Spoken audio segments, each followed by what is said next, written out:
Hello, hello, hello. Welcome back to my playthrough of Rogue Trader, new Warhammer 40,000 game released by All Cat Studios just a couple days ago. Um, we are here at the very beginning of our story. We have just gotten through the prologue, and we have done exactly one immediate mission, which was to go to Urak 5, which is a space station over here, where maintained and kept by the Navis Nobility, that being the navigators, who are human mutants that are necessary for any sort of warp travel. Warp travel being faster than light travel method of the time. And unsurprisingly, the Navis Nobility Station had a lot going on.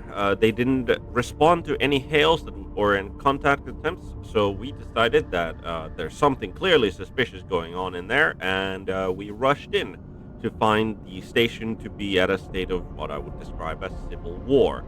Um, and after some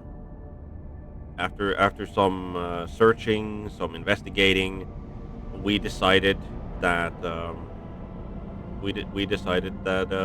we would help the, I guess, the traditionalist, one could say, over the attempted rebels, and we've dealt with the rebels. Unfortunately, the leader or the of the traditionalists, an older navigator, also died due to sustained injuries. So we have now the what I would be the lady of the station, Lady Cassia, has become our new navigator, and she's already made people uncomfortable on the ship. I'm sure that she will continue to make people uncomfortable on the ship. Like navigators often do that to normal people just by their mere presence. And from what we saw, like the research logs that we have in our inventory, um, she's quite a prodigy when it comes to when it comes to the to being a navigator. I guess like her natural power, it seems to be one of the strongest navigators that I've personally at least ever seen. She has made the ritual to join herself with the ship, so she can now properly function as a navigator. But we are still missing our Engineer Prime, who is the Adeptus Mechanicus person that is responsible for the functioning of the actual warp core and reactors. So we can't yet travel outside the system, and that is probably going to be our one of our main sources of concern. So we have two other quests that we can that have been noted. The Rykad Minoris, which is the uh, where we can find new members for our crew. Hopefully, that is apparently also where the Engineer Prime is expected to be, and as well as uh, the rogue traders sort of man in the system. As this is not our territory, this is the territory of another rogue trader. He is also situated in Rykat Minoris. There is also the Rykadi Philia, which is apparently a planetoid entirely for prison purposes, where, if I remember correctly, there seems to be a riot ongoing on the prison planet, and I myself think that this could be where the inquisitorial interrogator, who we've been tasked to finding and aiding in getting where he wants to go, uh, I I have suspicions that he would be here.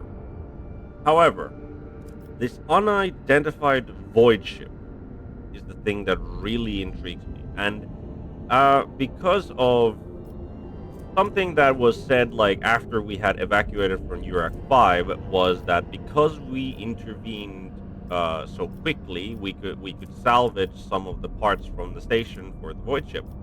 Um, and that is what we decided to do. So I think some of these things have might be time sensitive, or they might have, okay, if you take this long, like things have progressed to this state, right? Which is why I'm thinking that this unidentified void ship should be our next destination. Um, because I figured that, like, if there's something that's probably going to move, it's this unidentified void ship. I think that's what is going to be our next port of call. Um, but uh, not the button that I press.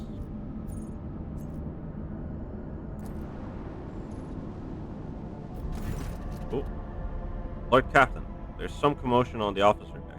The Lady Navigator has left her quarters and is currently in the wardroom, where uninitiated crew members are shunning her in terror. Perhaps you should find out what has brought Cassia to the. Yes, I definitely should. The Lady Navigator, after she did the ritual, said that she was going back to her quarters to rest. I do want to talk to her, like definitely want to know more about her, as she's gonna be an integral part of the crew. But I didn't want to disturb her rest. So the fact that she's now wandered out by herself is very much a surprise.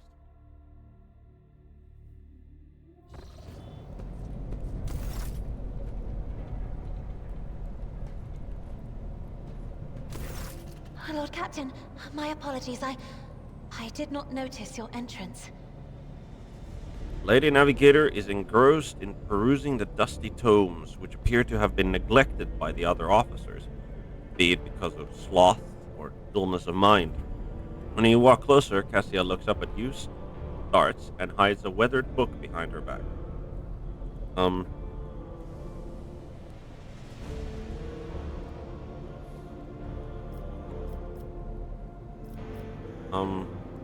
right. Maybe permission to leave the bridge. No, let's not. Um, Alas, the title alone is not enough to hold everyone's attention. All of them. Um, we'll just be. We'll be. Let's see. We'll try to reach a little bit of common ground. I believe this is Uwe, which was a named servant that we found on the station, and who we decided to rescue, and apparently she is fond of. So points at a book in Cassia's hand. I see you're fond of reading. Oh, this. I found this fascinating read on one of the shelves, and I must say, it has caught my eye. Its every chapter is written in verse. I find it so beautiful and enrapturing.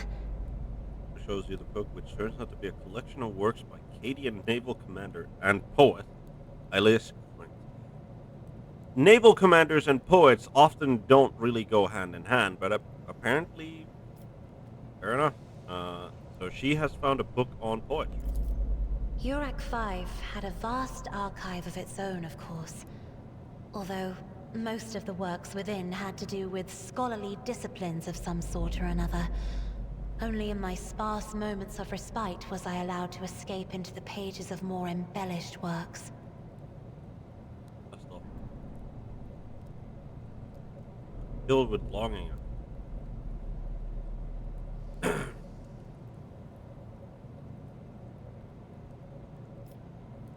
The events that took place on Uruk 5 must have shaken you greatly. Are you well? One should not underestimate the navigators of House Orselio, Lord Captain. Like a shawl of pale smoke, a faint malaise hangs upon my shoulders, but it will not be the slightest hindrance to my duty to humanity, and my duty to you.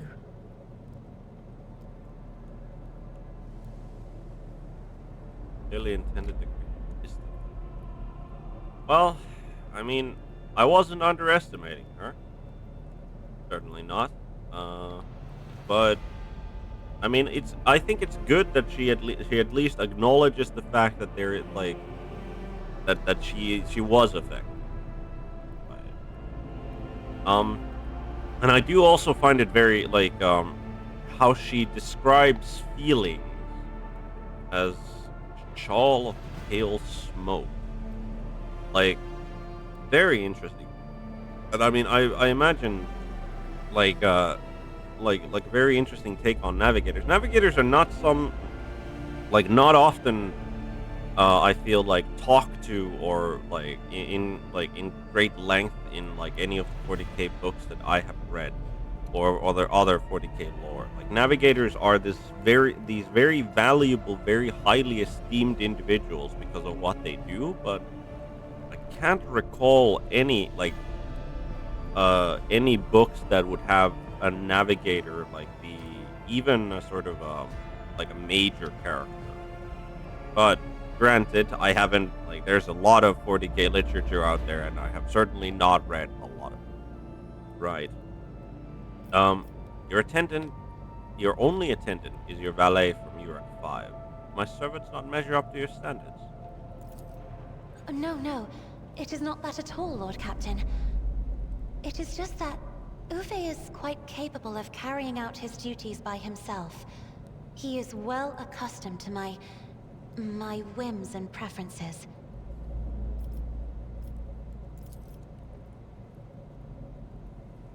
Perception test. Cassia cringes ever so slightly, just the adornment on her forehead, awkwardly hides her clawed fingers. The unnatural appearance of navigators often becomes the topic of gossip among the servants and officers alike. It is unsurprising, then, that Cassia. Yep. I hope that you have had ample time to calm yourself and your powers. There are people on this ship who are far more impulsive and dangerous to others, and far less devoted to the God Emperor than a herald of the Navis nobility. But I did not need your words to see the shades of umber unease that whirl around your subjects whenever I am near. Were I not acquainted with such a reaction, I could have found their behavior and your question just now insulting. I mean, I'm sorry, but the game made me do it. I had no other option to than that to continue this interaction. Lord Captain, would you kindly explain to me why you are pestering me with these questions? Inquiring about my mood and my needs, showing an interest in the books I am enjoying? You are behaving as if you possessed a shred of fellow feeling for one such as I. Fellow feeling.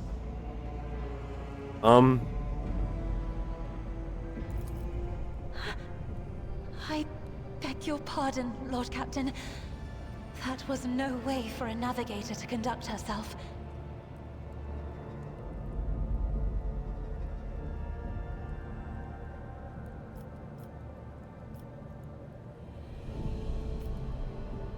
I believe this conversation has reached its natural conclusion. You have nothing to apologize for. Human emotions are natural, be they good or bad. It is just as natural to share them with others. Please forgive me. I cannot even understand myself right now. Your words and attention have reminded me of life on the station. Of Theobald and Felek. I do not understand. They were merely the keepers of Urak 5. So, why do memories of those two make me feel a strange heaviness here? I mean, from what we saw of the records that were being kept, she was living an extremely, and I mean extremely sheltered life. Not by her choice, I imagine, but still, she's known nothing else.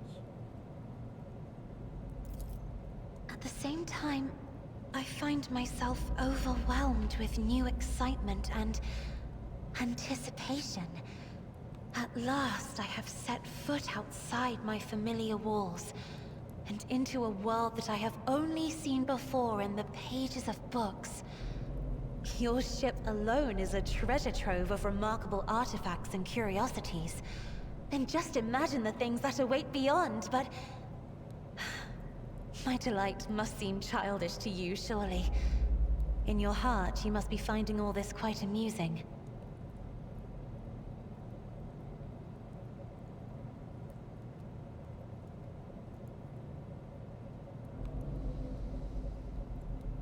Hmm. I mean, I would not dare to make fun of a lady's feelings, especially not one who has captivated me. Captivated me, yes, but not in not exactly in that sense. I feel. I understand what you're going through. My own life was turned upside down not too long ago.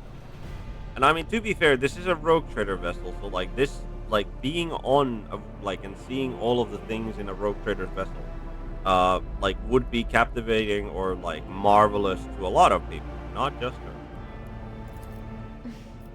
Indeed. I... I did not know.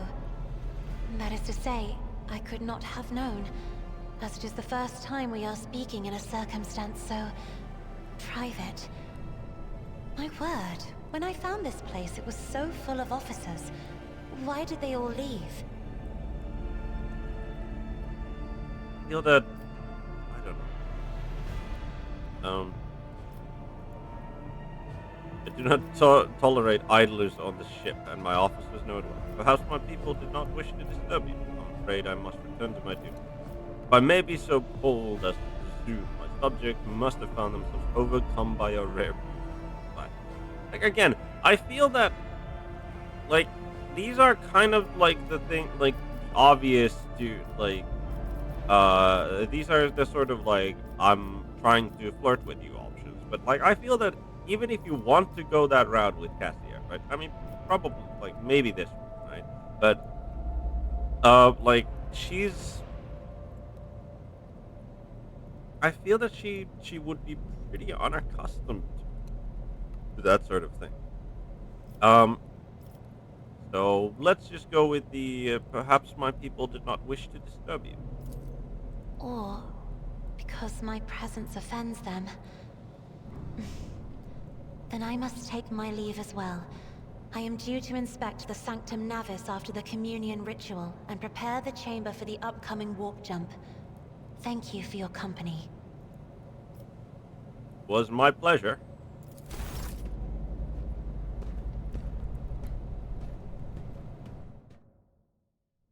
Um, okay, another level. Okay. Right.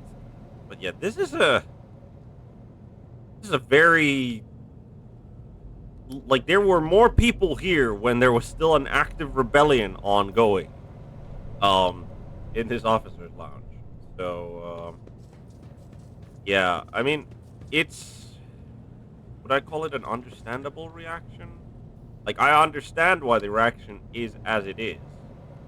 Um, but it is still kind of sad in a way.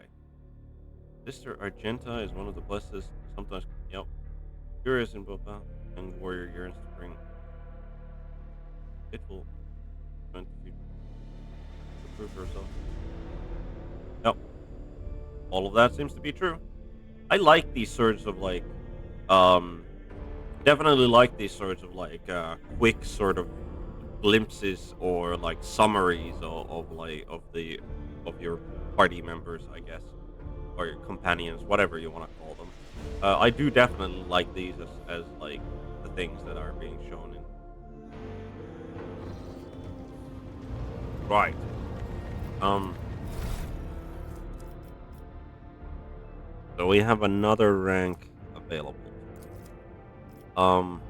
What are we picking up here? We have an available talent, commanding voice, range of voice of command, and other officer ability.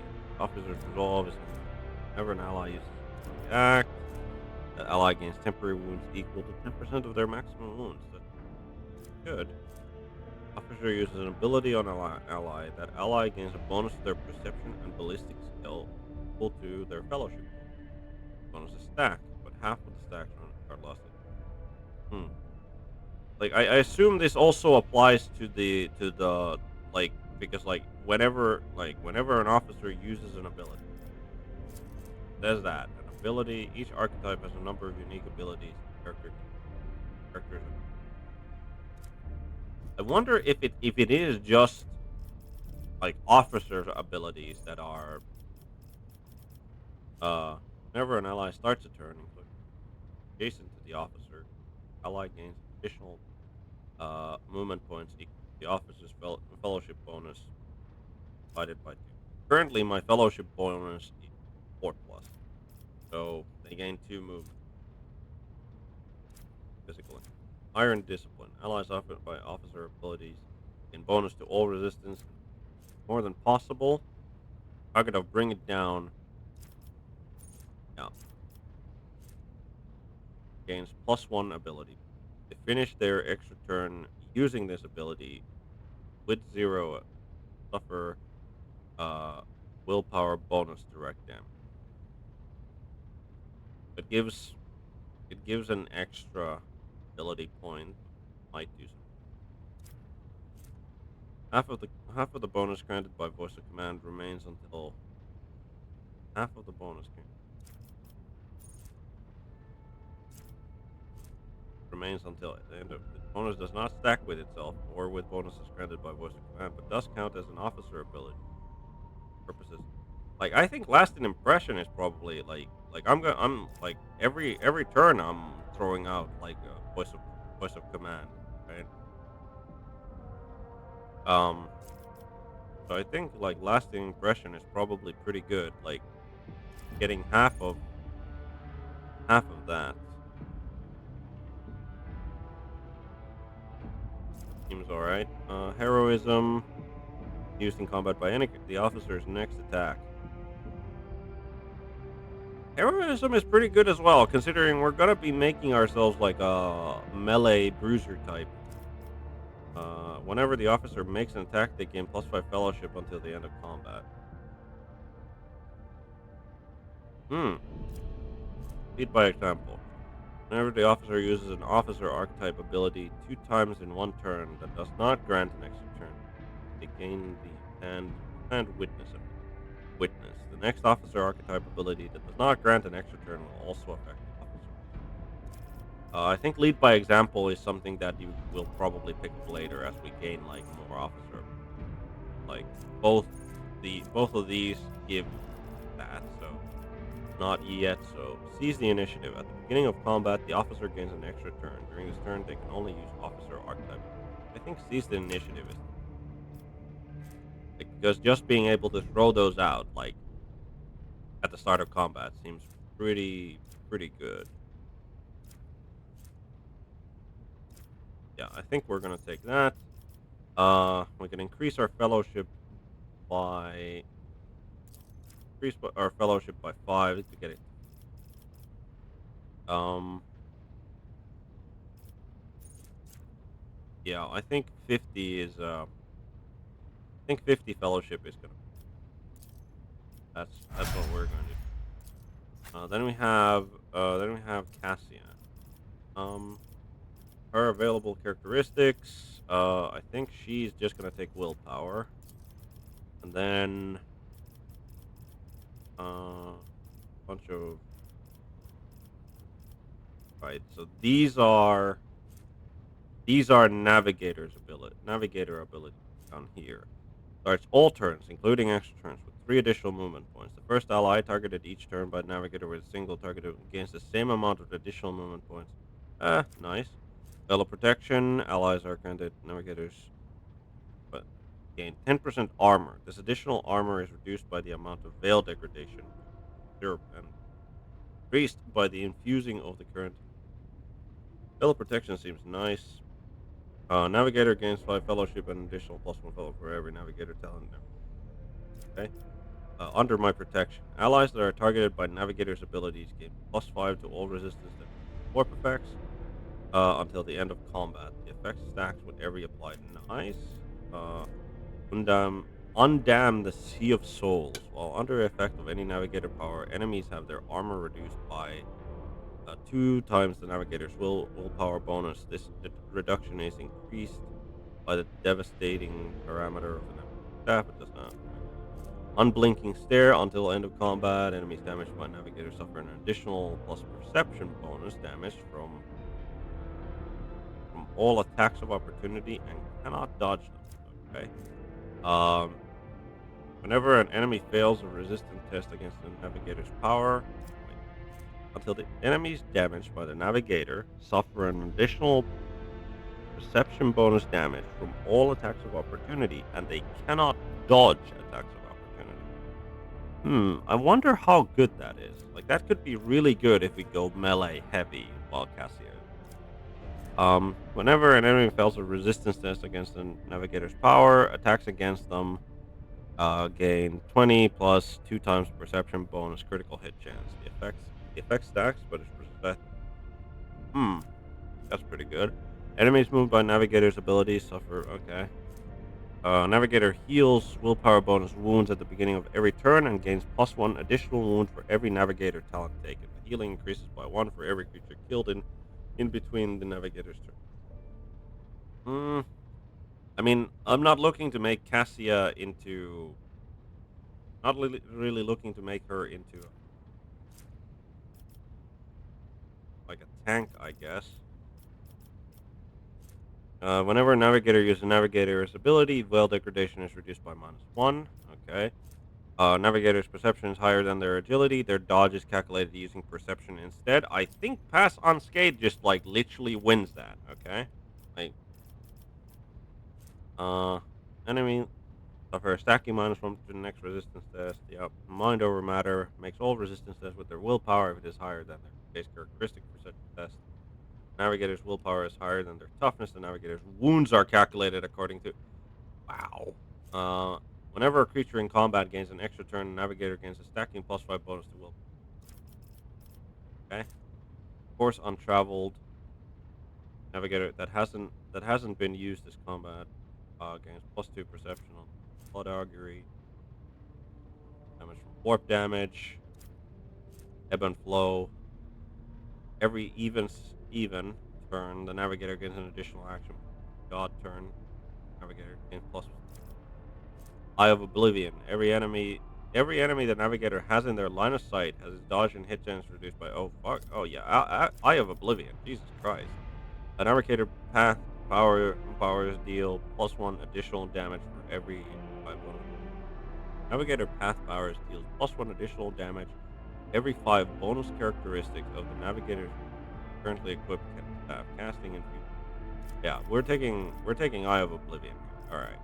Then we go to the next one, which is we get to choose a talent again, which is probably going to take a navigator one. What was it?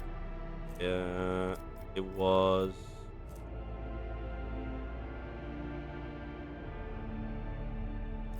mind over matter, was it? Mind over matter.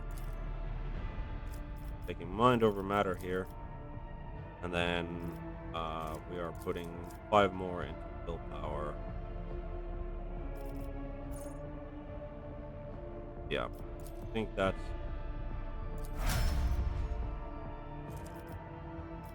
Then Argenta. Available characteristics and available abilities. All right. So we got 50 ballistic, we got 50 agility. Agility measures character's quickness, reflex. High agility allows character. Yeah, I think we're pumping agility.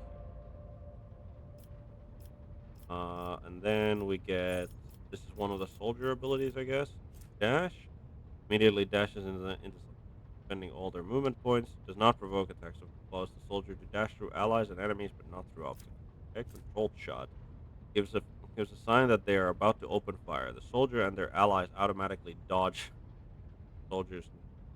Okay, soldier immediately spends all their ability points and movement points and gains 30% bonus to cover efficiency. Next time the soldier uses run and gun, they gain back all spent AP and plus one additional. It also resets the cooldown of the others, except for run and gun. Concentrated fire. Ranged the next ranged area attack made by the soldier deals 50 plus 10 times ballistic skill bonus percentage damage and has an additional dodge reduction or rapid fire. Soldier's next burst attack will have its rate of fire doubled, but deal. Okay. I feel that concentrated fire is probably. Hold on. Is the we need to check one thing. Is the let's see Argenta. It is no, it's a burst fire, so it's not an area fire. That's what I needed to know. So I was thinking because like we're probably so yeah, it's the we're definitely taking agility, and then for this we're taking yep that Idira, uh, height of excellence, the operating against +1 damage and +2.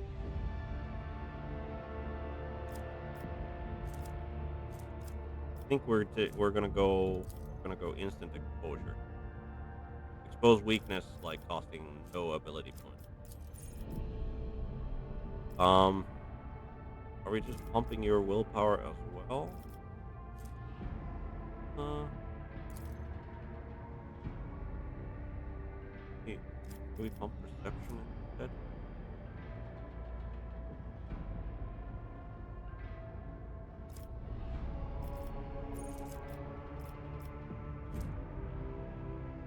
Let's we'll get perception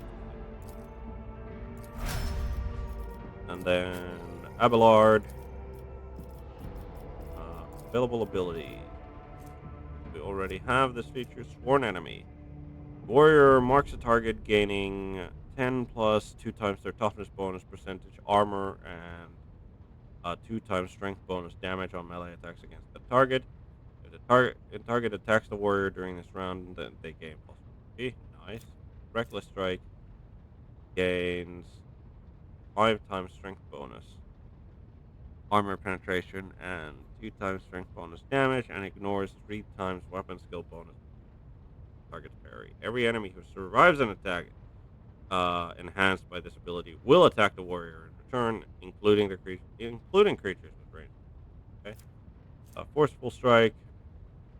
Their next melee attack pushes the enemy away. Distance of push is equal. Okay. Taunting scream screams at their enemies to draw their attention and becomes a priority target of any enemy who fails a willpower resistance. Breakthrough against the slash ability. Edgy bonus. Slash cannot be used. Uh, Born enemy or taunting scream. I mean, reckless strike seems well. We're taking born enemy. And then we can choose a skill, and I think we're just gonna go full on athletics here. All right. Then we have what is Cassius? Got armor, body glove, and staff of House or Celio. Enemies targeted by Navigator powers gain a bonus to all their characteristics on attacks. Yep. We have Staff of Orcelio Guardian. Using allies targeted by the Navigator powers gain +1 bonus to all their characters. Yep. Same bonuses. This is literally this thing. Cargo.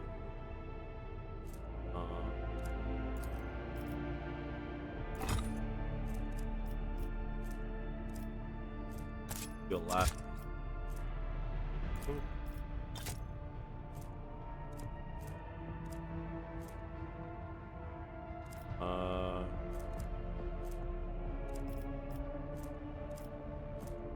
Give black chest.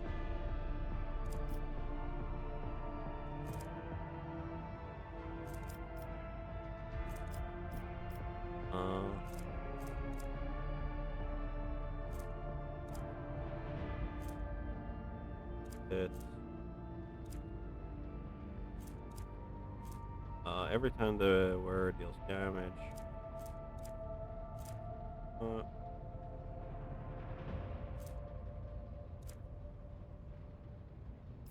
case.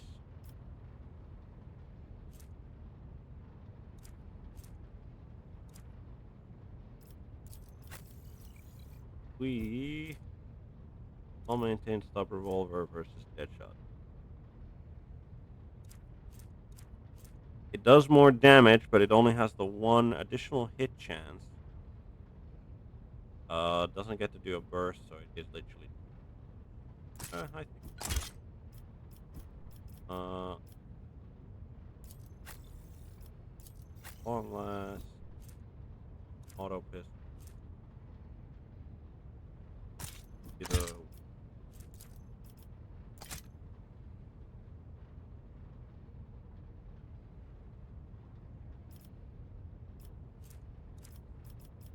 um, we have. We'll give ourselves the tactical. Now we have every time the wearer deals damage to target's weapon, skill, and bullet. We're gonna give the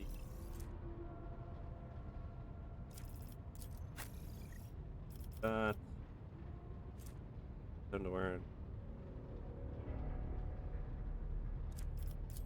Give these gloves to her. She's going around running and gunning. The shotgun on hand. Now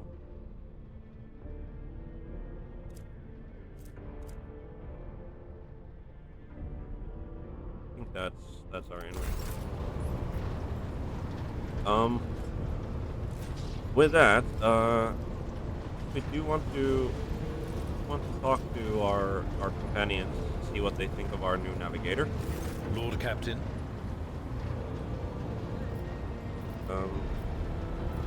Okay, nothing Lord new. Captain. Nothing new for the Seneschal. Argenta, any thoughts on navigator? Greetings.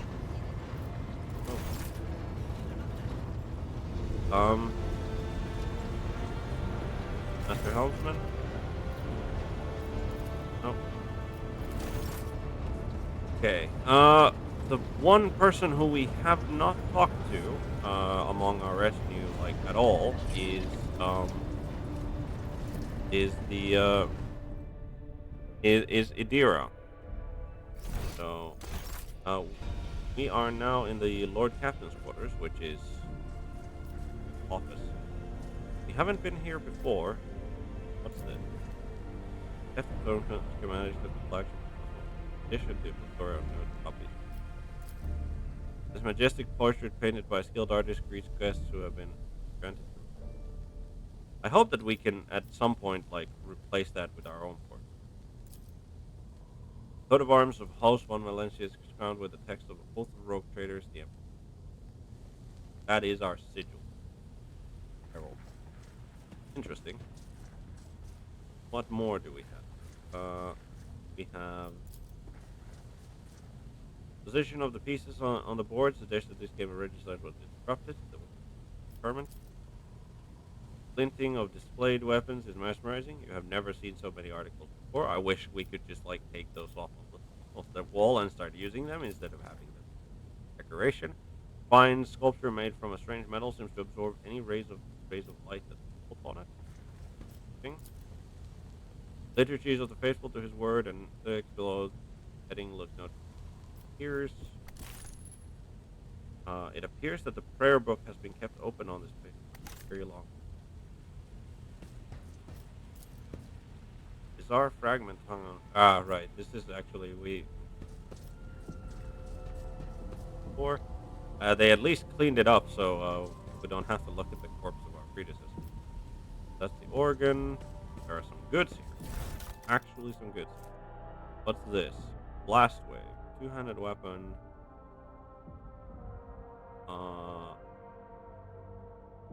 This is a shotgun.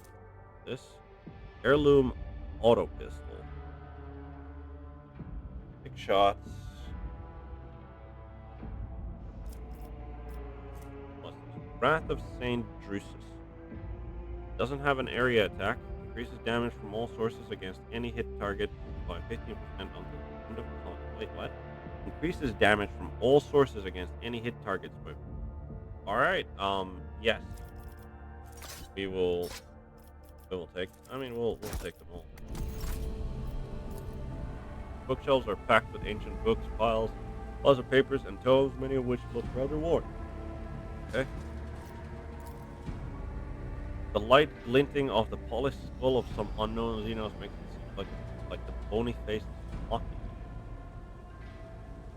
Wonder, can I tell which? I mean, that is that. Okay, that is clearly an orc skull. Good to know. I was like, I wonder which one, but yes, an orc skull mocking you even after death seems entirely right. The ticking of the clock is too quiet for it. Lord Captain's personal. Okay, so I can stuff things in here that I don't. Uh, Still might not have.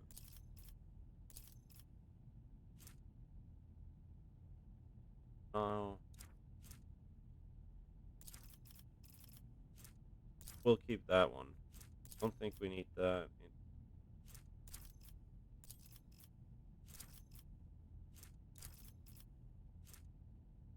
That around just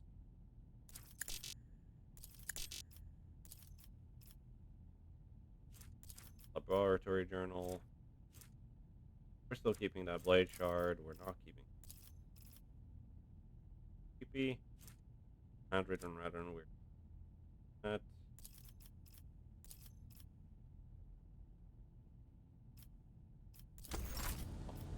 Lord Captain's personal cogitator.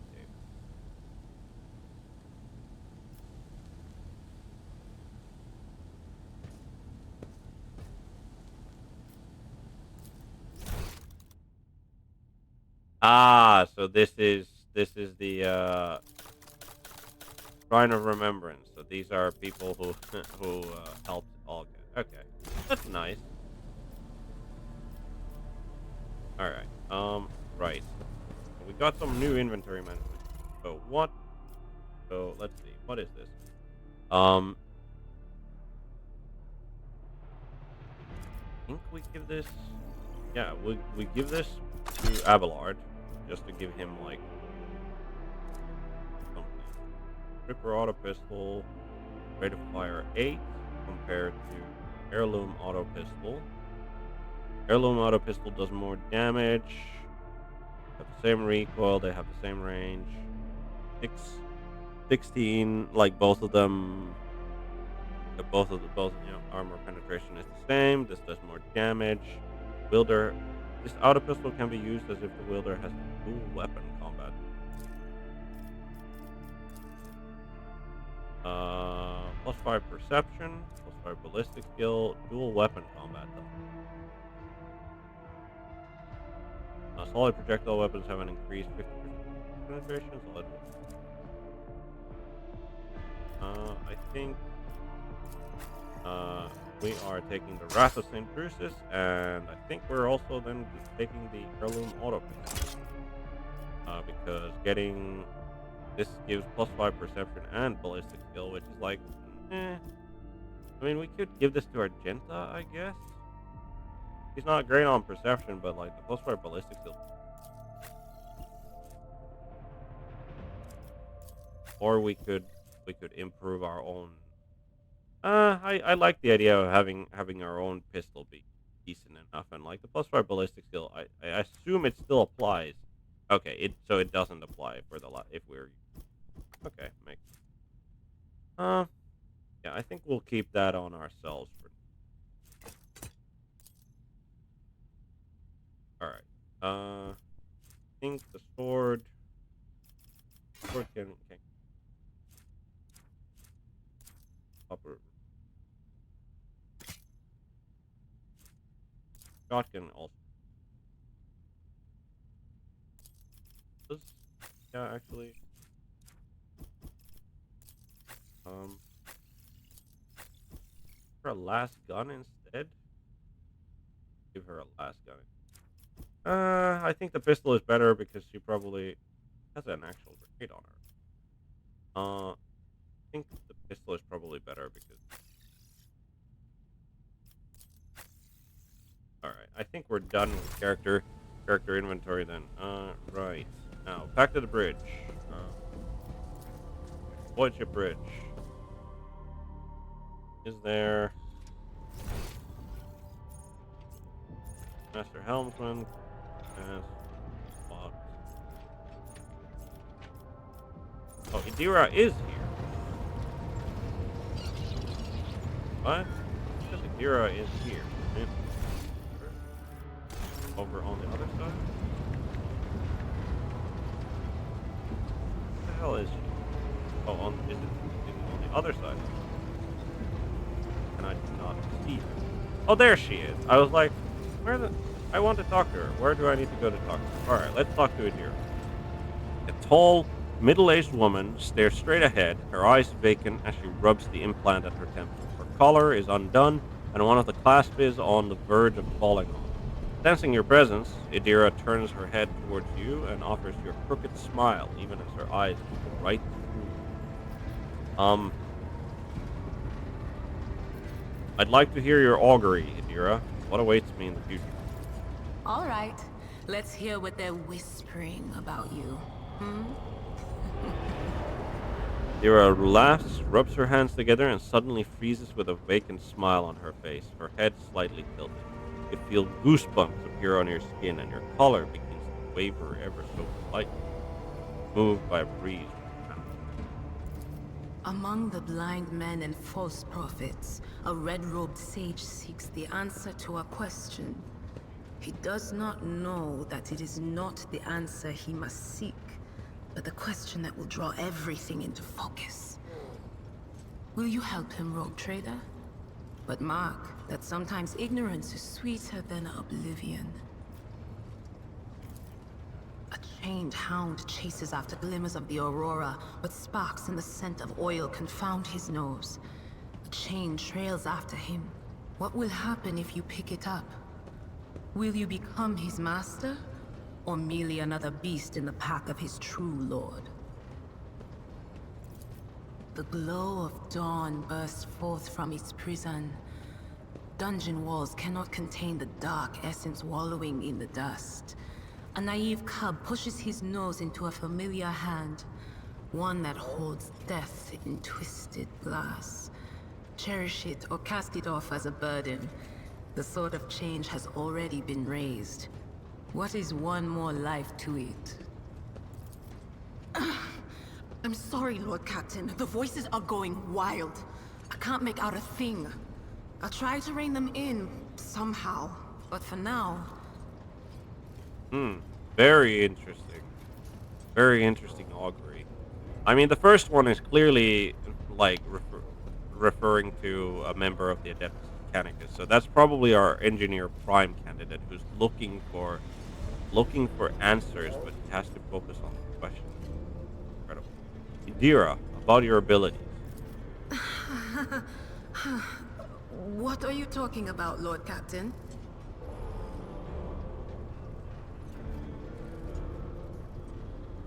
You're a Psyker. Psykers are only granted the right to live with the Emperor's blessing. Have you ever been to Terra? Look, Lady Theodora couldn't care less if some eggheads measured my brains or not. It's not about the seal on your forehead, get it? It's about what's in your gut, if it's rotten or not. My gut's stronger than the adamantine on this here ship. And my implants are better than the ones they put in you on your Terra. If they weren't, I wouldn't have lived as long as I have. On your Terra. That's not...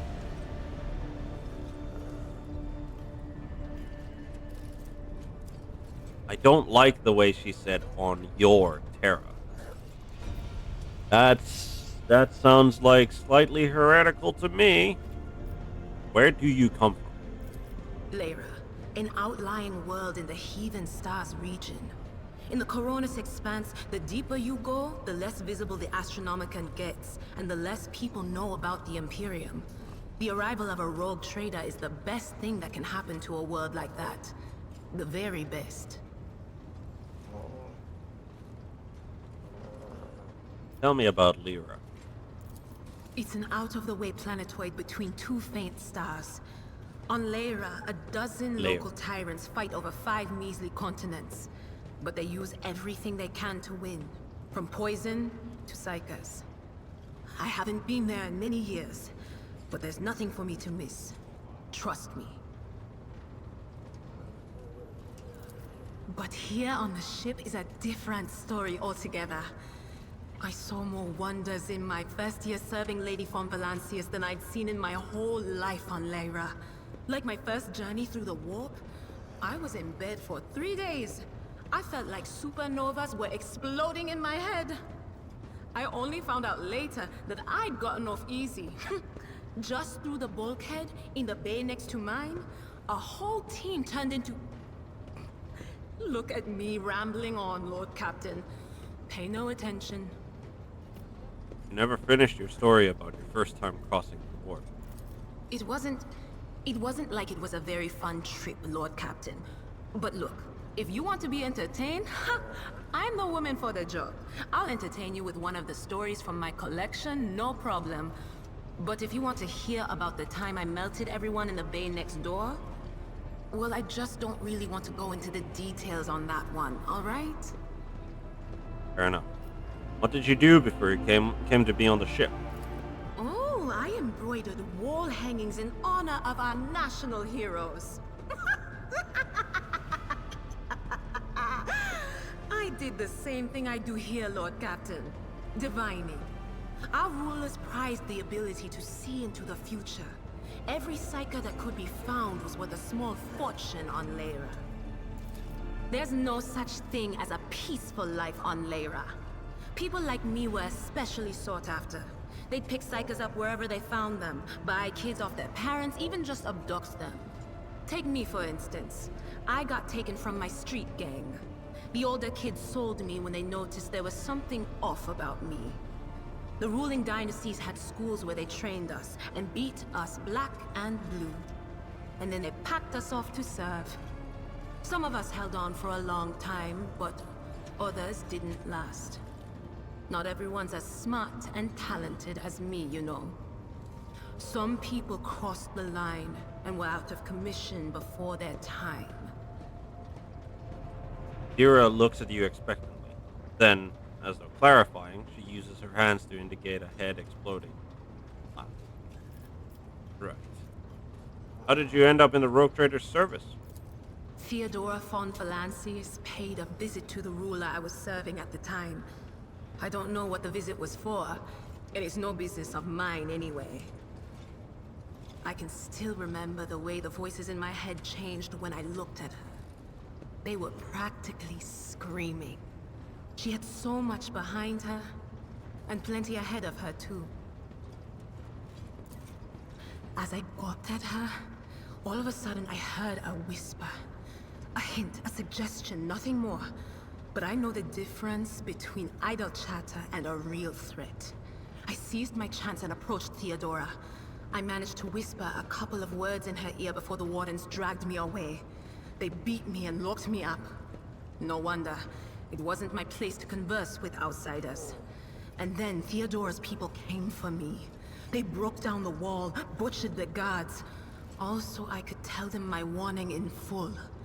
So I said the rest, but I didn't want to go back to my old life. And so I entered the service of the von Valancius dynasty. Fair enough. Have you ever been off the ship? A few times. Not many. And if I think about it, why would I want to? I've got everything I need here. All the whispers I hear are familiar ones. They almost feel like family. And if I want to hear about the nightmares off the ship, I can, after some Amisec. But don't go getting the wrong idea. If I have to, I'll follow you to the edge of the galaxy. We'll see about that. Of course, Lord Captain. Right. What's it like being a psyker? Lord Captain, forgive me. But it would be like talking to a person born blind about colors. I could spend hours explaining, but it wouldn't make any sense to you. Yeah. Every psyker feels their connection with the warp in their own way. One person might see spots and shadows out of the corner of their eye. Another feels fingers running down their spine. As for me, I've got a door in my head. One that's open just a crack. There's no way to close it, no matter how hard I try. I've just had to get used to the whispers from the other side. When I need to use it for work, I listen in more closely. But I usually just try not to notice it. What would happen if your door burst open? Well, if the door opens, that means somebody's planning to come in, right? But screw them. They're not coming through. Trust me, I know how to keep my valuable head locked up tight. How do you live with this whispering in your head? Training, habit, and a little amasec and a couple other things you can get on the lower decks. If you put all those together, it makes things bearable. Sometimes I even wonder if I'm imagining half the voices I hear. You know, when life on board gets a little boring. Better than listening to the living, anyhow. Aren't you afraid of losing control? I mean, I assume she is, even if she denies it. Only losers who are afraid of their own gift lose control. Or idiots who never figure out what they are before it's too late. Or little kids who want to play around with their shiny new toy. If you don't know the limits of your abilities, or you're always bouncing around in your own head, that's a recipe for disaster. There. Can you see my future? Clearly. Alright. That's what I'm here for after all. So, I'm just going to lean on that door in my head a little more, prick up my ears, and listen to what the warp's got to say about you. If you'll allow it, I can listen right now. Sure. Alright, let's hear what they're whispering. I'm sorry, Lord Captain. Right, The voices are going wild. I can't make out a thing. I'll try to rein them in, somehow. But for now... Did you know Theodora von Valentius well? None of the officers knew the Lord Captain well. Not even Abelard, and she was always closer to him than anyone else. She told me from the off that if I ever listened to anything in the warp about her without her permission, I'd be going out through the airlock. I'm not an idiot, so I never stuck my nose where it didn't belong. Only when I was asked. It's hard to wrap my head around the fact that she's gone. Lady von Valentius gave me everything I have. She opened the stars to me and the paths between them. I still think I can hear her voice. Things are strained between you and Argenta, isn't that right?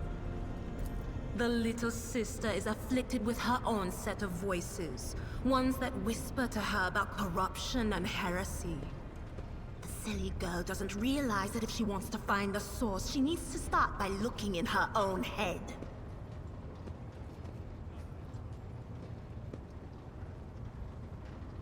I must take my leave. Of course. Always at your service. Whenever you need me. I wonder if the if our Lady Navigator is only really how would you call it, like if we can only ever talk to her during like actual like events, because like again we probably shouldn't be going up to her chambers generally speaking, so she has to come out for dialogue to happen.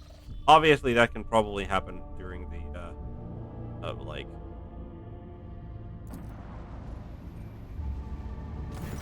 oh, Lord Captain, sorry to disturb again. Really? It's pandemonium outside the bridge gate. One of the officers seems to be demanding an audience with you in person. I think I hear Master Versarian's voice. In any case, I wanted to warn you in advance. What is it now? being a rogue trader is apparently a very busy thing. The bridge is the heart of the void ship. It's for the vessel's command center as well as the senior officers post in the cogitator control. Yep. Which is like why it's one of the weirdest things that it's like clearly built like the all the or glass. Well, it's not exactly glass, is it? It's like don't remember the name of it. Okay, we have what appears to be a security officer. Everyday sounds of the bridge are disrupted by voices raised in anger. Abelard's voice, the loudest of all. This is not the conduct of an officer. These are the antics of a highborn brat out on a lark. Explain yourself, Lieutenant. The young woman standing before Abelard strives with all her might not to quell under the onslaught of her superior's anger. He falters, but then manages to look him in the eye and say, I apologize, sir. I must speak to the Lord Captain. Very well, Lieutenant. You may address the Lord Captain, not least because I see you have already seen fit to disturb him. Your unauthorized appearance on the bridge and display of belligerence towards a higher-ranking officer will be logged on your personal file without delay. Lord Captain, Lieutenant Avrila Vent requesting permission to speak. Then adds rashly, on a matter of extreme importance and urgency.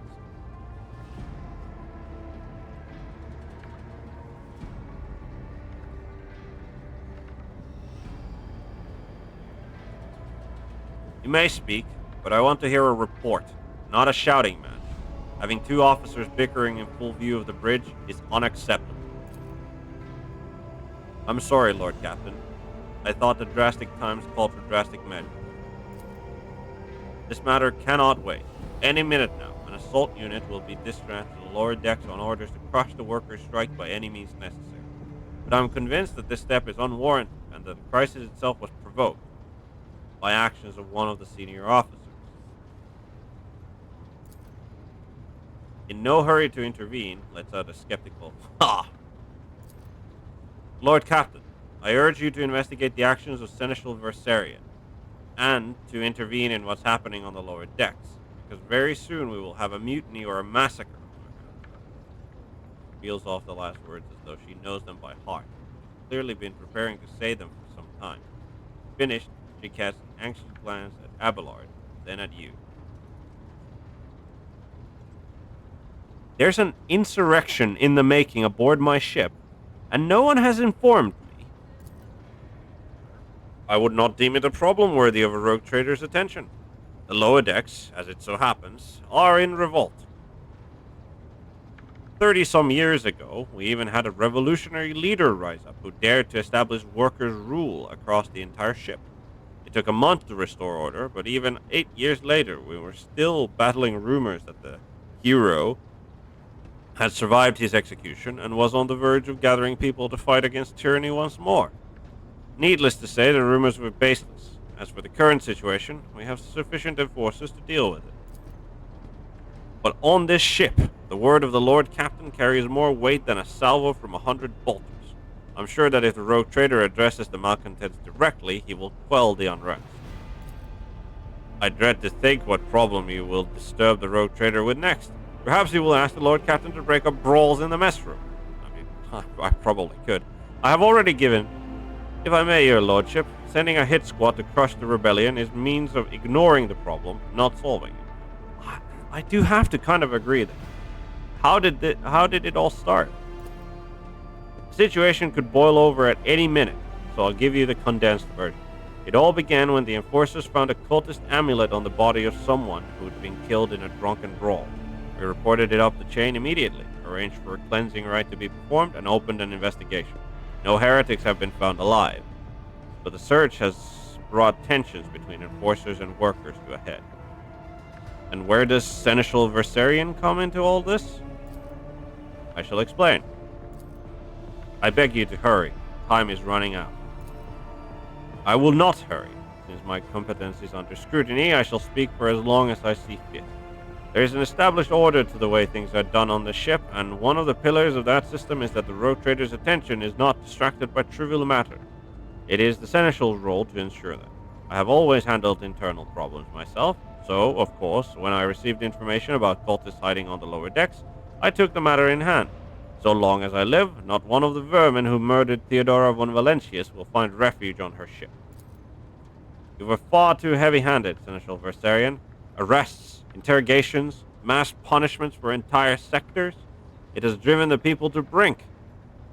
Now there's a strike on the lower decks, in Depot 4 to be precise. 3 worker clans are involved, but many more are passively supporting them. The situation could degenerate into an all-out insurrection. But when I reported my concerns, the only response I received was an order to dispatch an assault unit and crush the strike with maximum force. Alright. What is Depot 4? Depot 4 is one of the poorest sectors on the lower decks. It is home to clans of general laborers. They're not as valuable to the ship as the families who have served its specialized systems for generations. They're an easily replaceable resource, and one which is now, more besides, giving succor to cultists and minions of the archenemy. Depot 4 is poor and troubled, but at worst, that means drunken fights and illegal rudgut brewing. We have handled the workers of Depot 4 in the past. We would have done so again if the crackdown on Depot 4 hadn't been so harsh.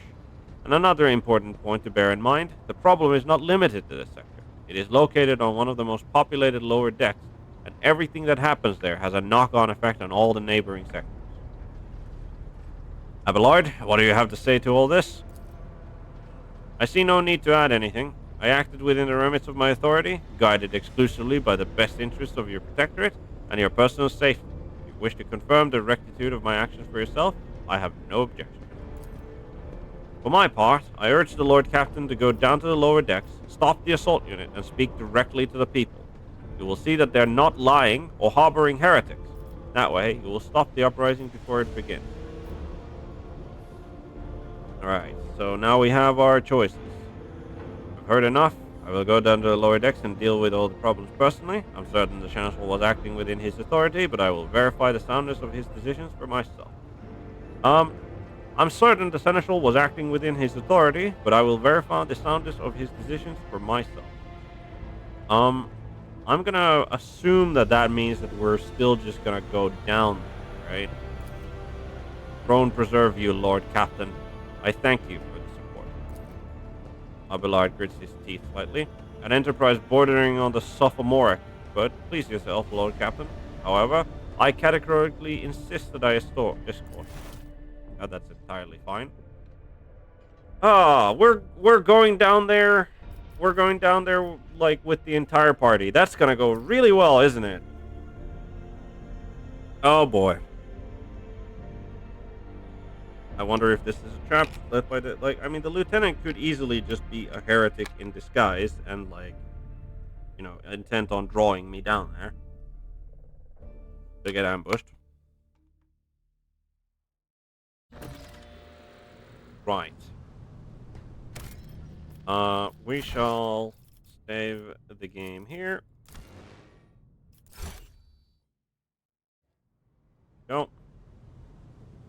Right. Let us not dawdle. What's this then? Versarion. Take that, scum. What did they throw at him? Acid?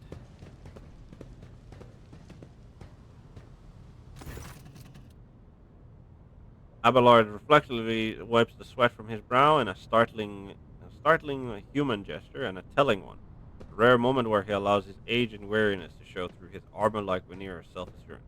Lower decks are a source of endless problems. Sometimes I dearly regret that we cannot replace all the locals with conservatives. You hear? They were shouting your name. People dare to disrespect a senior officer. Let's keep moving. We need to get to the bottom of this. You absolutely need to get to the bottom of this. What's over here? Something resembling a nest made out of thermal insulation material. This must be where the workers sleep. Yes. Lower deck rabble. Can't even talk to lower rabble. I always have a backup plan. You like the fact that are actually. valve there, which is can't interact with it. Um,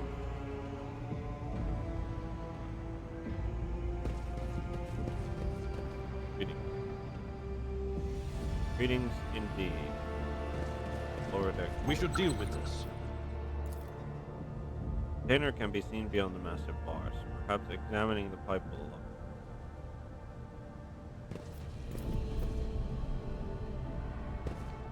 Lower deck rabble. Let's talk to you. I'd love to see how they live on Earth. Even just once.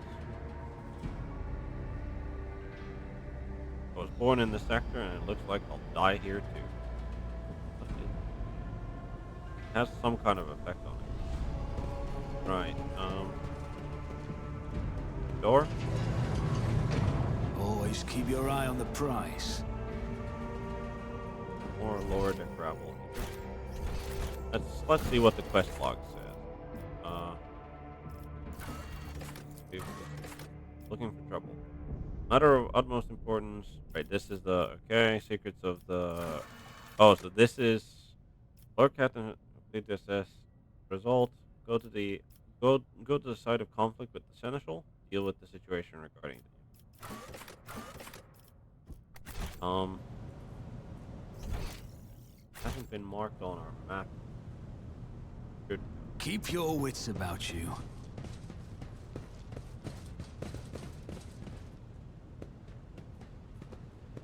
Still do not see our purpose. Relax, old man. Going for a stroll on the lower decks every once in a while is good for you. That's simple. Is there money to be made? There's money to be made, says the man. Yep. Okay, so this is like there's the lieutenant. Let us not dawdle. He has a huge pipes, arteries of the ship run through the many bays, delivering air, water, heat, and right. I think going to the lieutenant I always have a backup plan. is like the thing. Greetings, indeed. Goods down here. Nice. This inside the box, string of scratched letters run along the edge. Different first names, but same surname. Looks like the box has been passed down independently for generations and generations. Like encompasses well, like the whole like the whole of 40K. I always keep my options open. It's literally a box. It looks to be a steel box, right, for tools. That's been passed down generation to generation. Right. Always keep your eye on the prize. Sounds of a heated discussion reverberate through the ship's base. Lieutenant Avrila Vent of the ship's enforcers is barring the path of a heavily built assault unit officer, and judging by their expressions and tone, the standoff has dragged on for some time already and has now reached boiling point. I have my orders. Put an end to the unrest and purge this sector. You can take your orders and shove them. It is my deck and my sector. There are only 3 people who can waltz in here without my express permission. The first officer, the rogue trader, and the Emperor himself. Not all my lessons fall on deaf ears, Abelard mutters in crabby approval. He does not clarify whether he means Lieutenant Vent, the officer looming over her, or both. Your lordship. The 2 junior officers snap to attention and salute. Their coordinates followed.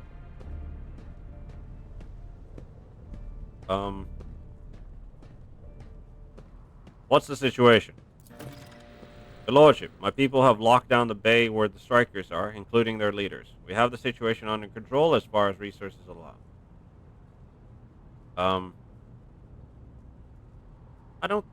We encountered some locals on it. Their conduct was outrageous. They even tried to throw things at us.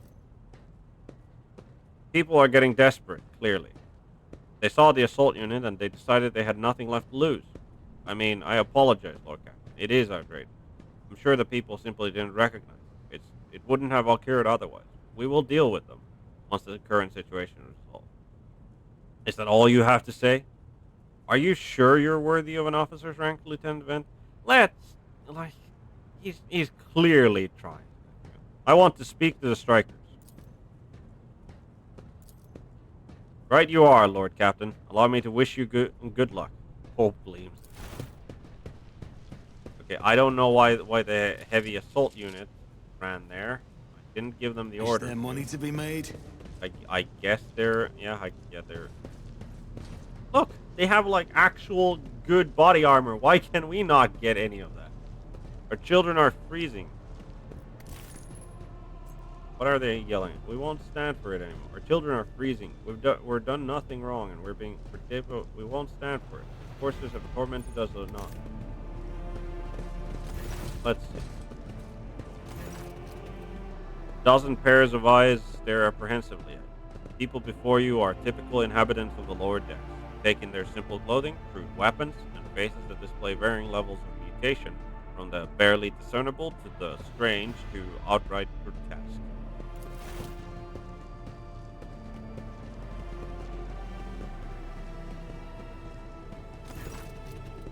A whisper passes through the crowd, and you detect a mixture of fear, astonishment, and joy in their reaction. Finally, 3 people break away from the crowd, an elderly woman and 2 men. These must be the leaders. They bow clumsily before you. Lord Captain, you have come down to us. Tell me what is troubling you. Why are you striking? Striking? That's news to us, your lordship, says a tall, thin man in worker's garb. All we're doing is asking questions, saying what we think. Shut up, Rivet, snaps the old woman, who turns her hostile dark eyes. Here's the deal, your lordship. Your damned enforcers are all over us down here. They say they're looking for cultists. One wrong word and they're reaching for their batons. If they want to punish someone, they turn off the heating to the whole base for a week at a time, so we get sick and freeze. My clans, 2 little ones died from inflammation in their lungs, all because of those enforcers. Argenta does not interrupt the workers, but you see the sadness well in her eyes when the children's deaths are mentioned. Quietly whispers a requiem prayer. It's all true. Lent is the only enforcer officers who stood up for us. It's clear as day who had a mother from the lower decks and who grew up amidship and has no fellow feeling towards us. The grim man with a scarred face throws up his arms. Her lordship, we're no villains here. We're honest workers, your servants. We plotted no disorder, and we went on strike openly, and now we've got guns pointed at us. All we're doing is asking to be allowed to work in peace without being harassed.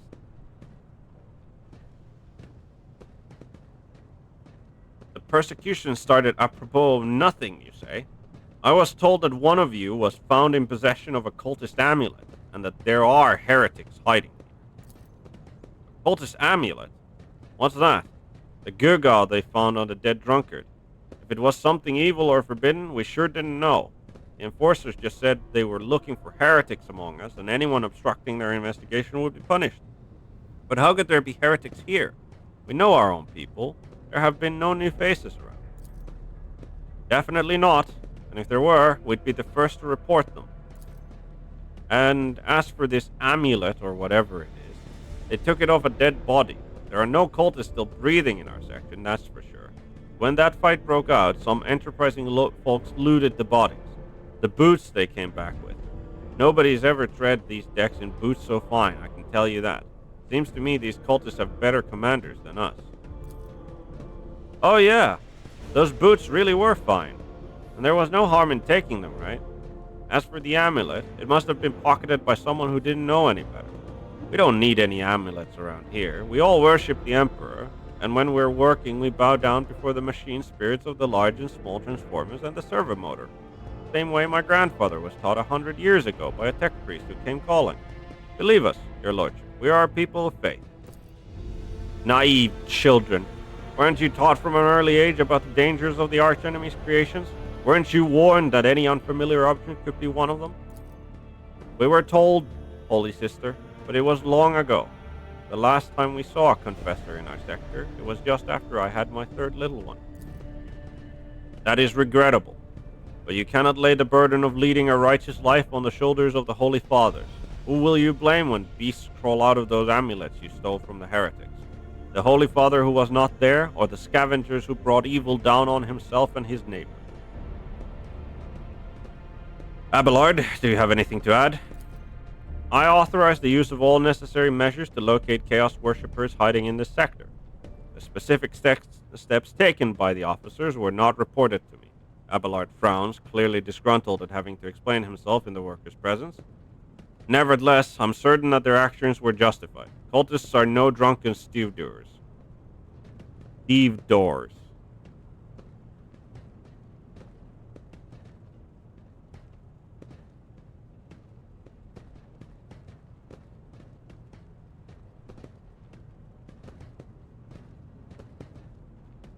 They are the enemy and threat to the ship. Neutralizing them demands decisive action. We were attacked on the way here. How do you explain that?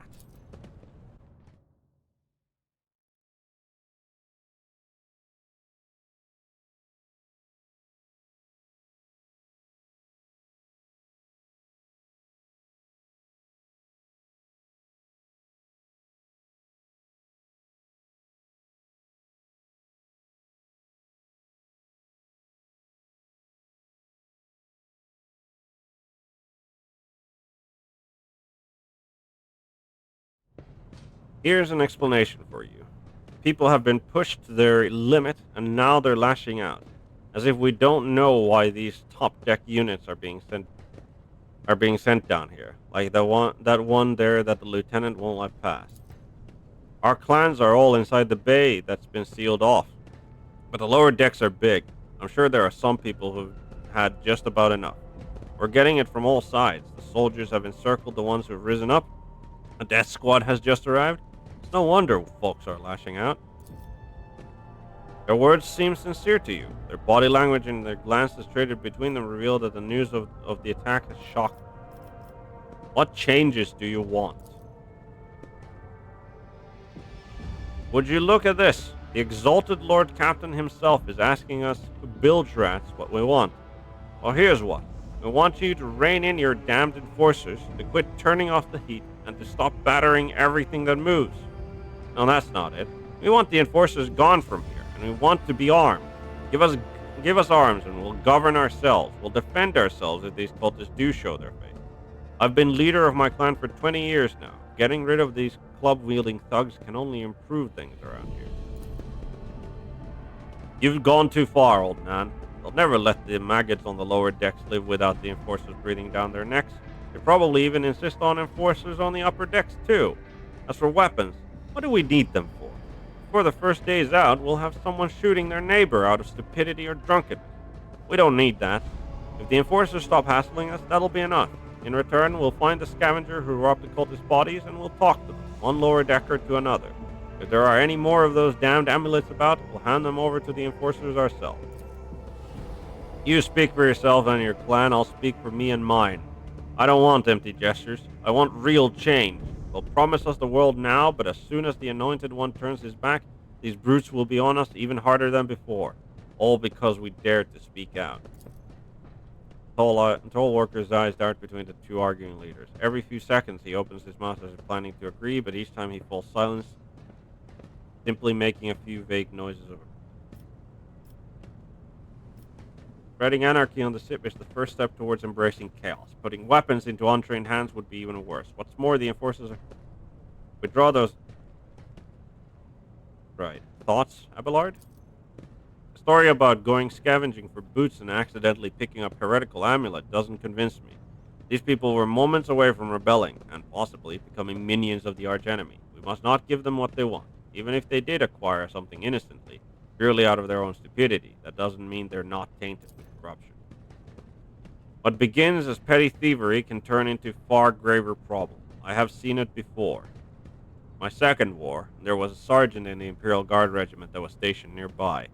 The sergeant took an ordinary pocket knife from the body of a heretic, and his whole unit lost their lives for it. When they finally managed to break into the barracks, they found not a single survivor, only the pocket knife, which had grown through all the rows of beds like a metal choking vine. The when it comes to scavengers, malcontent strikers, or whatever they'll turn into next, my verdict is simple. Give them no quarter.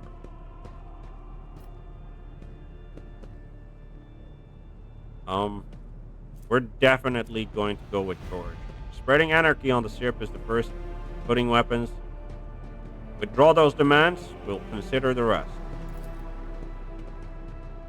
Paul Walker, they call Rivet, shrugs and casts silence. Listen. Lord Captain himself has come down to us and is offering concession. I don't know a single person in the whole of Depot 4 who's ever stood next to the rogue trader, let alone talked to him. Back down. Now's no time for you to be a stubborn old crow. Listen to us, old man. The 3 clans of Depot 4 ought to act as one. We've made up our minds. It's your turn to decide. Don't ask them to disband the enforcers or give us weapons. Don't need it. You two are ganging up on me, is that it? So brave you are against an old woman.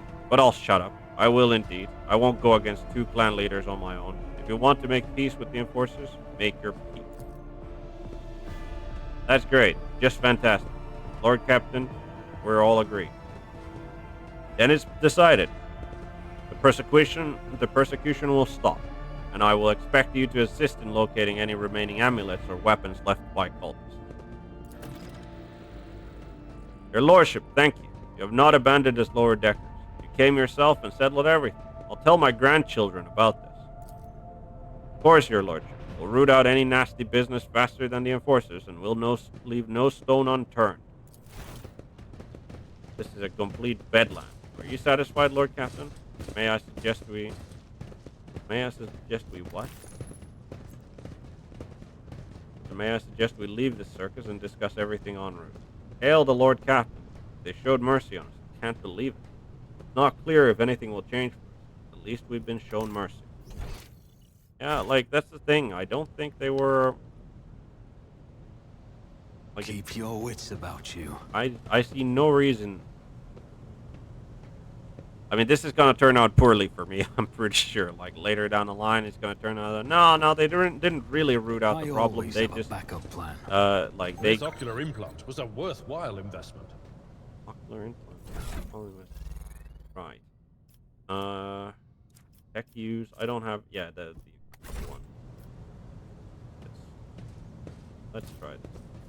I know how to take risks. Know how to take risks, but do you know how to survive taking those risks? Let's save that.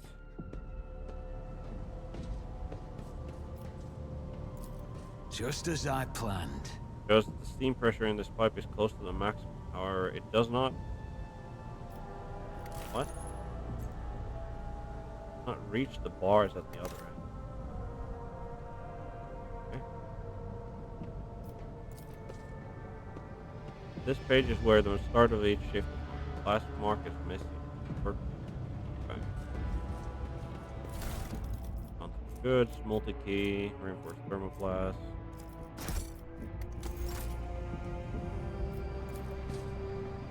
Heat sink warms the air around it to a scorching temperature. This is the warmest part of the bay. Workers have even dragged deck chairs.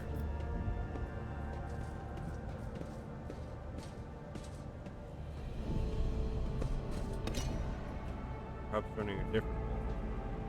I always keep my options open. Try that.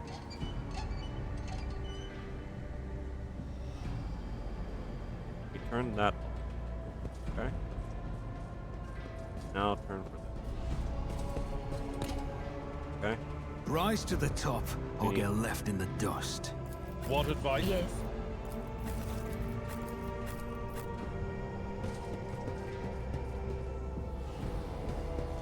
I guess this is yeah, find all of the valves is probably, but like turn them in correct order. I wonder if it's...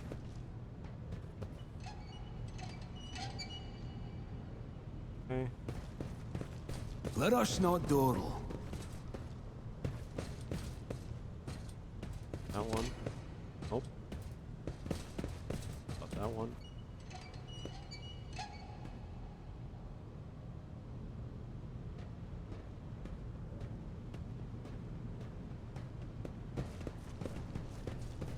this one next? Oh, that one. How about that one?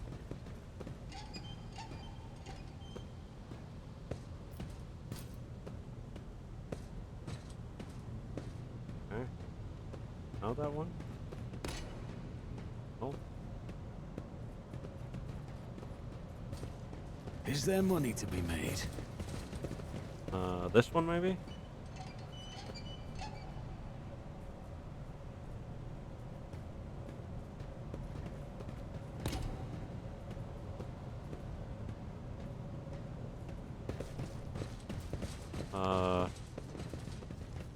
One. Oh. That one. Oh. I always have a backup plan. Way back.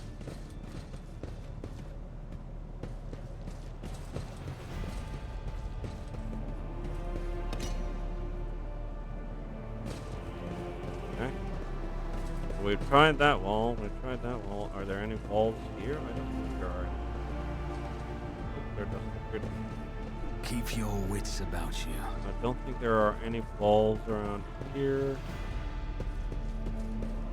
Oh. Walls around here. I always keep my options open. Popping on Adelard imperiously dismisses the unit to stand at distance and addresses your other. I have an urgent matter to discuss with you. Please give us a moment.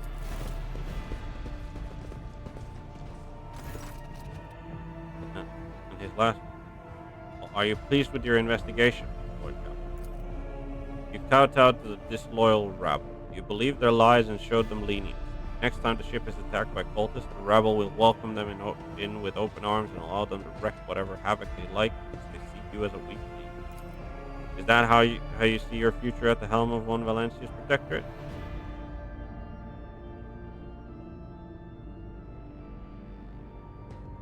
There is some truth to your criticism. I should say so. Abelard heaves a sigh, but he simply needed to trust me.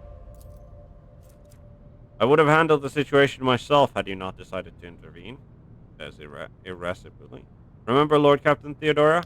Do you think she ever set one slippered foot on the lower decks? No, she did not. Such matters were left to myself and the junior officers while she dedicated herself to her grand design for the Protectorate. Any true strategist and rogue trader ought. Maybe if Theodora had spent more time on trifling matters, she wouldn't have wound up dead. There's a new Lord Captain aboard the ship, and I will not repeat her mistake. I would be only too willing to trust in my seneschal and not fill my head with such matters, but the situation had spiraled out of your control, Abelard. Give me a reason why I should continue listening to your advice and trusting your judgment. Right now, I don't see any. I don't know, like saying that maybe Theodora would have not wound up dead if she had spent some time on trifling matters seems little off, more than a little off.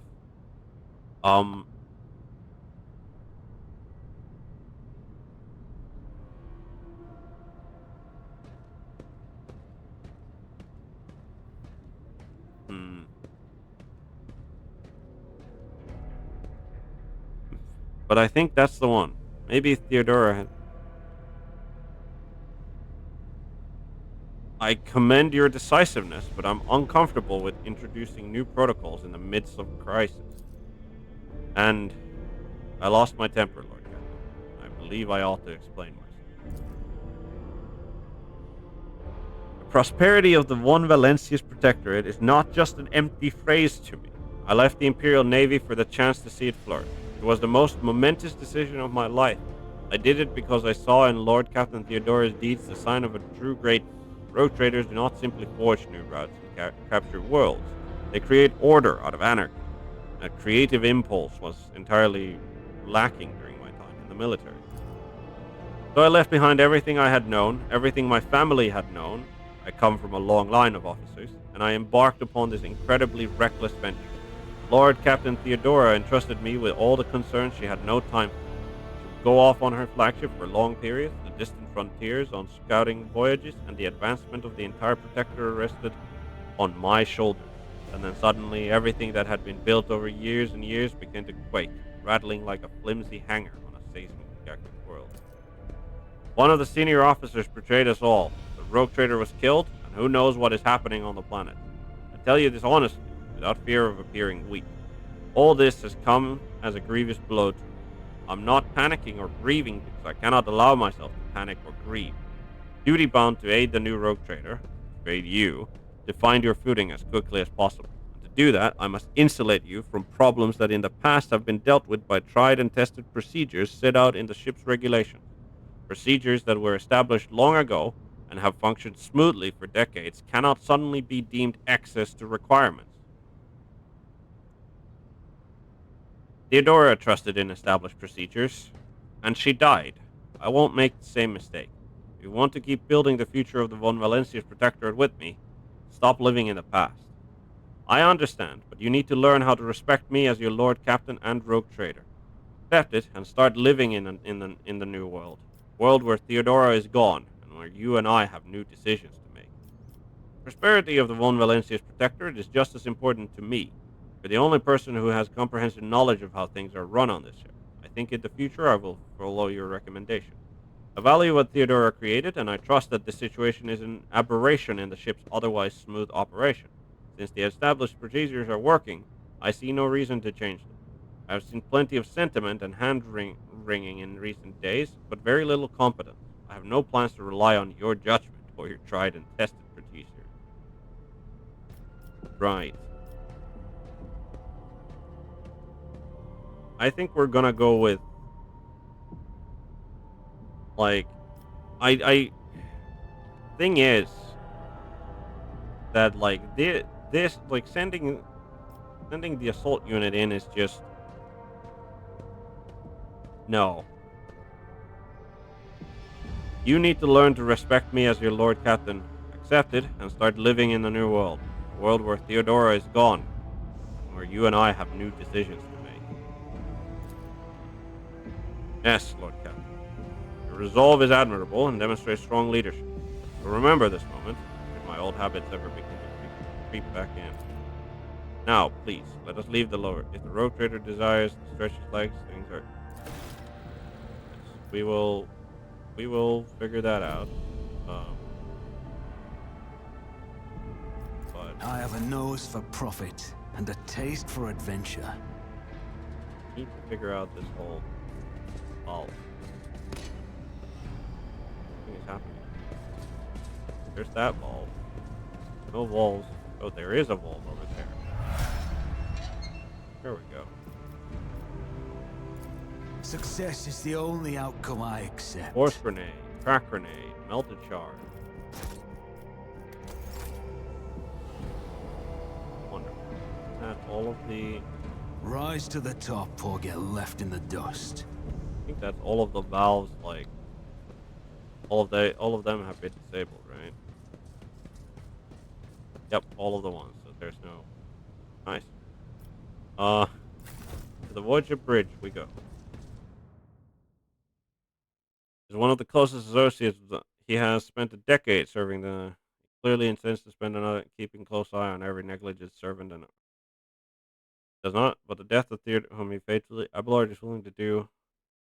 Yep, yep. He definitely comes across that way.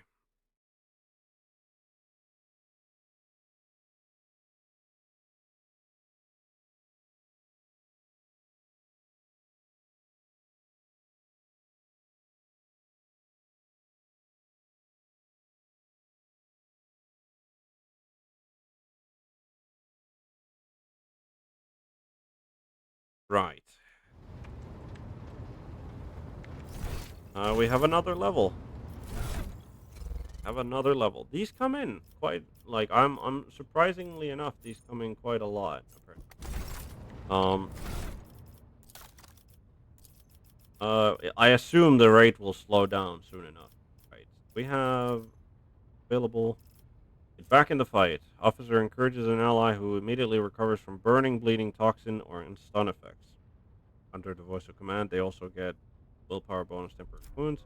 Air of authority increases an ally's resolve by 2. 2+ resolve halved until end of combat. If target, they will start their next with one additional action point. Move, move, move. Additional movement points equal to fellowship bonus. Attacks of opportunity. That's nice. Break their ranks. Can only target allies who have enemies adjacent. Until the start of the officer's next, all melee attacks made by the target deal additional damage equal to the fellowship bonus halved, multiplied by the number of enemies adjacent to when this. If the target is under the effects of voice of command, they immediately make an attack against an adjacent enemy. Jesus, okay. Take aim. Target's next attack will ignore cover and will have double the effective distance. If the target is under the effective voice of command, this attack will ignore enemy dodge. Additionally, the damage from this attack can't be reduced below. Man, like both break their ranks and take aim are like, uh, what are we? Within a 4 cell rate. I think we're gonna take aim because it just has the longer range. Like Air of Authority. Air of Authority is also nice. Solvis gives an additional action point for taking. We're gonna go with take aim because like ignoring cover and having double effective distance seems pretty pretty great. Right. We have taken it will not die. A combat master, swift movement, sling master. Combat master is what we're gonna pick up here.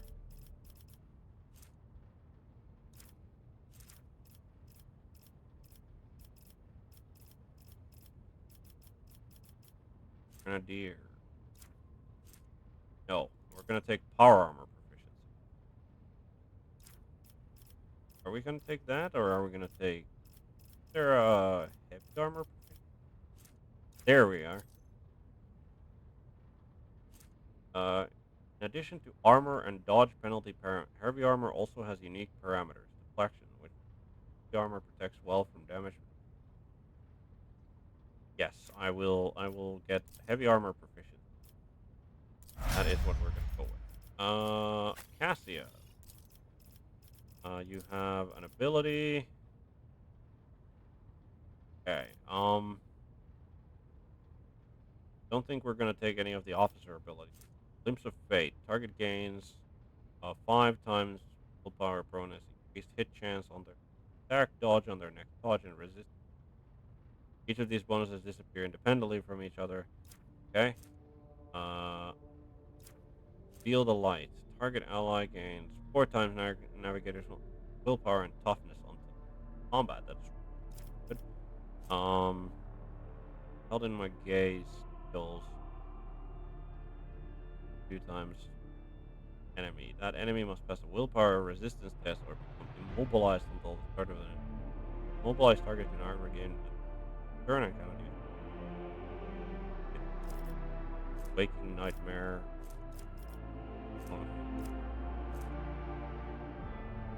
One cell radius around the target. Target point must pass a willpower. Those who fail, even if they are stunned or immobilized, immediately gain an extra turn where they attack their allies. Every time an enemy does navigate again they gain a stackable plus their new bonus card. Touch of Anger is like pretty decent. Zone of Fear. I think we're gonna go with Held in My Gaze because like just being able to immobilize somebody and doing damage while seems pretty good. Right. And I think we're just gonna take Nimble.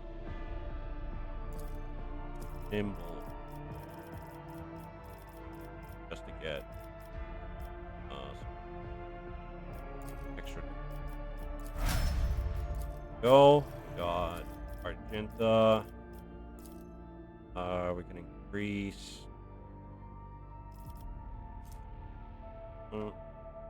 ability again. And master. No. Aim.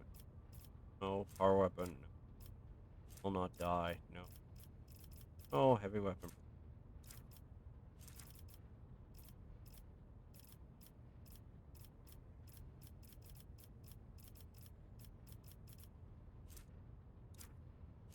here. Ready to serve.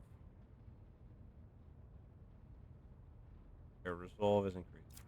Better to die for the Emperor. Doing my part.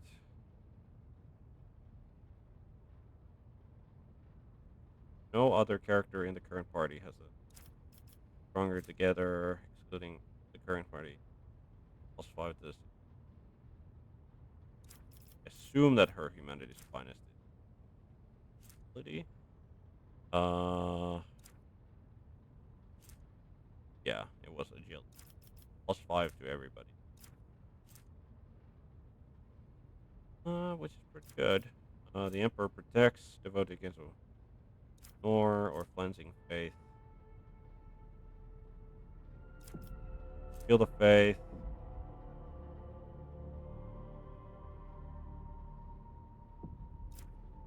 Litany of hatred.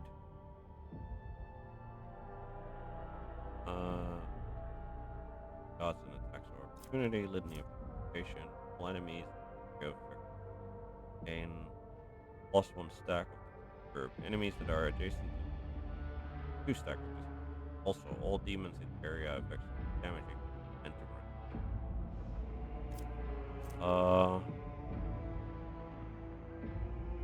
We'll get litany.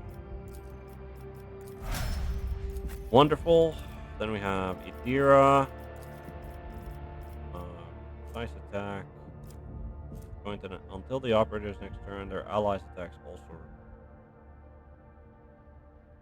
intelligence bonus. Response.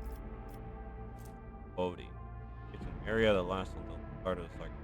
All allies within that area gain 4 plus time reading. Not be less than. Prescience. Target gains 4 plus siren intelligence, perception, fellowship, and power. Dominate. Necessary deprivation. Target is merely blinded. Target fails, they become blinded and suffer an additional 5 times psi rating penalty to all characteristics like blindness or resistance. First success makes biomancy. Right, so she could. Oh, so these are like these unlock the other one.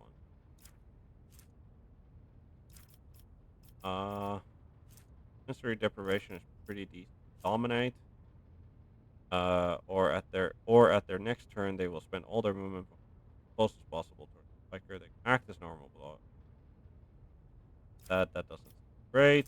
Prescience, intelligence, perception, fellowship, and foreboding. Go with foreboding. How large is the area? All allies within the area affected with. Yeah, foreboding seems. Right. What are we bumping up?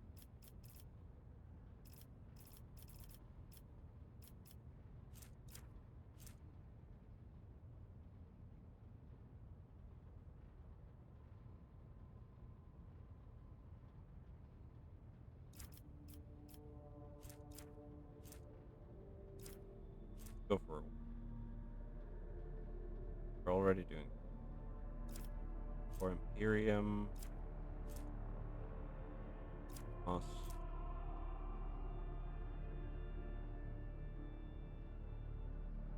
You know what? We'll go with. All right. Abelard. Characteristics: toughness, weapon skills. Go with weapons.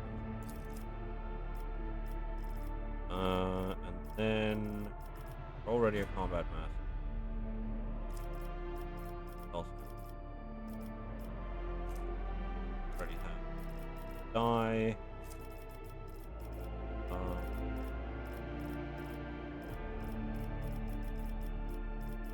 Ready to serve. Right, this. I think we take better to die for the Emperor. He's the main tank, so he's probably gonna tank the damage. Alright.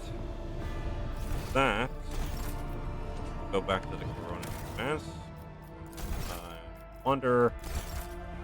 So the first one that we had was Cassia came out, and the second one that we had was Abelard. Um, so let's go back to the Corona's map, and maybe we can get somewhere. Maybe we can actually get where we're intending to go.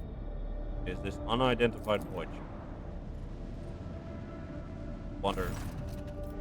Box crackles alive, Master Note. What have we here, Lord Captain? It's not very noticeable, but there's a void ship sitting in the local asteroid. It sure is quiet, like it's huddled up in there on purpose. Not like I'm surprised. The thing is more scrap heap than ship. Somebody sure went to town on it. We're registering critical damage to the hull and depressurization of several components. But there's an incoming transmission now, too. Hear us. Do not require assistance. Keep. Do not require assistance. Copy. Box relayed. Keep following. They'll pass us by one day. Emperor protects. Lord Captain, I'm told our augurs cannot determine the allegiance of the vessel. To be brief, there's an unidentified and badly damaged vessel within an asteroid field near the Rakati Philia colony that is refusing help, which, not to put too fine a point on it, not yet been offered. Revor, can we establish communication? Let the vessel identify itself. Yes, Lord Captain. Connection is established. Unknown vessel, we're receiving you. Identify yourselves. I repeat, identify yourselves. For a brief moment, the Vox only hisses and snaps, and several voices at once start shouting over. Do not tell! Tell him! We're done for. This is Thunderfang. We are a merchant vessel. Do you copy? We are a private merchant vessel. Merchant vessel. Of course they are. Damn my stupid head. Where did I hear this name? Thunderfang. Bravo. Damage report on the unknown vessel. Telemetry shows multiple hull breaches, most likely caused by the guns of a combat ship. Several compartments are leaking air. The bridge has been almost completely obliterated. 2 of the engines are critically damaged. Somebody gave them a trashing so solid they barely managed to limp away. Thunderfang, your vessel is badly damaged. What happened to you? Vox responds by bursting into a cacophony of sounds, words, and emotion. Someone chuckles bitterly, another swears with some foul expletives, and yet another hisses, furiously demanding that the others shut up. Managed to make out little. We were just flying, minding our own business. Straight out of the blue and opened fire. Miracle we could get away. Emperor protected. And then more fire. Who? Wide on and on. Roasted our tail. Bombed everything. Our folks are left without our help. We never got to them. Thunderfang. Why can we not identify you? Why? I don't know. What if? Certainly not. Our vessel is badly damaged. Damage is preventing the correct identification. We assure you. Peaceful merchant vessel. Thunderfang does not require aid. Thunderfang, now stop playing games and explain again what you forgot in the area. This time, I highly recommend the truth. Happy now? What have you done, idiot? It's too late now. Do you copy? We are from the Fellows of the Void. We did not come here to loot on a different business. To help our own out of jail. Do not hurt, please. Already had our chronos complete. How about striking a deal? Our hold is full of goods. In case you are unaware, Lord Captain, the Fellowship of the Void is a disorderly assembly of several dozen pirate factions in the Corona's expanse. They consider themselves above regular heretics solely because they sometimes have Vox conversations with those whom they are about to board. Were it up to me, I would make them eat a salvo from the macro cannons to shake the scum loose from the decks. They certainly deserve it. The honeyed voice of the high factotum interrupts the translation with a polite call. I would wait on destroying the vessel if I were you. Although the moral aspect of their livelihood do cause some awkward questions, the Fellowship of the Void remains a major supplier of goods to the local market. Perhaps you will find dealing with them acceptable, especially when jumping to warp is impossible.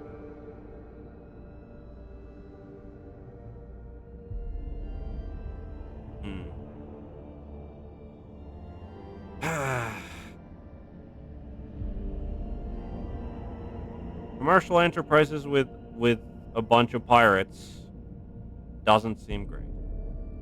Main gun deck. On my order. Aim weapons. Target Thunderfang. Your Lordship, I beg forgiveness for my impertinence, but let me remind you once again, we're currently locked in the system without the ability to warp anywhere else. Be reasonable. Do you really, now of all times, want to get rid of a trading? Remember, Fellowship of Void is very likely to...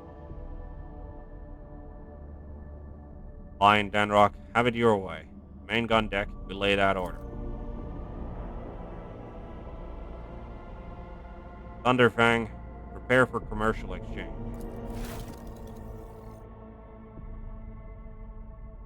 Get...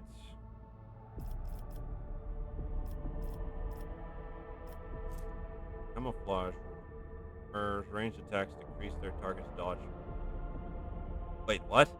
The wearer's ranged attacks increase their target's dodge by 5%. Does not stack. Why does... Huh. That is like the weirdest thing, right? So we only have 10 profit factors, right? Acquired cargo.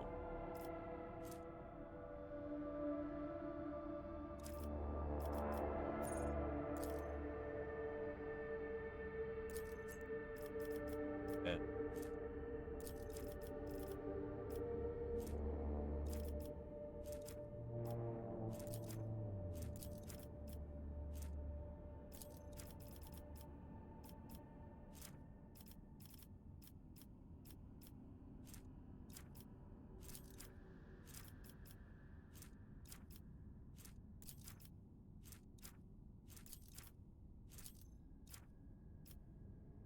Oh, so this just gets reputation for them.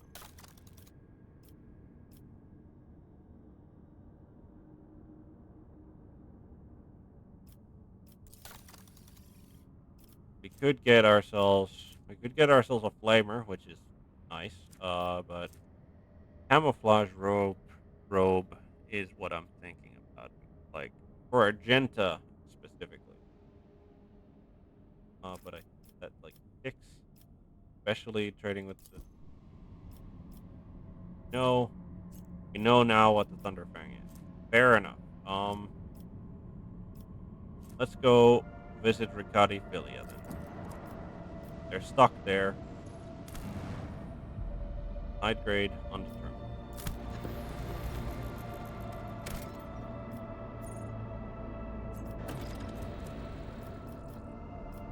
Added to the world with the...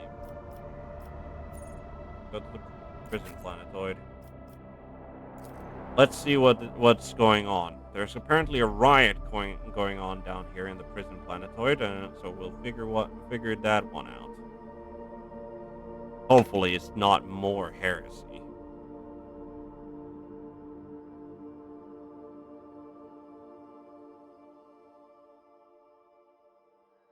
But I mean, wouldn't be surprised.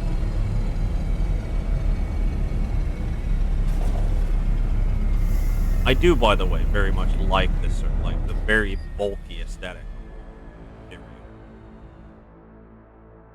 Imperial like armor and that returns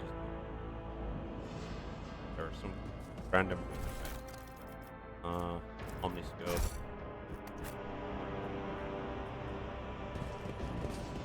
Pilot record. This could be an opportunity.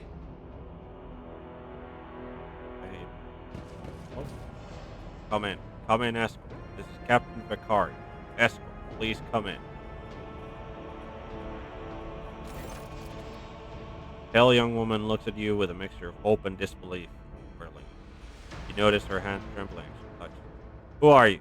Did you come from the planet? Are you reinforcement? Saint Steve, I thought you'd never come.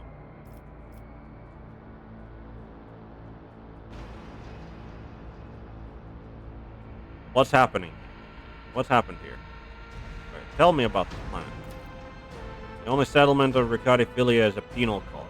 The prisoners work in the mines and the domed quarry. They mine sulfur, serum dust, sand, which is then melted down. Rather nondescript, or so it was prior to current events. What's happening here? There's been a prison riot on the planetoid. Sadly, it is being led by the prison warden himself. What? The Honorable Anathagon Castiglia.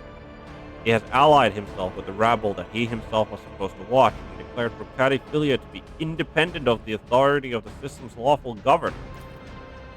I came here as a shuttle pilot alongside the Honorable Evain Winterscale, son of Caligos Winterscale, rogue trader, vanquisher of Xenos, forever triumphant over the enemies of humanity. Right. Young Lord Winterscale wished to speak to the warden personally so he could put an end to his lawless treason. He and his escort went ahead, and I haven't been able to contact them over walks for a very long time. Evain, muttered, stroking his... One of his distant younger offspring, yes. That's as much as I know about him, which means he hasn't distinguished himself in any meaningful way. Evain Winterscale has made several diplomatic visits to Uruk V on behalf of his father, rogue trade Caligos Winterscale. The Great Regent would not grant entry to someone dishonorable, which means whatever happened in this terrible, malodorous place, we must aid this man of noble blood. Warden himself is spearheading the riot. Yes, no one expected this. Master Castiglia is a nobleman from a respected governor house and a vassal to House Winterscale. All of a sudden, he proclaimed Ricardiphilia was now his personal domain, that the prisoners were his subjects, and that he would never bow to anyone again. It's pure heresy. And I take it they're looking forward to a diet of sand and gravel. What kind of madman would start a revolt on a barren rock? Interesting question there. Why would young Winterscale have felt the need to parley with the distant? It's a personal matter. Master Castiglia, the seditious warden, is Lord Evain's childhood friend. When my lord heard of the riot, the news saddened him greatly, so he rushed here without delay, in hopes of bringing his old friend to his senses, no doubt. First Winterscale in my memory who prefers to talk rather than shoot and slash. Smiles faintly. Young Lord Winterscale is not his father's shadow. If he is determined to save his friend, he won't back down. I pray to the throne that he's alive and well. He's been gone for such a long time, and I really don't like this. Cassia frowning. Theobald executed his wife and only son on the mere suspicion of treason against House Orselio. Why did the noble Evain rush to save someone who had betrayed his house? Bonds of friendship give one the right to make an inexcusable mistake? I'm looking for a man by the name of Heinrich van Kallax. He's here, perhaps? Unless it's one of the prisoners or guards, that seems unlikely. There are no shuttles in working order other than yours and mine. There's nothing else anyone could have used to reach this place. Is there anything else I should be appraised of before I set out? Some of the rebels have holed up in the barracks. I don't know how many, but given this is the only way through to where the negotiations are taking place, I would expect heavy resistance. Please stay caution, your lordship. Lord Winterscale's guards mined the entrance so that the rebels couldn't get to the shuttle. I have no more questions. You may excuse yourself, pilot. Your lordship, if I may have a minute of your time, I wouldn't ever have dared to trouble you with a personal matter, but the situation... In any case, have you been to the capital of Rakad Minoris yet? I wanted to ask if you saw a man there, communications officer by the name of Jaspar. What is... Remain disdainfully silent is an option. What is your relationship to this man? We're engaged. I have not yet been to Rykad Minoris and know nothing of this officer's fate. That's a shame. May the Emperor keep that fool from harm. Thank you for your time, your lordship. You can tell the desperation that she is exhausted, frightened, and wishes to be off this planetoid as soon as possible. It seems entirely reasonable considering Is there money to be made? Currently... right. Oh, that is... yep. That is a chaos symbol right there. Alright. Argenta? The Emperor favors me today.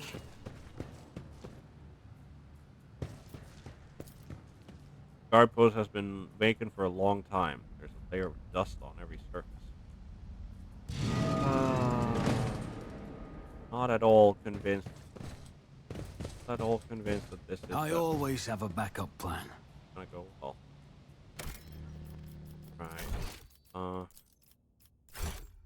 Save here. Build a bridge. I'm gonna assume that that's gonna be from the other side. Yep. Let's go to the barracks.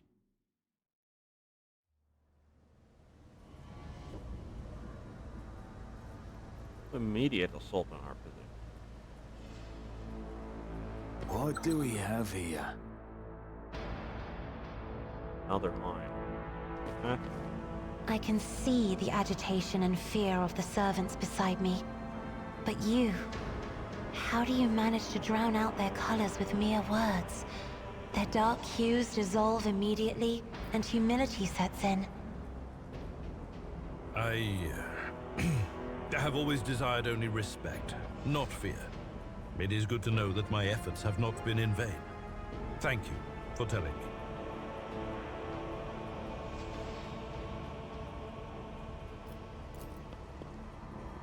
Remains of a meal, one far too lavish for even a high world, let alone a prison colony. Long string of names extends heading up corridor. Right. When the faithful are idle, heresy grows.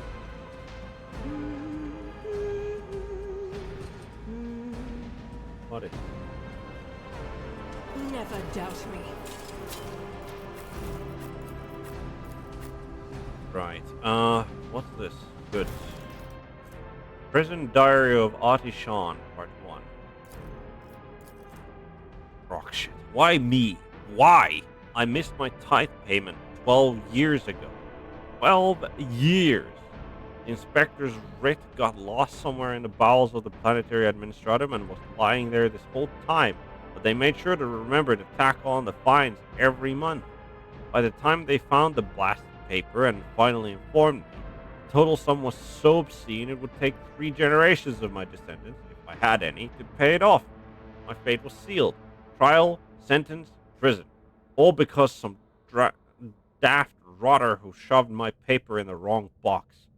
To be fair, I think I got off pretty easy. My bed in the barracks is about as hard as that slab of rockreed I've got at home. Working in the quarry isn't much tougher than my old job, and the rules, Lloyd Take Me, that old sod that governs Reichhead Myronus, is a bloody sadist by comparison. It's a strange old place. I haven't been beaten once yet. The guards bark orders all the time, but they never hit us. They also got this kind of inner circle of special chosen prisoners. The Optimatum, they call it. If you can get in, Emperor as my witness, you get an actual day off. They let you out of your cell and into the yard by the big barracks.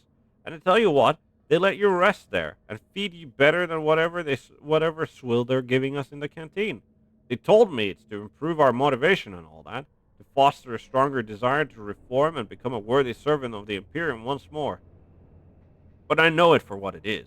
Just a club for the Warden's favorites. The same story as everywhere else. Suck up to the people in power and get some swanky perks. They say the whole thing was the Warden's idea. Funny man, our Warden. He looks more noble than nobility itself. Tall, groomed, teeth even, eyes burning, boots so polished you can see yourself when you move to lick them. That nutter doesn't much want people licking his boots.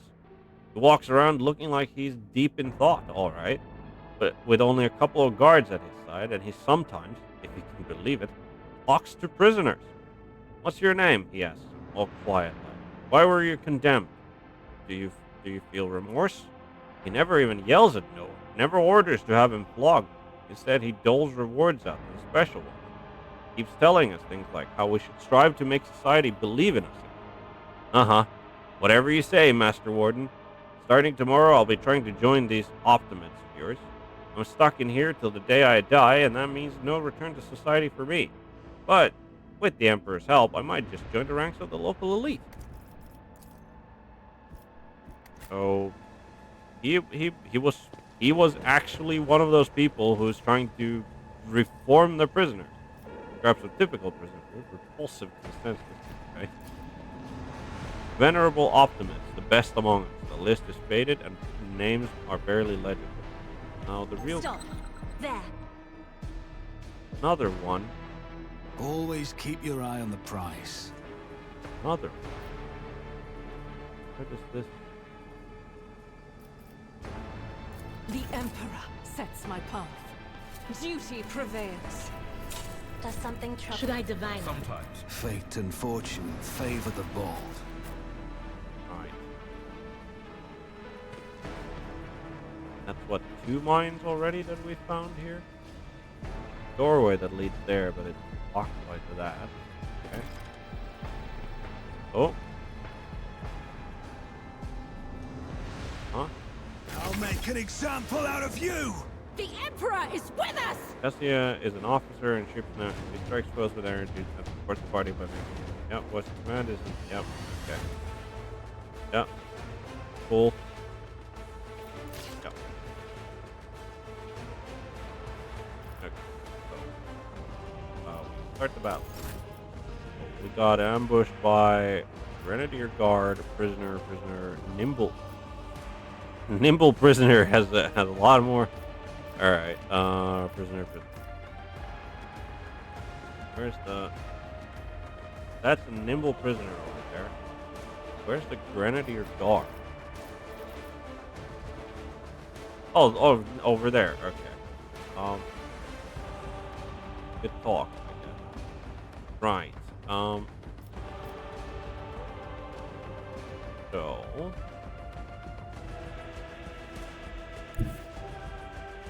Let's make some opportunities. Move up here. This is...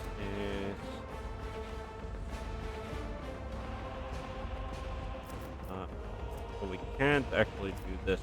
Oh yeah, because we can only do the... let's see. Do we can't get somebody to immediately just bring it down?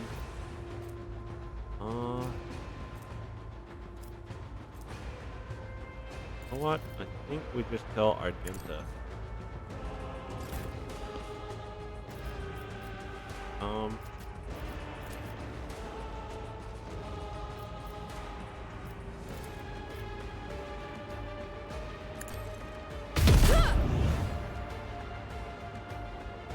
Missed the first one and then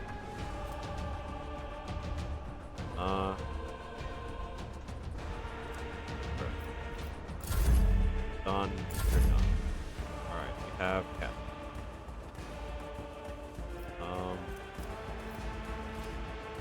Lidless there.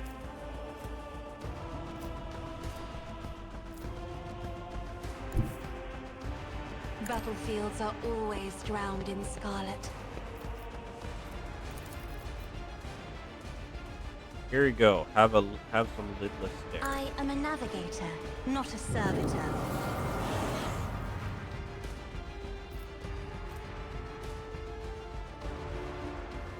Okay. That didn't work out.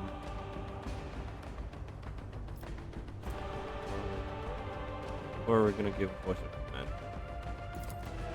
Isn't this a job for the serfs?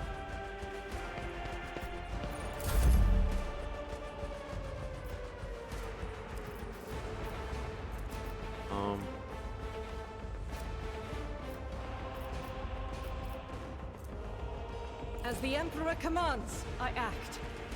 They're running.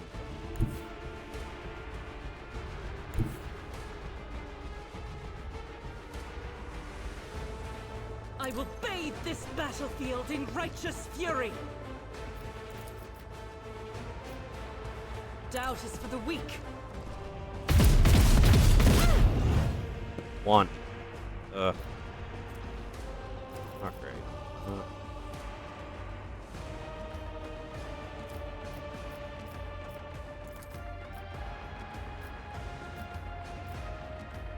Alright, let's try to... I'll do it. Strike is a prayer. Got that.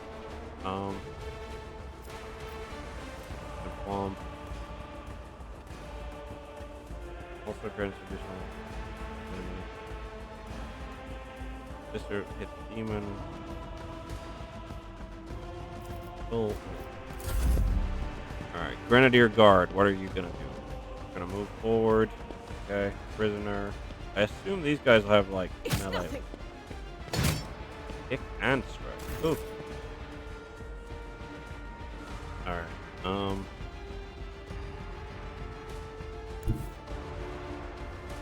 first thing that we need.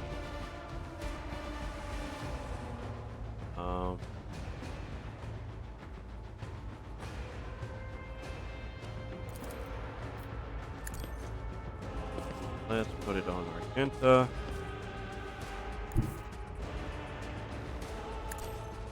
There.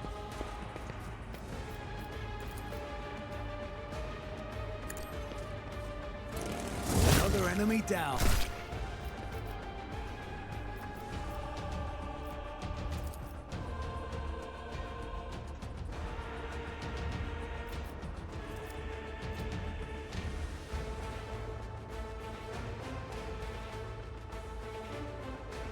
Uh-huh.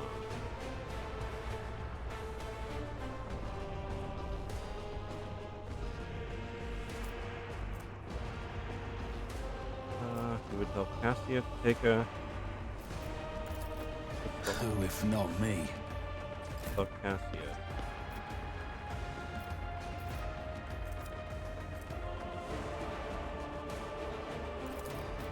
Me? If you insist, Lord, duty demands. There we go. If I may. That. And then get that.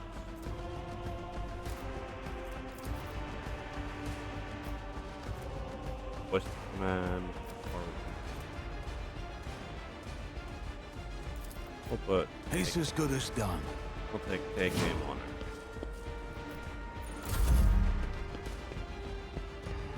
Right. So the nimble prisoner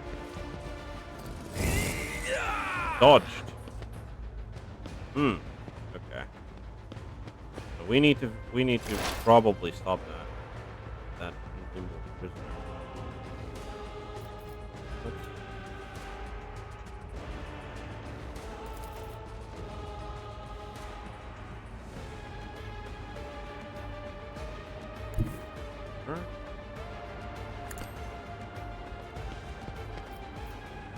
Over.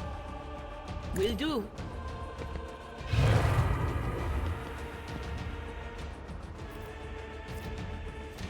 I don't like that.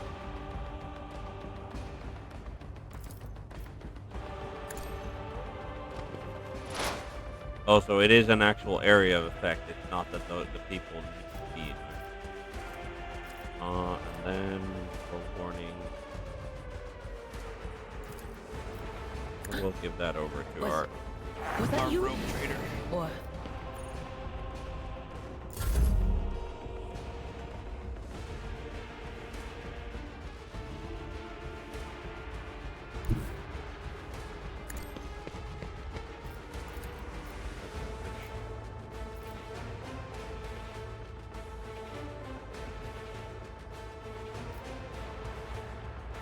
Victory is imminent. There. At your beck and call. Sure. And touch.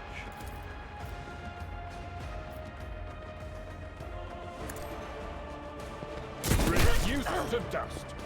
Well done, Abelard. You actually managed it.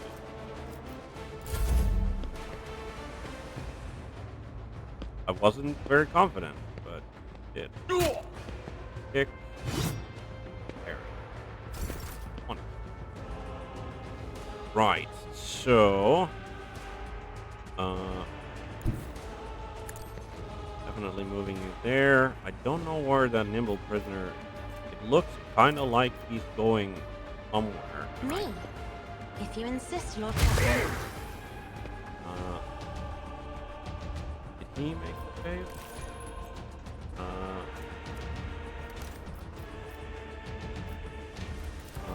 I I'm not accustomed to being ordered around. That on Abelard. And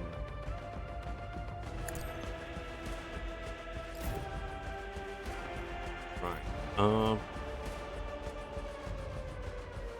Immediately spends all their games.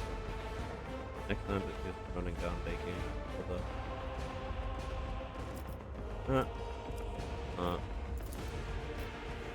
As the Emperor commands, I act.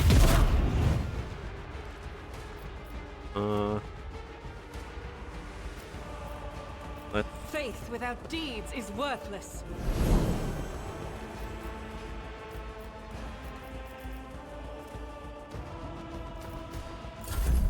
High momentum.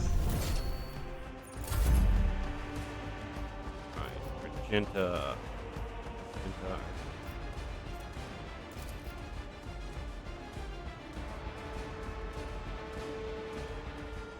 Not great. Guided by faith.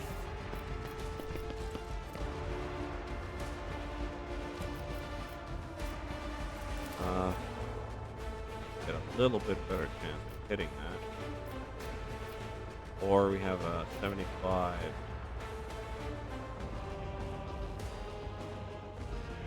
Doubt is for the weak.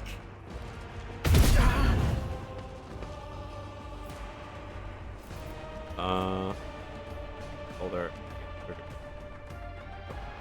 As the Emperor commands, I act. Grenadier Guard. That was a grenade. Of course.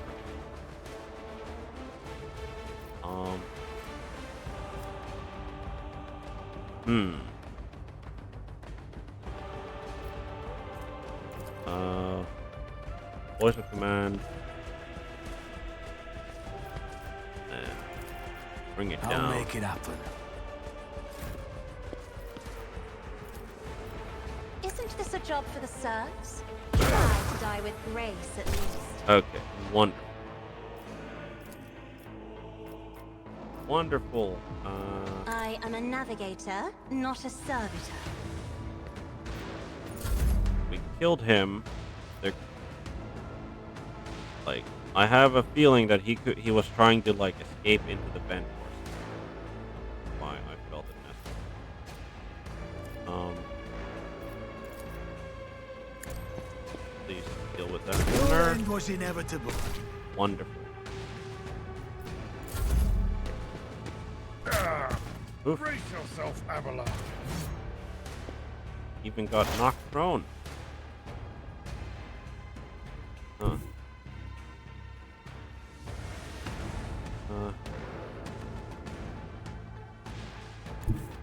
I know what is to come.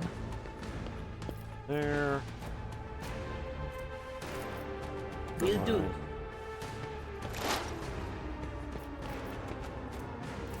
Weakness. Anything else? And single shot.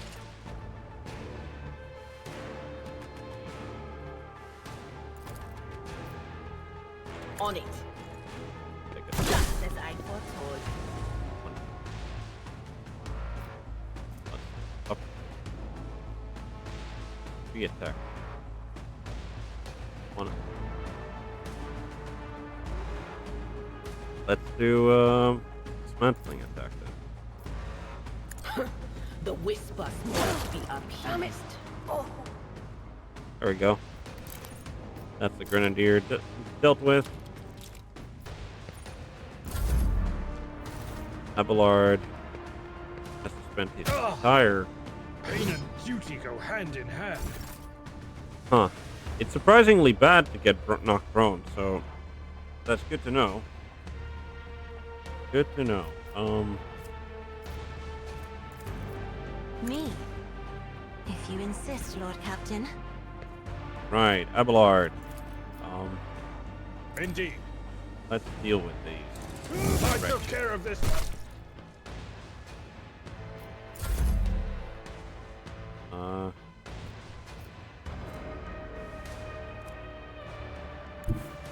I have read tomes of military tactics. I'm not accustomed as duty demands. Alright. We managed to deal with all of that without anybody escaping or knife. I think we just all of this gets to go to the cargo.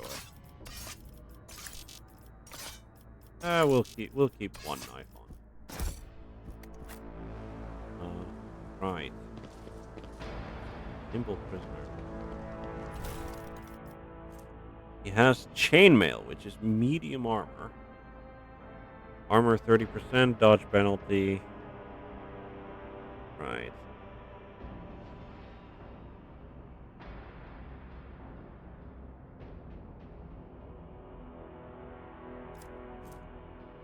Rated knife.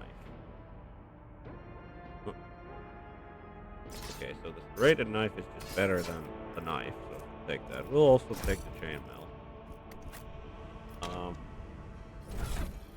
Right, let's see. Do we want to? I think we take the chainmail. Yeah, 43%. And then, yeah, that's that. Then who are we?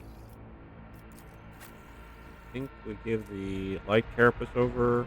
Yeah, we give the light carapace over to Cassia. We're not giving the serrated knife to anyone at the moment. That, I think, a good place to save. These sorts of penal colonies are not exactly like one-off thing in the Imperium of Man. But like at least the warden seemed like somebody who actually wanted to sort of help the prisoners and like bring more efficiency. All right, let's inspect the poster. My house would be proud of me. What does it say? The grease-stained edges of the poster are detached ever since. It appears that it was frequently removed and we'll tear off the poster and examine the wall behind. Yep. Prisoner Shank.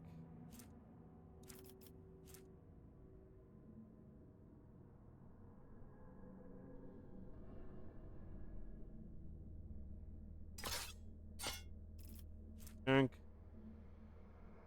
Approved auto pistol. Hit. Cargo.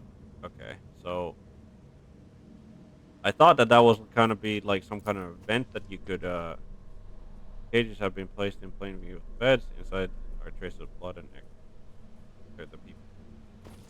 These cages are for the people who misbehave. Right. I figured that was going to be some kind of event, some kind of tunnel or whatever, to see if like that was that's what the nimble prisoner was going for. Bare beds made from metal sheets swing back and forth on rusted chains. Whoever is forced to sleep on them, it would not take much for them. Prisoner has black chest plate, knife, force grenade. Take the grenade. Of this. Beds here are bolted to the floor. Some have thin, torn bed sheets and even tattered pillows. These are well behaved. Right. Let's actually put Alta's force grenade.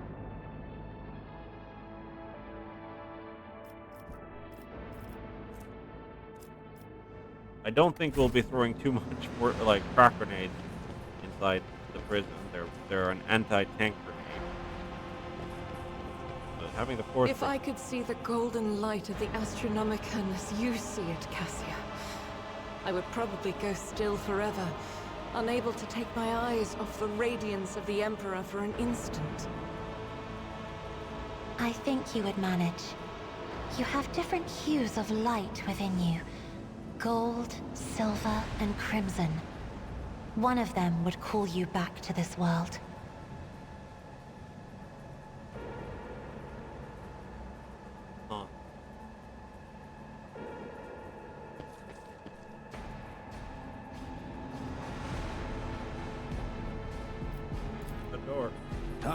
always get the job done.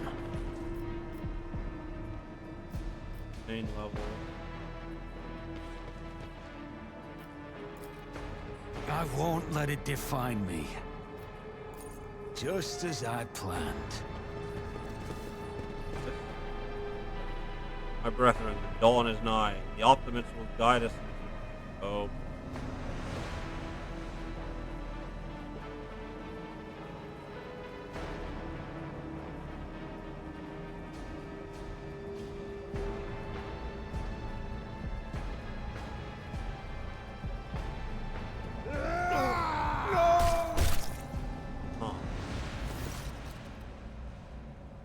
Thank the throne. Normal looking faces.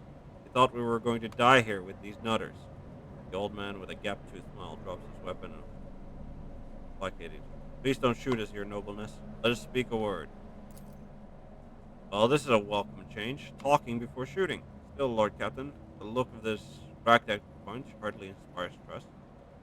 Hardly, yeah, but... I came across a void ship in the system belonging to your associates. They told me some interesting things about you and your planned escape. Well, now that's out of the bag. Our fellows were supposed to come get us a long time ago, but they got tied up somewhere. Void Kraken's gullet with them. And all this time we had to wait, this happened. Pardon me for trying to pull the synth floor. It's just we want nothing to do with this whole warden nut. What now? Will you let us go? Excellent. Sure, no problem. Today you tell us a little lie. Tomorrow you stick a torpedo in our side from that ship of yours. It doesn't fall apart the moment our helmsman sneezes in direction. Give me a reason not to execute you on the spot. Here's the deal. We're honest, quiet inmates. We didn't want to riot, but well, sitting it out wasn't really an option either. Warden's lapdogs made short work of those who refused to join in the festivities. So we had to, you know, play along. But that's all it was, play. We never meant no offense to Governor Medina, nor to the lawful authority of House Winterset. Give us a chance, eh? We just want to wait until everything blows over and we can go back to ourselves and quietly do the rest of our time. A repentant, honest heretic. How novel. Judging by Abelard's tone, the seneschal is utterly unimpressed by the old monologue. Lowbone's speech is mottled with colors that conceal his true, darker hues. This old man has a long history of lies, and he's using his wiles on us as well. But I see no foul corruption or ill intent in it. Tell me more about the warden and the riot. Ah, why soil your tongue talking about that, heretic? But if you insist, here's how it is. The warden of this here prison, the Honorable Master Castiglia, was a crackpot from the start. The previous warden ran things the proper way. Prayer, 1 meal a day, work, a punch in the chompers from the guards, work again. But the new one, do you know what his first decree was? He introduced lunches and dinners. By the 9 devils, that's 3 meals a day. The man was obviously stark raving mad. Things only went downhill from there. The guards quit it with the teeth punching. The warden forbade them. Instead, the overseer started counting which prisoners were digging up more things in the quarry or swinging their pickaxes harder or whatnot. And then, would you believe it, they put together a list of best workers. And if someone on that list also showed good behavior, that's when they'd get promoted to an optimist. That's the upper crust among us jailbirds. Or that's how it was at first. And the warden decided it's the optimists, not the guards, who should be in charge of punishment. And that it wasn't the overseer's job to watch the prisoners work. It was the optimists. Well, let me tell you, that's when these goody two-shoes really started to shine. The guards aren't even in the same league as our dear fellows, the optimists. In the old days, we had maybe 5 or 10 stiffs kicking it a week, and now, well, we were lucky if it was only 50. And that wasn't even the end of it. Warden Castiglia moved out of his chambers to live right in the quarry, under the dome. And I think something in his new home really scrambled his brain. He becomes spouting the wildest things like the Optimates are saints who will behold the truth. And he started taking them to the quarry. Not all of them returned. The ones who did, you wouldn't recognize them. More beast than man. They were butchering people left and right. Even guards and overseers. The warden himself had armed them. And that's the whole sob story. But I knew it from the moment he let us have dinners. Oh, this won't end well. The old codger's right. Whenever nobles start giving handouts to commoners, something always goes wrong. He notices you're looking. I mean that with all due respect, your lordship. No offense intended. If I spare you, what do I gain from it? Now, how can lowly jailbirds hope to thank your noble... You see, us here, we're, how should I put this, different from the rest of the prisoners in this place. They're all petty thieves from Rykard Minoris, debtors, gutter snipes. They're no one serious. Now we, your nobleness, are cut from a different cloth altogether. We're fortune seekers from the void. Why don't we tell you we're on Footfall Station? You know Footfall, the only shipyard and the best market in all the Yes, so where on Footfall you can find some very serious business-minded people and how you can get yourself a very special discount from them on some... What kind of very serious people? Most serious kind, your nobleness. Have you heard about the Fellowship of the Void? It's the largest pirate alliance in the Expanse. There's no leader, of course, but there are some terribly serious captains who decided that cutting each other's throats over loot was, what do you call it, counterproductive. But cutting throats together, now that's anti-counterproductive. And well, their joint efforts leave them with an excess of spoils, so they need to dispose of it somehow. And I, your nobleness, just happen to know someone who handles such kinds of dealings on behalf of those very serious people. I mean, very well. I shall spare you. Oh, that's so great to hear, Now, there's a true aristocrat, not that warden. Now then, where was it? If you're ever on Footfall Station, there's this district there, the Shadow Quarter. It's called that because it's located behind the statue of our holiest emperor. I've known folks who called it something else, also on account of it being behind the statue. Don't repeat their mistakes, I tell you. Reverend Hieronymus? Wasted no time in finding and burning them all. Forgive an old man for getting distracted. So, Footfall. The Shadow Quarters, there's a bar there. Built into the remains of an old ship.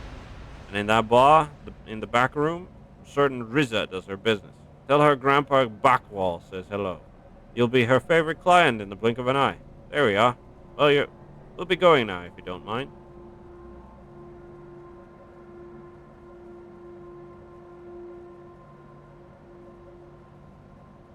I shall not leave you here to die at the hands of the Warden's henchmen. Tell my pilot that it is the Lord Captain's order that you be sent to my ship. You will join my ship's crew. You have my personal pardon as a rogue trader. I don't really want them to join my crew, though. I'm probably gonna get into a scuffle with the Fellowship of the Void.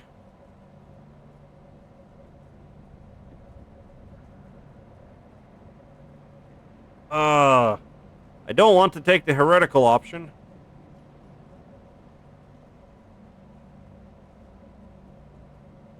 Alright, Iconoclast it is. Thanks, we're most grateful.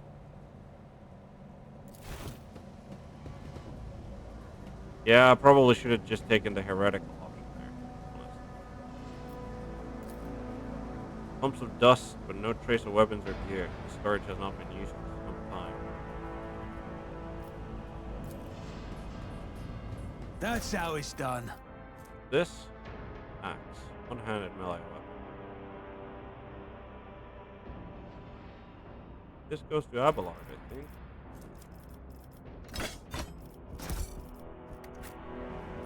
Right, Abelard. You have a chainsword. Less armor penetration, more damage. It doesn't have a sweep. Yeah, that one. Right,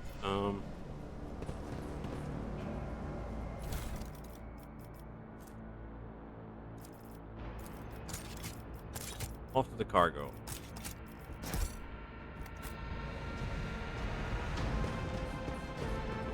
Apologize for that. I put myself through my service. Pain love. Over there. Oh. This. Can't be sanctioned psyker or even diviner staff. Okay. Gas cloud grenade. And a medic. Okay. Those. So. Abelard. There. Psychic staff.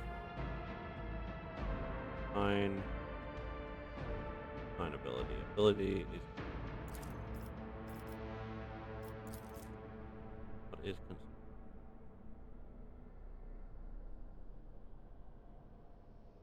doesn't tell me what it actually does. So this one gives us lightning arc.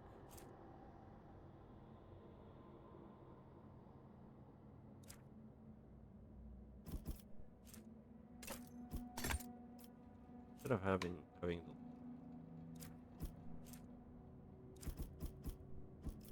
okay.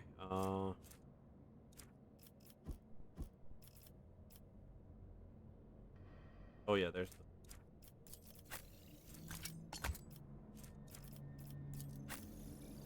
the force grenade.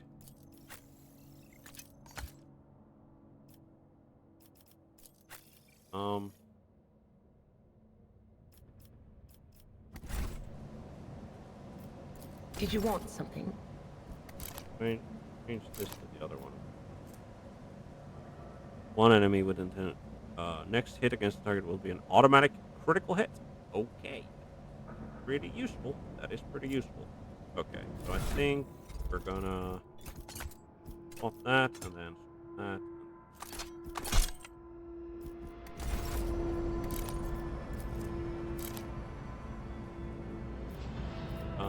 Right. We found some nice goods.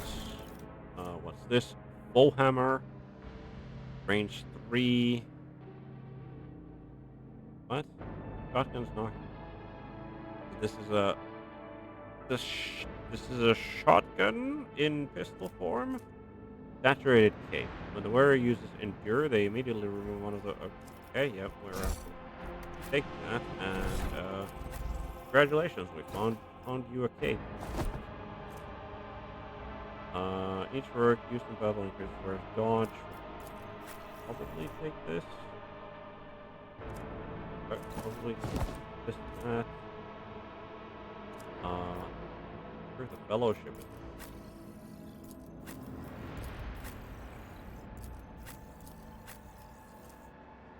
Where is it? Yeah, I think that's there. Fellowship.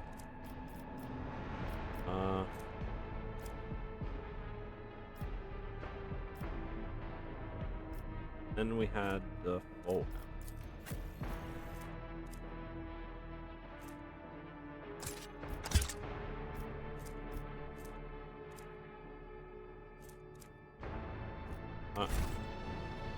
Right. We can get to the main level from here. Is there any other way? That also takes. Rise to the top, or get left in the dust. Prison guard. Severed human body part. Chopped up slabs of flesh have been thoroughly washed. This area of Antti part 3. Okay. I'm scared. I should have known all that charity from the warden was going to bring nothing but trouble. No noble, no matter how barmy, would pull anything of the sort. That man. It started with the little things. The warden would come by to talk as he did. Except he used to ask us questions before it. Now he was mostly gushing sermons. Some gibberish about a path to purgation. Sanctity of sacrifice, seeing with blinded eyes. I listened and nodded. Yes, Master Warden. Of course, Master Warden. He could say whatever rubbish he wanted as long as the tasty optimum meals kept coming. I thought everyone else was doing the same, nodding just to please the big man. I was wrong. After that, people in the barracks started yapping on about purgation and blindness too. Apparently, us Optimates were no longer just the Warden's favorites. We were, Emperor forgive me, prophets of some kind who were meant to save the rest of the soil, or awaken them, or make them see. Some rubbish along those lines. People were now supposed to make sacrifices to the Optimates. Yesterday, the sap who slept in the bed under me in my first year here cut off his own damn ear and crawled on his knees towards me. He handed me the ear and begged me not to forsake him when the fateful hour came. What in the throne am I supposed to do with an ear? Why is everyone, every single one, staring at me all the time? The warden said the time was nigh, that fate had truly great things in store for the Optimates. I went to look how my good friend Cleansin was doing. Hadn't spoken for 3 months ever since I had all his tooth ripped out. He spoke today. He looked straight at me and said, "Dead man." I kept hitting him until it hurt. Until it hurt me. Now my fists and feet are all bruised. After barracks stood there and watched. Prayed. Scared. Oh. Alright. Over. Symbol before you versus familiar. Keep your wits about you. Judging by the number of forward Moors, dozens of victims. Oh, what? What? I always have a backup plan. How could this? So we have basically 2 options to go. We can follow this to the main level, or we can follow this way. I think this door takes us to the outside. Right? I think this is the door that we saw. Yep, as expected. Means Always keep your eye on the prize. knock this over. Build a bridge. Not sure if that's gonna be. I'm not sure if that is going to actually like become relevant other than oh great, it's a nice little what's like a shortcut. Could become very relevant if I want. Here. Corpse in uniform decorated with the winter scale coat of arms. These are not even have time to draw a weapon. Jack must have been surprised. Okay. These are okay. So the winter scales did get ambushed before they made it to any sort of, or potentially those were the guards they left to like guard their retreat. Secretions on the outside of the structure indicate some regular occurring natural phenomena, possibly what? Poison? The poison gas emission.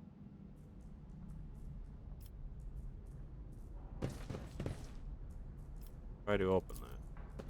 I'll learn from this mistake. I always get the job done. Okay.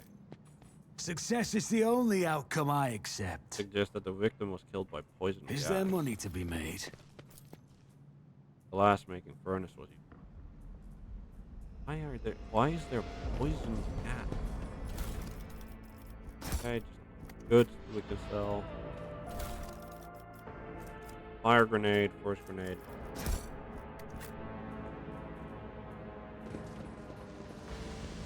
Oh. Oh. Oh no. No, no, no, no, no, no, no, no, no. You're not doing that. We're saving it, Wade. If we can. I told you, Evie. They're hiding so much from arrogant mentors, holy brothers and sisters. What have they ever given? Nothing but a pile of fibs and useless admonition. The voice of a man sitting with his back to you seems almost soft, heedless of everything but what is in front of him.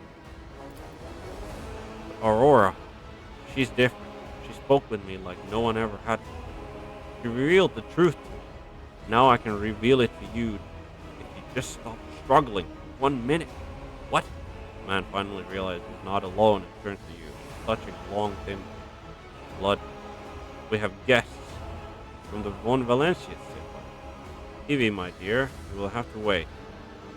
Not faint, I beg of you. It's important you feel everything, including your other eye. Warden's words are suddenly drowned out by a chorus of voices in your head. The entity that still dwells in the recess of your mind rejoices in the cacophony of cries. Place. It holds great significance for the entity.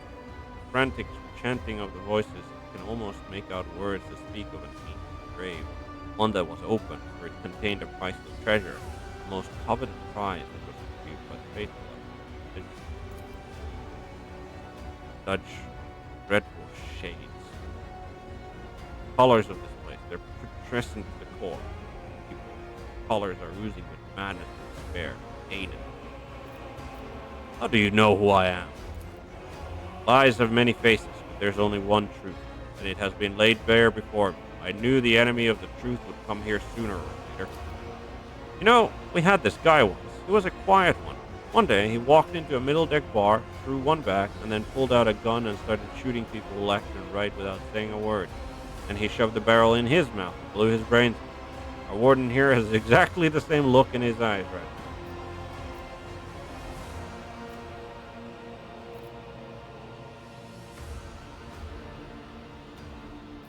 Step away from the hostage at once. Hostage? How rude. Young Winterscale is my guest and dearest friend. He came here himself to visit his old acquaintance and have a heartfelt talk, and I'm merely showing him some appropriate hostility to commemorate our reunion. How dare you, you contemptible peasant! I mean, he's not a peasant. For every drop of noble blood you spill, you will pay 100-fold more. Abelard shakes his head somewhat. That poor fool. I knew nothing good would come of his naive attempt at negotiating with heretics. However, Yvain appears to still be alive. If we make haste, we might yet save him. Having a scion of House Winterscale in your debt would certainly prove beneficial.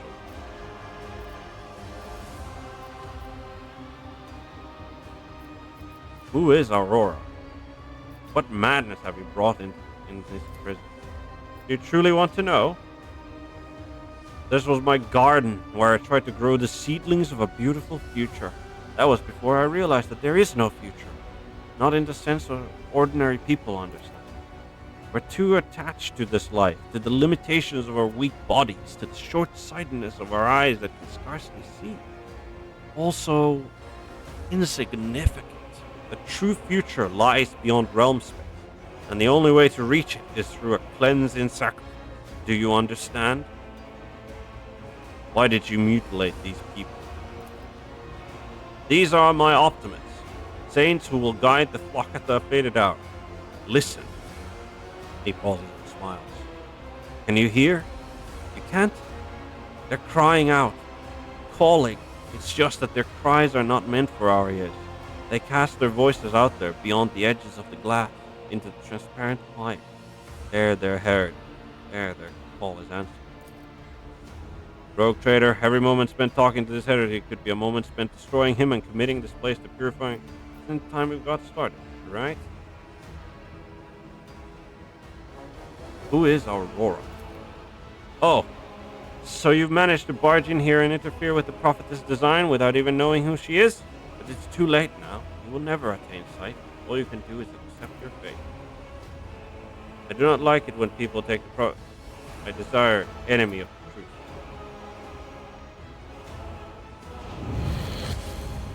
Time for words has passed. Optimates, give your power. You will beg for mercy, but I will grant none. Give me strength. We're definitely starting there. Spoken prisoner, guard. Argenta gets.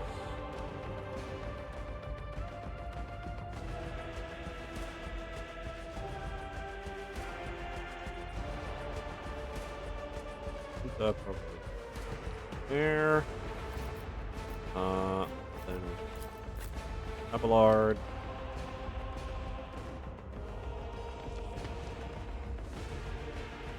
Abelard there. Oh, I'm like, I'm so.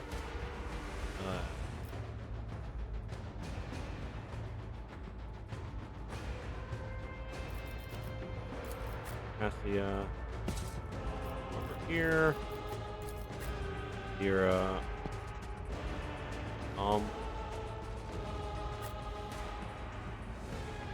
here's- do they have, so prisoners look to be melee oriented. Warden Castiglia seems melee oriented. There's a couple of guards with guns on them. Unholy Lens. Is that an actual certain? No, it's not. It is something. Maybe it's something that another unholy land. How many are there? Another unholy. Might need to destroy them.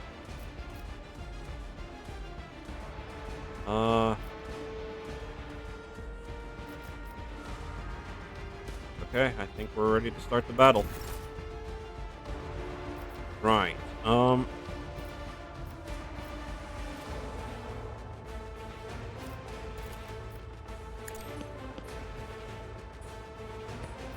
That.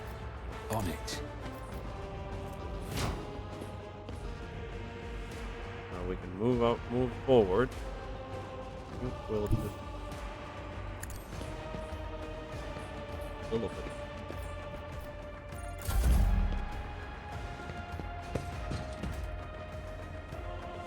Oh, there's another guard.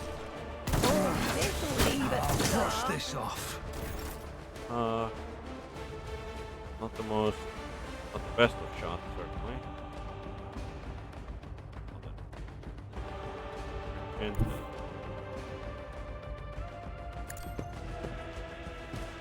There.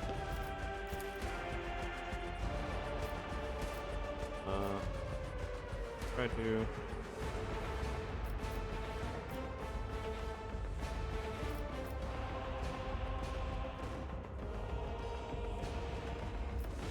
Yeah, I don't think I really care about that. I'll do it.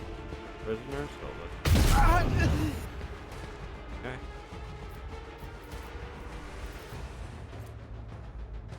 Immediately spends all their. Oh, actually, a gun.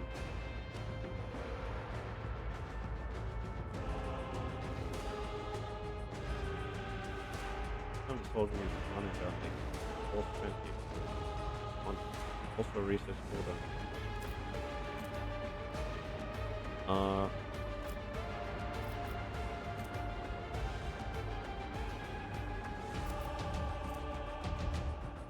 Faith without deeds is worthless.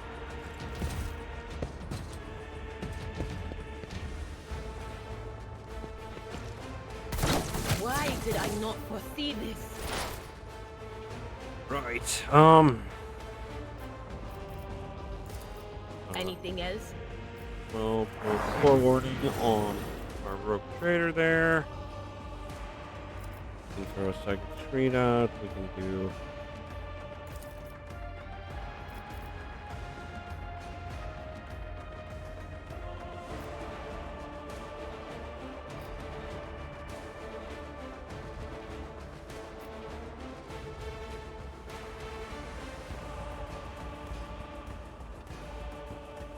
Still quite a lot of But of course. down that area. Line. Yeah.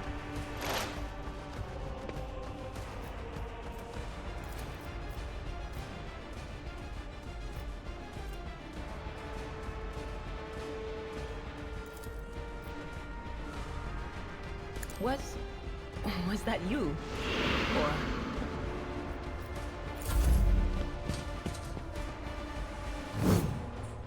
I dodged. Gordon. Then.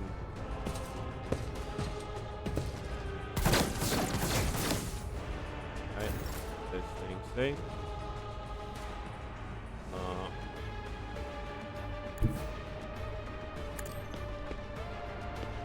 Going in, and then At your beck and call. brace for impact, absolutely. Then we have very well put. It will be done. We will put sworn enemy in there. I think we just go for the swing on the warden. I will do my duty. Ooh, and that was parry. Do it.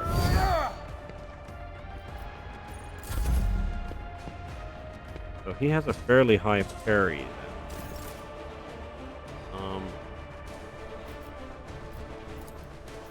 Isn't this a job for the serfs?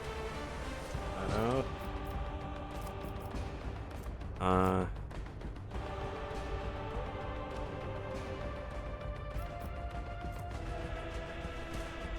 Yeah. I think Emperor, give me strength.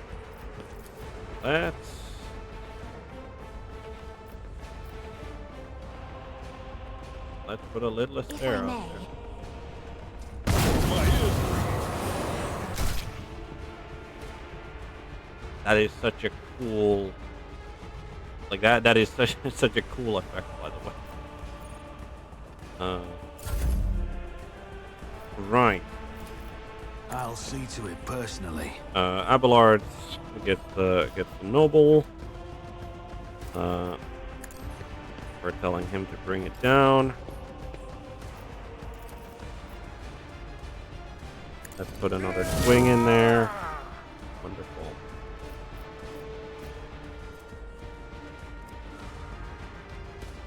And then Victory is imminent. let's get some more temp hit points. Right. Then we have here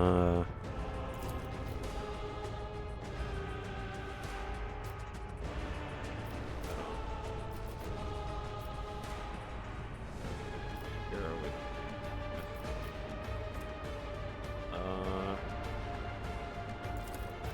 It's as good as done. We'll tell her to take aim again. And I'll make it happen.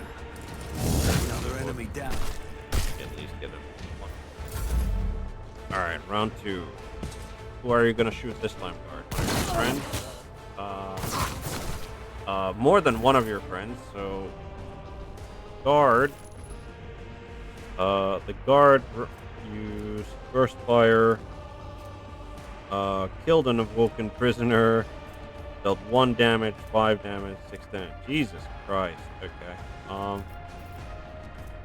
As the Emperor commands, I act. So gun and gun.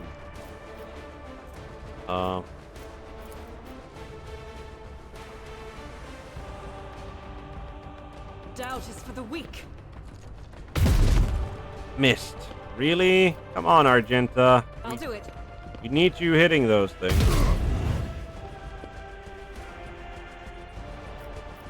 Need you hitting. I think we're gonna just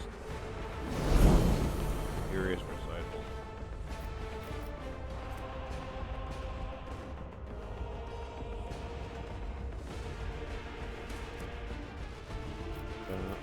That's her. Not injured. I'm enraged.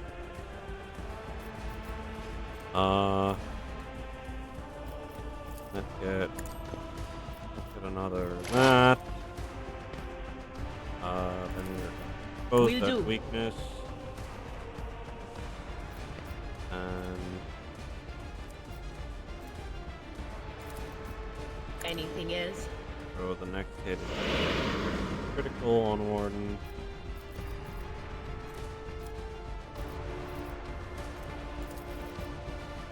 But of course.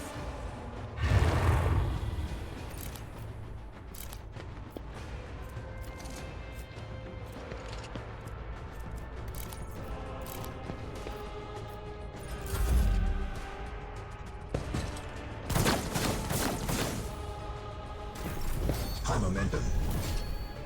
Alright.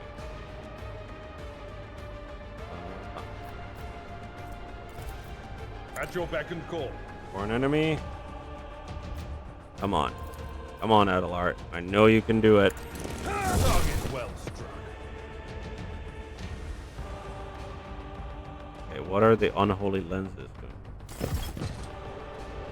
Oh, okay. That makes no sense.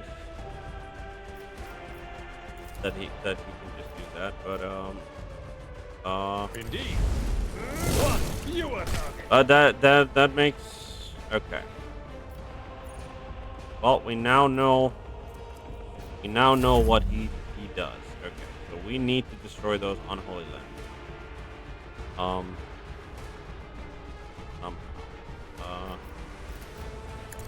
Let's get voice of command on Procurator here.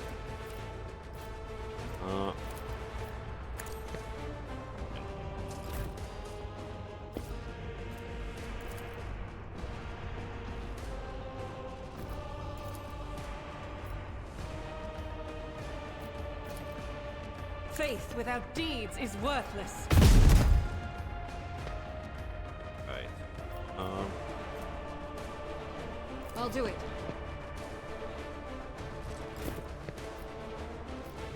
Uh.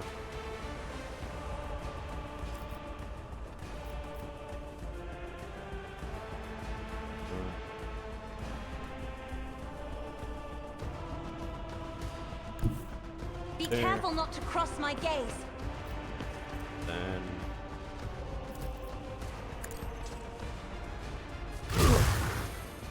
Yes, we did. Wonderful. Wonderful. Right.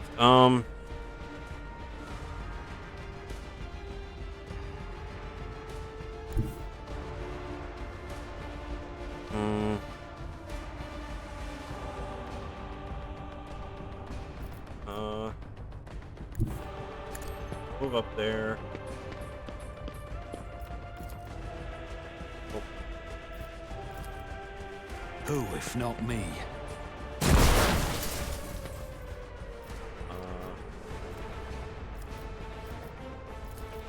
I'll see to it personally. I'll make it happen. Doubt is for the weak.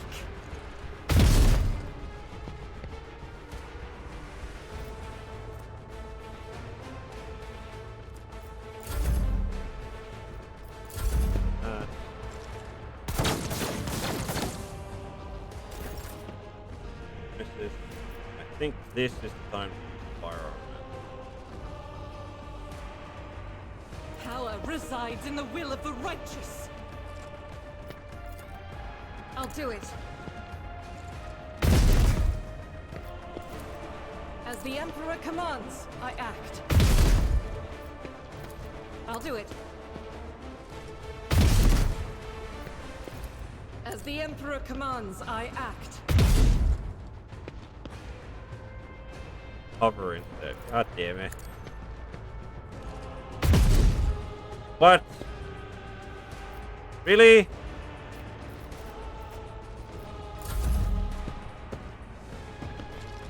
I will endure. Okay. They trashed their own unholy lens. That's fine by me. Right.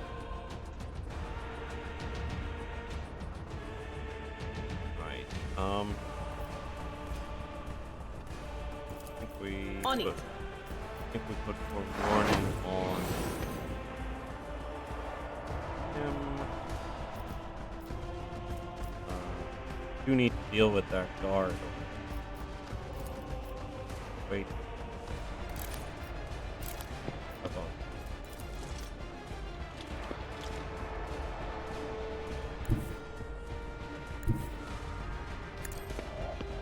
There.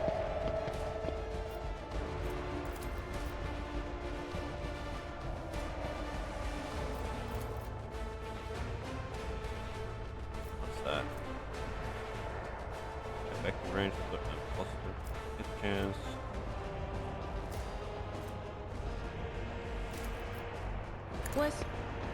Was that you? Or Almost. anything else? Not all. him. Oh, ooh, Cassia just took a rather big swing there. Excuse me. Genta takes some nasty hits.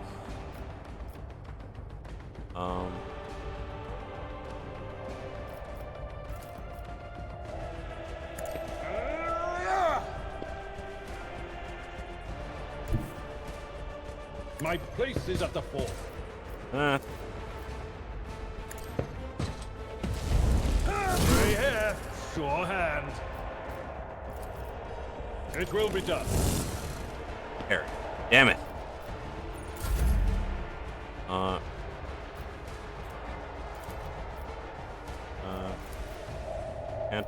Can't put poison. Can't put poison. I am a navigator, not a servitor. On. Target well struck.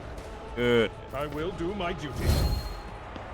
You're off that as well.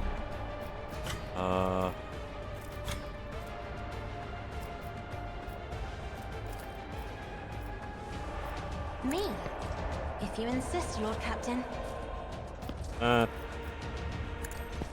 Try.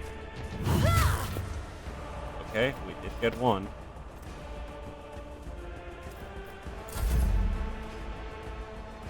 Okay.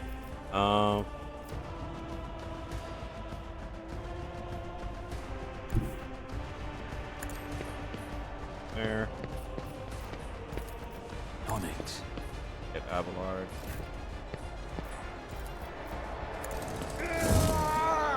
Parried. Fine.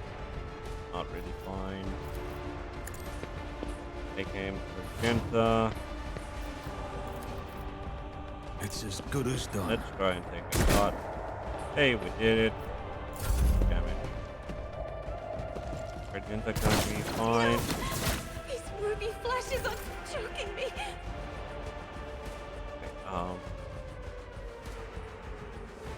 right.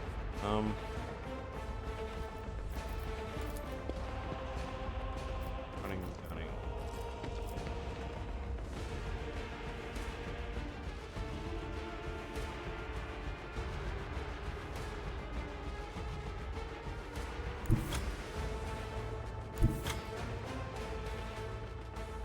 That one guy. Not like. Oh, that went through his. Oh no. God damn it. I didn't see that one went through his attack of opportunity. God damn it. Will do.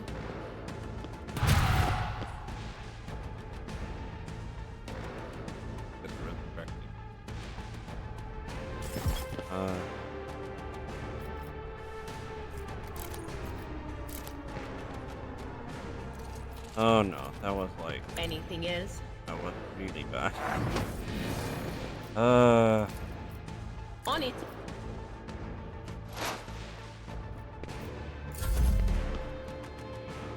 Colors, they are fading.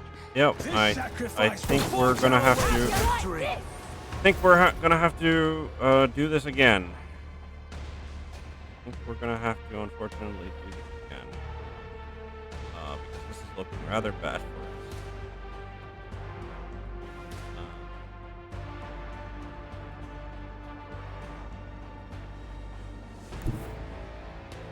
us. I've seen worse battles than this in my time.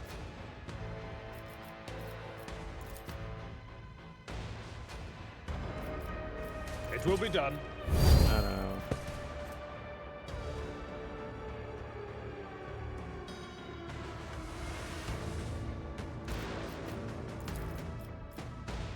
At your beck and gray hair, sure hand.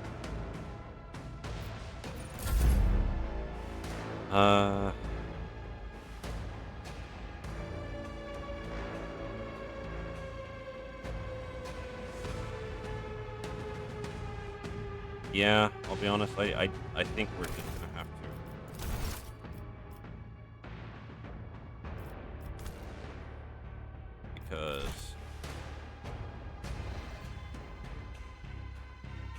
we're 2 down. We're 2 down. We only destroyed one of the unholy lenses.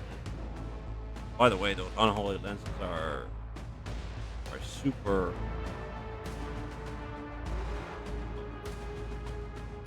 tough. They got 40 HP. Even a bolter doesn't. What?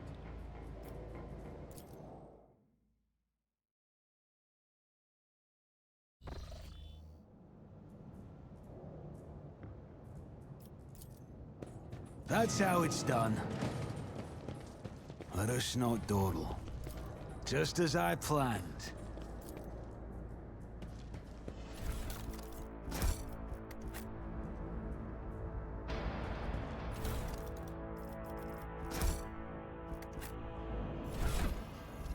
Let's park here.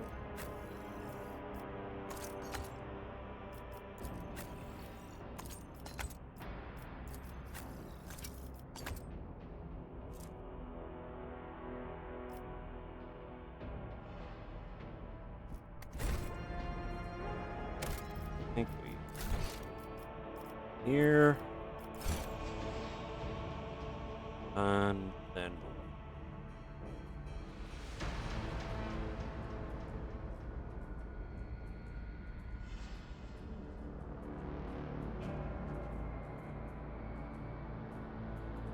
I always keep my options open.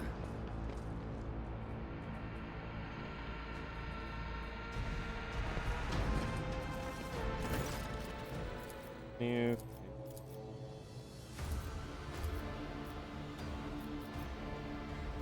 Right.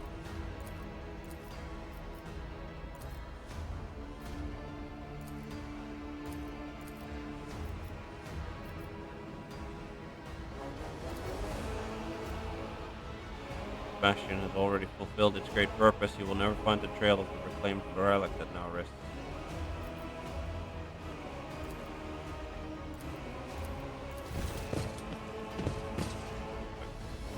Right.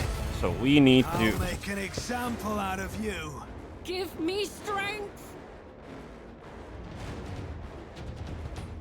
He goes there. Adelard.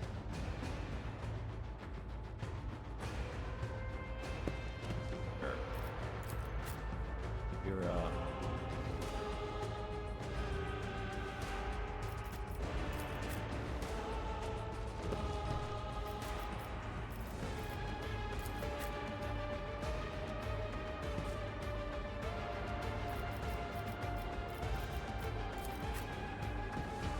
that's what we're trying.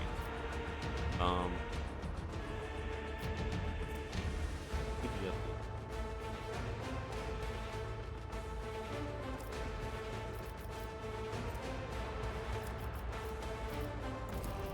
I'll make it happen. that, I'll see to it personally. that. Don't let your guard down.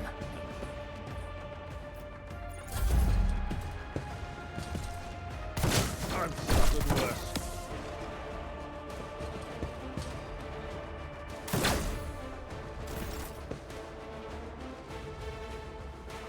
I think we're gonna leave the killing of the, or destroying of those unholy ones, holy things, melee.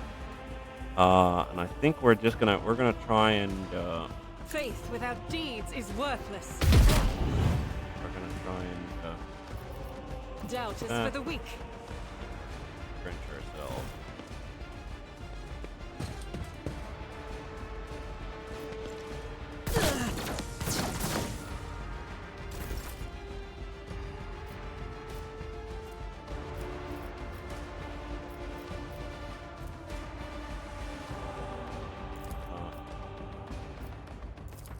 I'm not accustomed to being ordered around.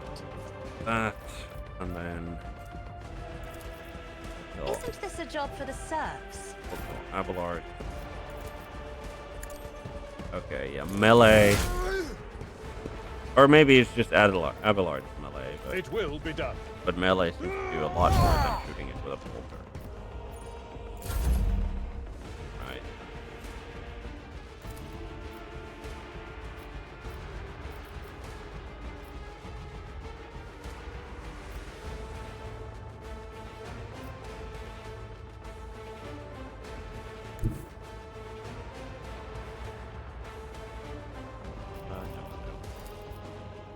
Me? If you insist, you all die with grace at least.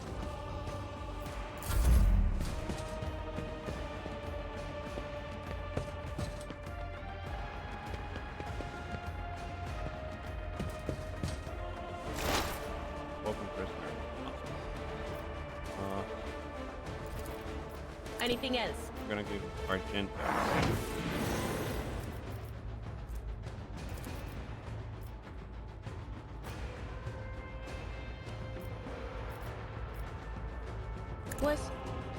Was that you? Or That out.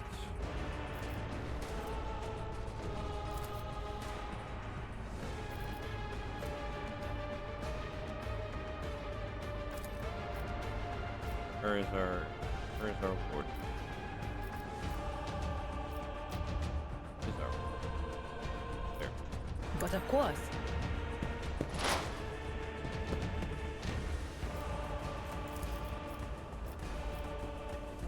Good for there.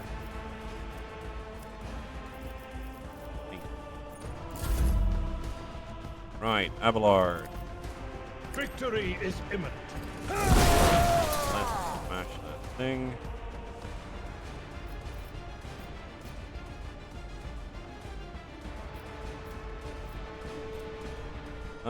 Probably should have.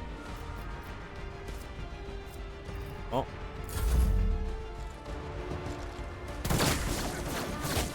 Brace yourself, Abelard. Okay.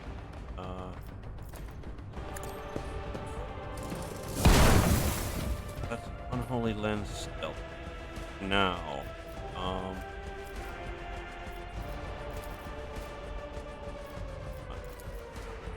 we'll tell our gym.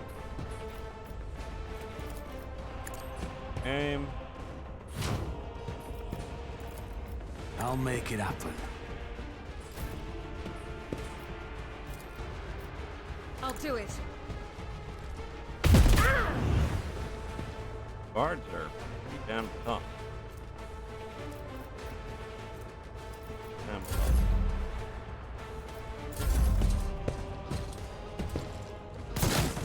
Didn't even flinch.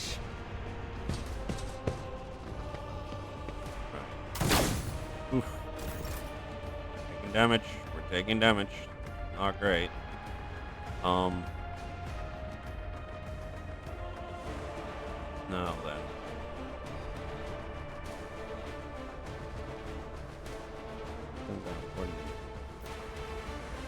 Killing that warden is, killing that guard is pretty important. The real question is, deals 5 energy damage within the area and pushes the target to.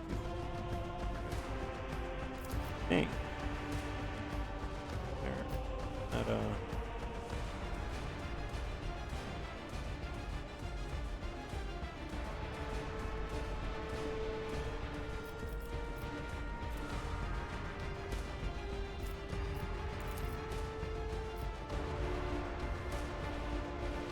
As the Emperor commands, I act. Eradicated. built one of them.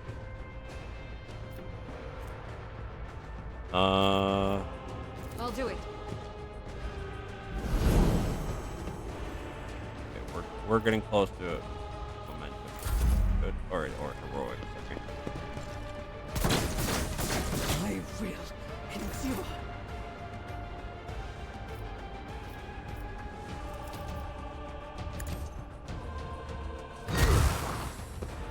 Save. Mobilized effect applied. Wonderful. Wonderful. If I may,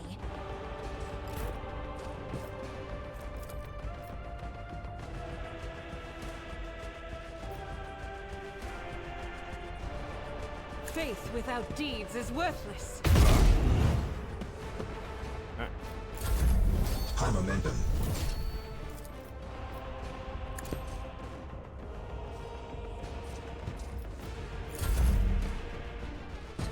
Command on.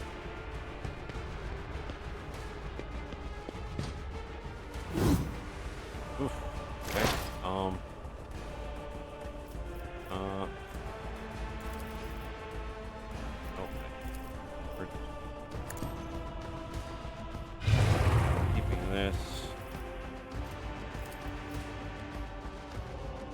On it. That's our refrigerator. I'm enraged. Wait, what? Oh, never mind. Yeah, Cassia just got okay.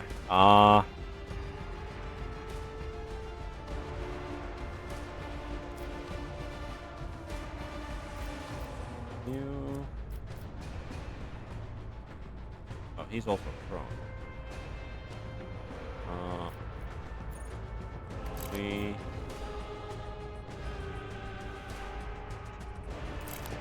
Off this. Move up. Cover me. And If only you knew what awaits you.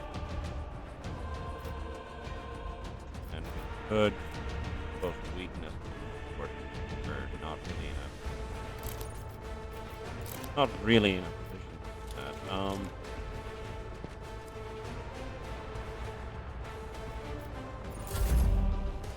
Right, Abelard.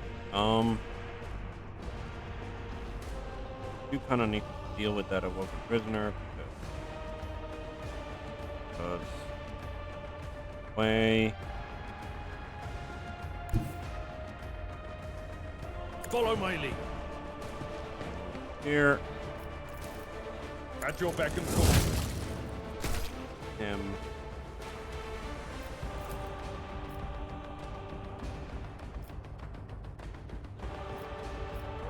Oh, we can charge pretty long distance. I will do like you. Or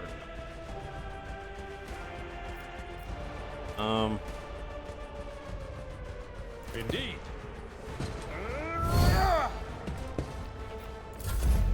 hopefully the guards start concentrating on Abelard.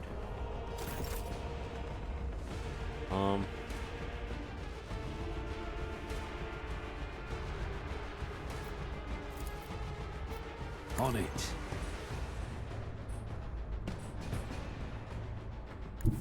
There. Taking calculated risk is in my second nature.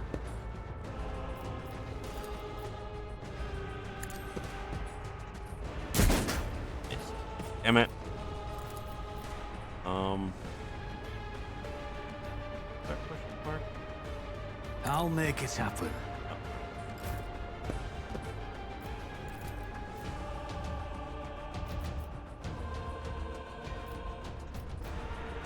Hard. Good. As the Emperor commands, I act. Nice. Grenade, I think. That.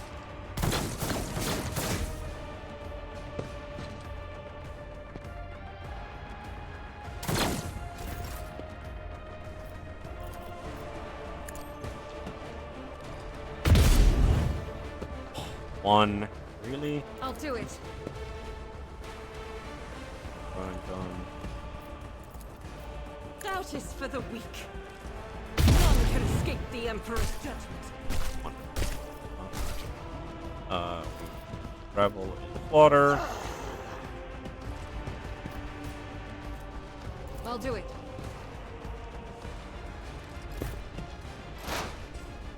Cassia just up. Anything else? Forewarning up here.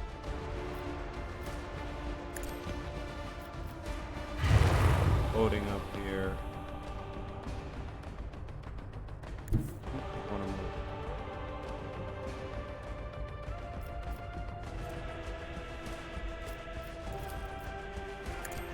That on.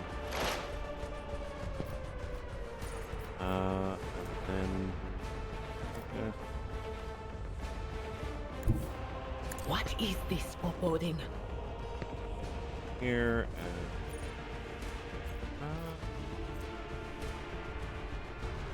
you know what?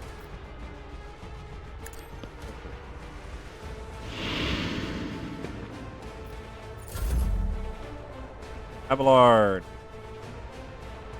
my bestie.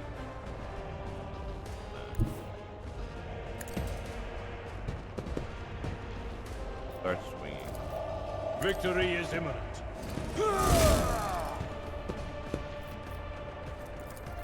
Sure. I assume you can. Yeah, you can. Form enemies. Just a minor setback.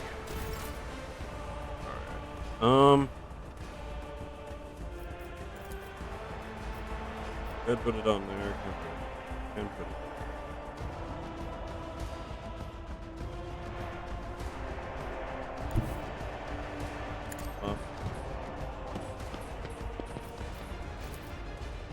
There, but down.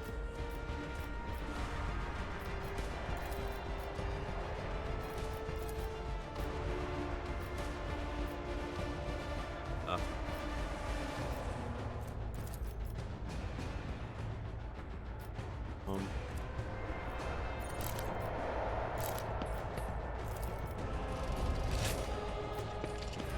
Good. It's as good as done. Not the best. Not the best, but do I have?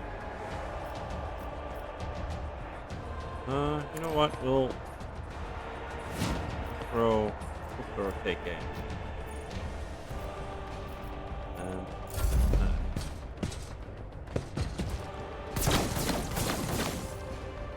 alright, the unholy lens is probably gonna Die! Die! Die! ugh. Heavy hit there. Right.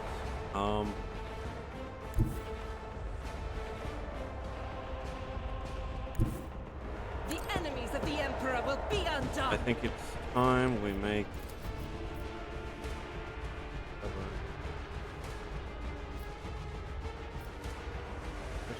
there's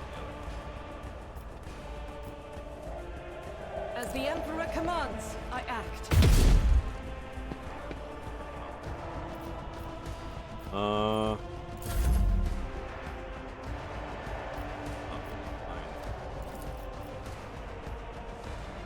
Me?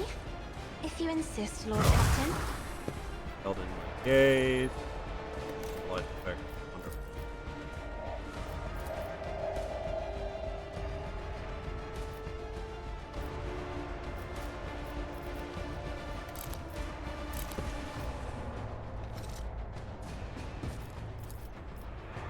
Oh, yeah, it's just a one. Oh, yep. That, alright, so Cassia doesn't have force, otherwise. Alright. Was that you? Or That.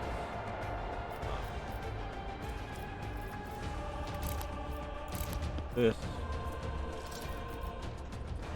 but of course. Be gone. High momentum. Other one.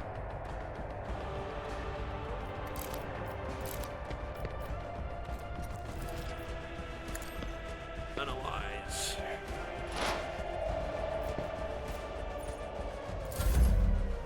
Alright, Abelard. It will be done. Can you destroy?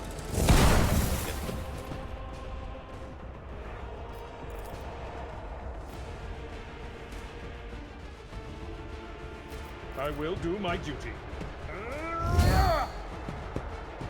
Should have moved. I definitely need to get Hand in hand. definitely need to get how would you call it?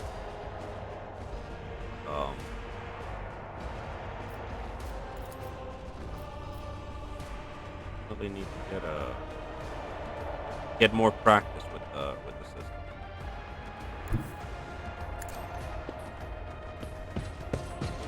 Here. Who if not me? On it. And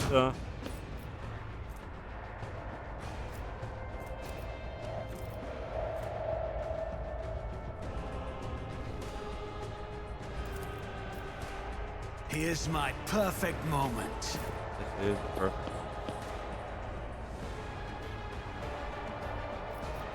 At your beck and call.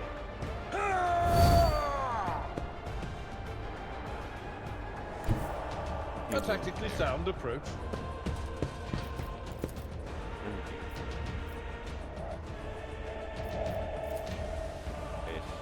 Indeed. We just charge as far as possible to try and get to that one.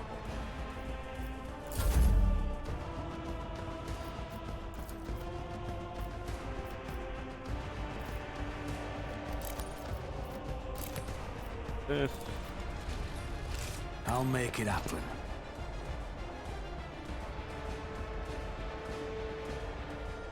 Oh no. Please don't tell me the game bugged out. Please don't tell me the game bugged out.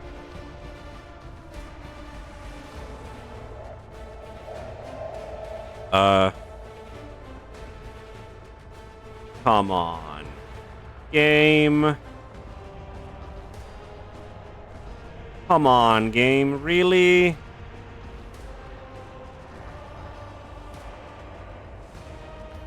And hello and welcome, Aelin.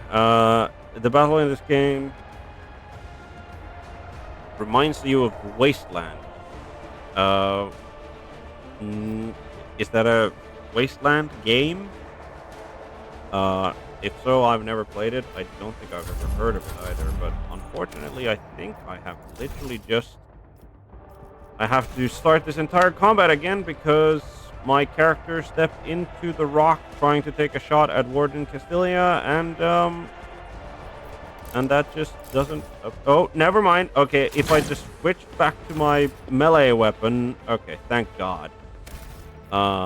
Thank God. Okay, so we're definitely saving this here so that we don't get any other weird stuff. Right, Idira has taken some damage and is unfortunately not in a great position. Right. Faith without deeds is worthless. Let's get some run and gun in there.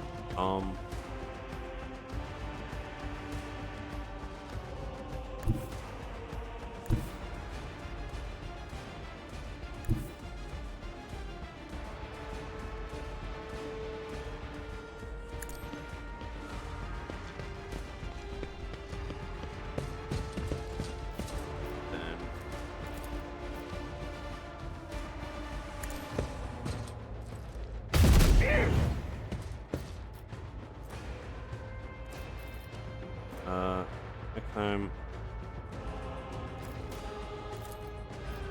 I'll do it. This guard has As the Emperor commands, I act. let's reload that gun I'll do and it. then. Right.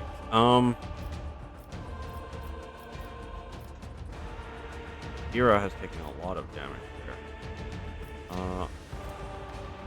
13. That kills him. We throw another force grenade. We move Battlefields are always drowned in scarlet. up there. And push and goodness, there doesn't help. I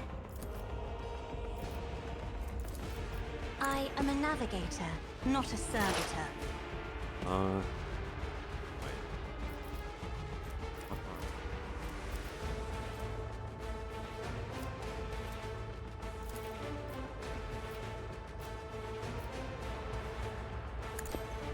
Let's put for voting.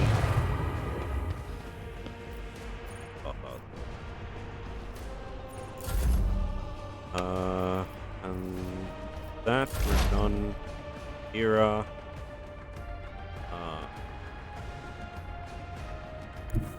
Please run away. For you. Anything else? Stack some more.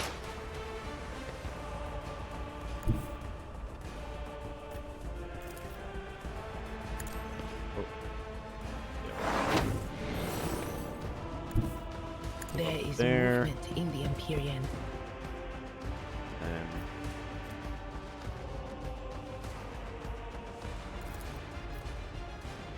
On it.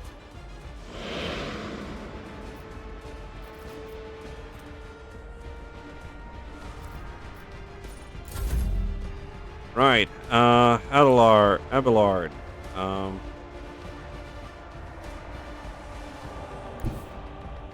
to here.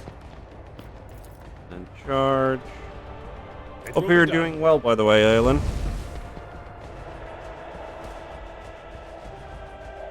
Yes, I very much agree that it would have super sucked if if the if the switching of the weapons hadn't actually worked. Right. Help. Spider, god damn it. Okay. We are one hex short. One hex short of being able to make it to that land. My ears are ringing. Ears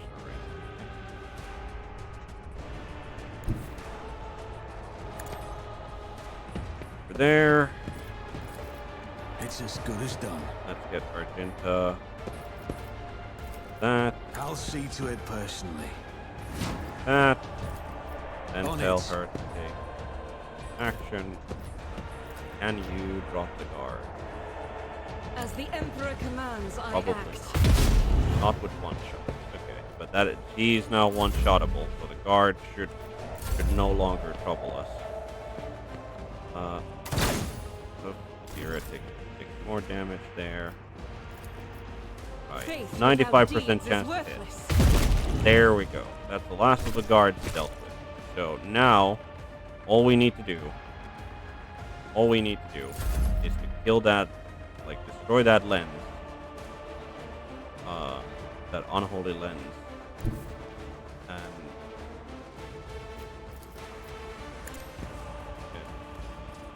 Kira.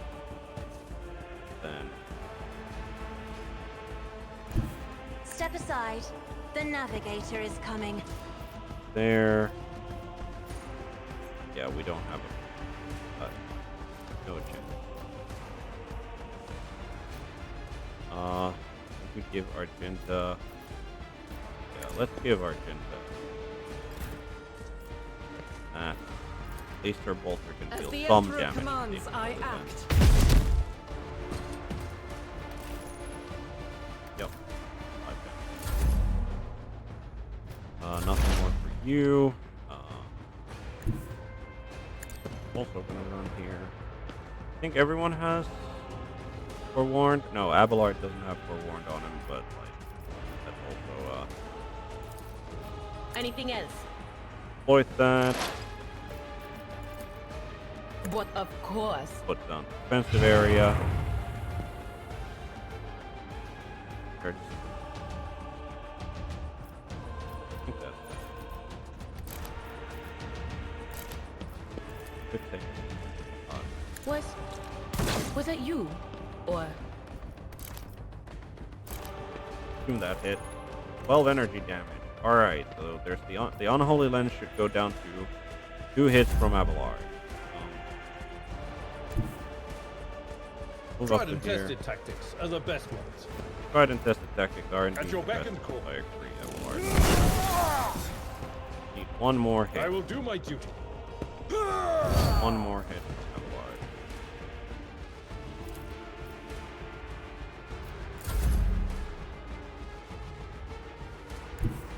I am ready for whatever comes. And oh, can't reach that. Can't reach her. Can we reach her? Who Kira. if not me? Take aim.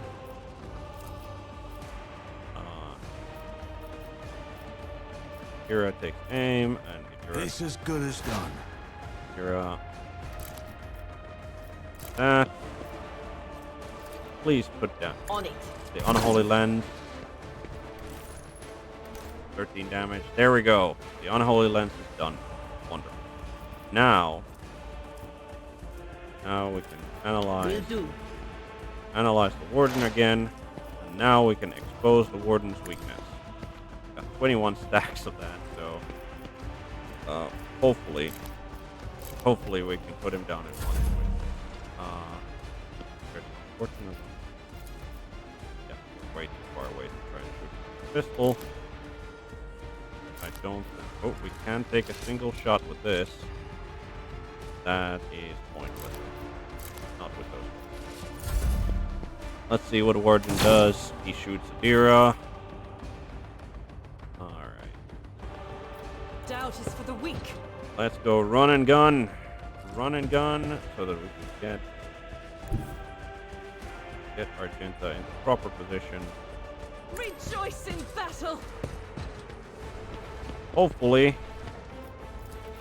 she can put him down. I'll do it.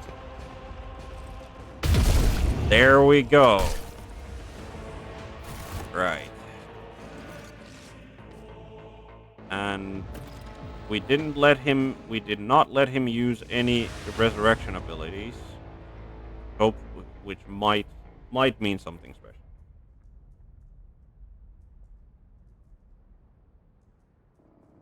I'm doing all right. I'm definitely enjoying the Rogue Trader game, like having a blast with it. Even though it's slow paced, considering I do want to kind of, generally speaking, investigate and talk to all of the people, like go through all of the dialogue options available to me. So slow going so far, but definitely enjoying it. So we did manage to save his hostage. So I don't believe we've been properly introduced. Blood is bubbling on the young man's lips, and his voice is barely audible, but even now it remains melodious and quite courteous. Evane Winterscale, af Coronis. Greatly pleased to make your acquaintance. On the rare days that Lord Winterscale visited Erak 5, the station was awash in a mist of warm hues. We were forbidden from meeting each other, but I was delighted to still see such rare colors in my home.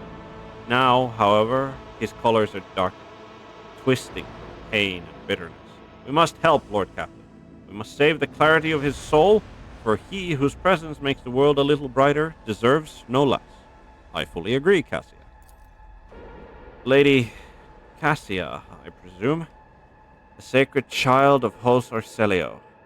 How disgraceful it is that on the day we finally meet, I find myself not at my best. There is no disgrace in your predicament, Lord Winterscale. The Lord Captain and I met under similarly dreadful and tragic circumstances.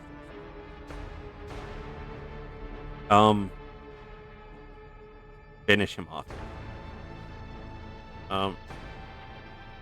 Conserve your strength. You're wounded and need help. Wounded.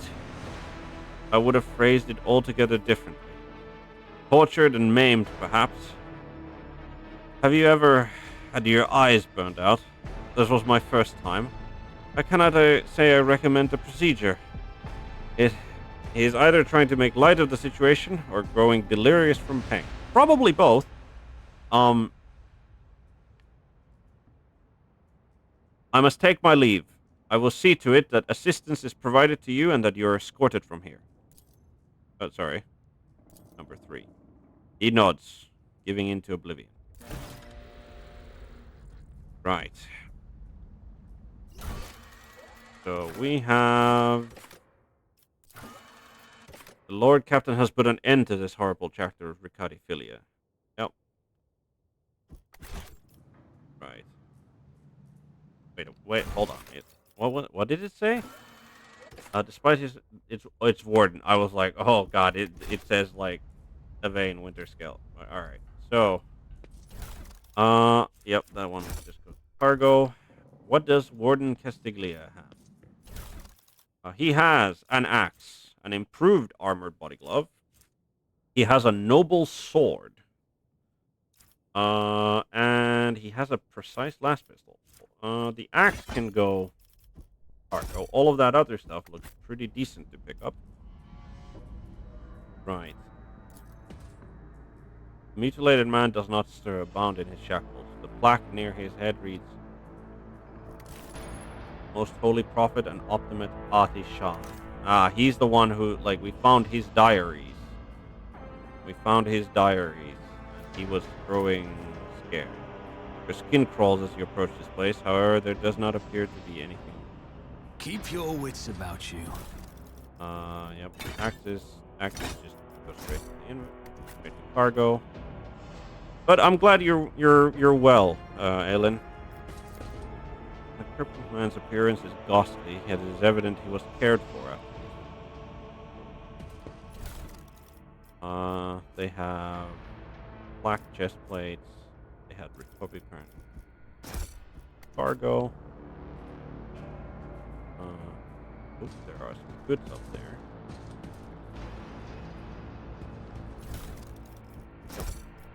That goods. Hallowed fingerprint charm, set of icons. Cool. Right.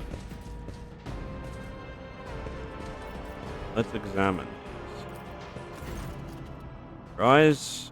Your eye is drawn to the shards of the enormous lens scattered around the broken device. At first, you are uncertain as to what troubles you, but suddenly the realization hit you.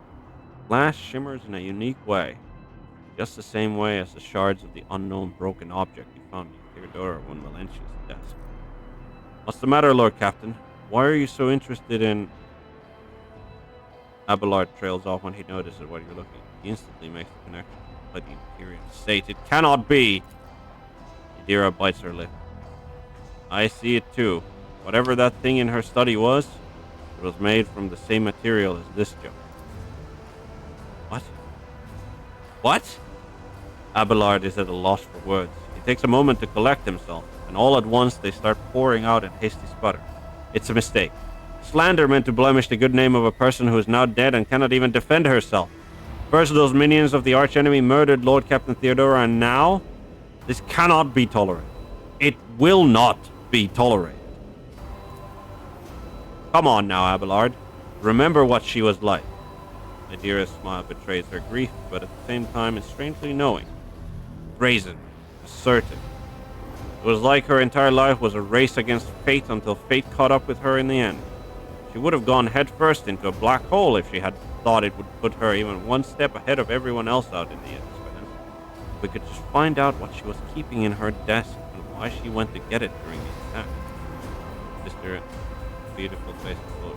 How bitter it is to know that you were born from bad blood. Do not let this knowledge drag you into darkness. Yeah, I'm still very convinced that Sister Argenta like murdered Theodora. Perception test succeeded. Sister's words ring with a genuine, sincere hope that you will be blessed with a worthier fate. She does not appear to be shocked by the news of Theodora's possible heresy. And that just, confirms it, really. Life must be so easy for you sanctimonious creatures. A dubious trinket, and you no longer see a person. You see bad blood, an annoying hindrance. There's enough venom in Nadira's voice to poison an entire regiment. Argenta recoils, but next moment her dark eyes ignite with fury. How dare you admonish me? We're speaking of abetting the archenemy. A person who has tainted themselves thus can never justify their actions. Sure, why go through all the trouble of trying to make sense of anything when you can just label them a heretic and call it a day? Except, dear friend, I seem to remember that you didn't mind Theodora so much while you were aboard the ship. You didn't leave her side for even a moment. She rescued you, aided you, and your adoration wilted the moment you heard an accusation sullying her memory. You weren't surprised or upset. You just gave up on her. Moved on.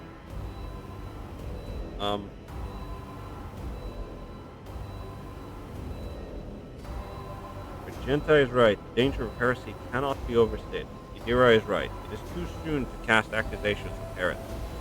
Sister Argenta, you will cease these insinuations about Theodora at once. I will not allow the name of the von Valentia's family to be... Which, you're walking a fine line between outright heresy and the barrel of a bolter in Argenta's hand. Right. I think Yadira is right.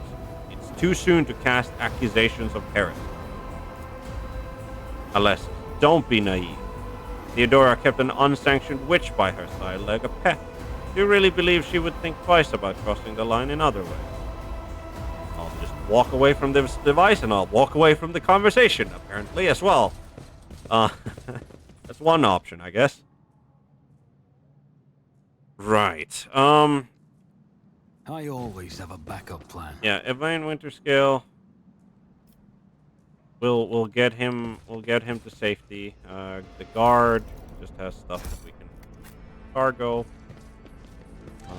We'll open that door. Why not? I don't think there's a way to get up there. Don't think there's a way to get up there. So this is, I think, the end of the map.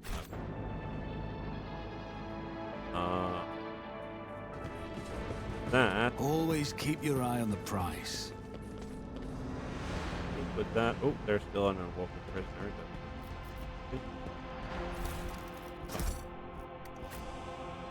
Cool. Is there money to be made? I think we travel to the main one. Right. And we've already pretty much searched the entirety of the barracks. We'll take a look in the barracks just in case we missed something. And apparently we did. There's apparently loot that we... Oh, there. Is that his... That must have been his part too. Right. We'll read this, just because. I swear, the Emperor hasn't forsaken me. Guess who just came down the shuttle gangway among the fresh batch of prisoners? Cleansing, throne-damned Villia. Former administratum clerk. No, the clerk. The very same scum who lost the writ about the missing payment. He's the reason I'm in this hole. Don't know what they threw him in for, but I've never felt better in my life. He's not just behind the same bars as me, he's fresh meat. And I'm a venerable optimate respected by everyone in the colony. The warden just came up with a new improvement. From now on, anyone who underperforms, misbehaves, or causes trouble any other way is to be punished by the community. Specifically, by the local best and brightest. Yours truly, the Optimates. The last two sods who failed to meet the quota were stripped naked, whipped, and thrown into cages in the big barracks. That's where they have to eat, sleep, and shit now with everyone watching. I thought to myself then, that isn't right. They've taken these punishments too far. But now, just you wait, you piece of rock shit. I'll get you for something. Those cages are calling your name. Right. So... Yeah. Oh, there are actually goods that I missed over here as well, apparently. Good that we can. What did we find?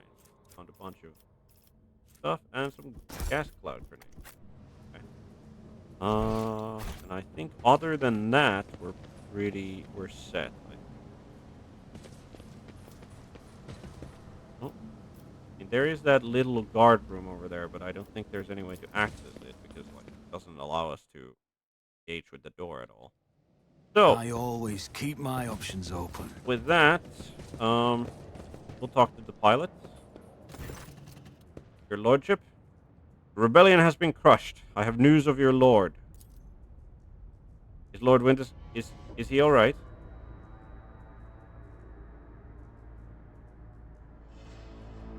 He's alive, but badly wounded. Help my people get him to my ship.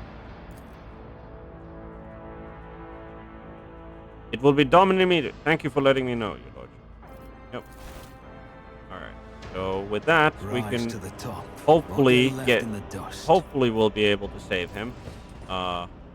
And like the Imperium's technology when it comes to like regrowing organs and or like making implants, like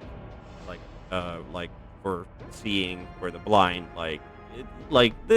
he's rich, like he's from a super wealthy family, so he's going to very much be how would you call it? He will have the means to at least see again, probably. So, Walksmaster Victus, permission to report, Lord Captain. Over the past few days, I received several messages from different decks complaining about anomalous behavior in the ship's cogitators and servitors. The machine spirits are restless and rebellious, and no tech litany or ritual pacification can rid them of this obstinance. The tech priests can deal with the vessel systems, but the servitors, they make errors in the task, disobey orders, change the assigned rituals, or sometimes downright freeze as if in a trance. Click comes through Vox channel followed by a weary sigh. Lord Captain, occurrences such as these are caused by errors in cogitator calculations or have some other sensible explanation. I beseech you not to take after those who whisper about the ship being cursed or possessed. Idira joins the channel and chimes in playfully. Oh, don't start, old man. All these peculiar happenings have long since turned into local legends. A door slams shut, a lumen starts flickering. Folks have grown used to all that, so our resident ghost has decided to up the ante. I'm telling you, things are only going to get worse from here. The technomats inspected the servitors and concluded they pose no danger. According to the servants of the Omnissiah, such behavior is caused either by the echoes of minds not completely eliminated, or by manifestations of the machine spirit's will.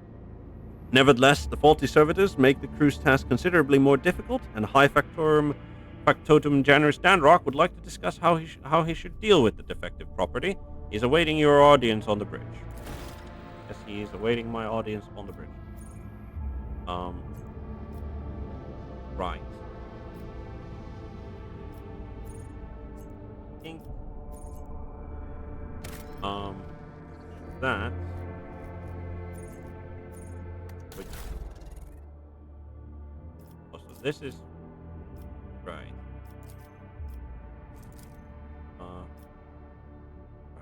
We have 420 script. We can upgrade our RAM, upgrade our hull. Let's upgrade our hull. Why not?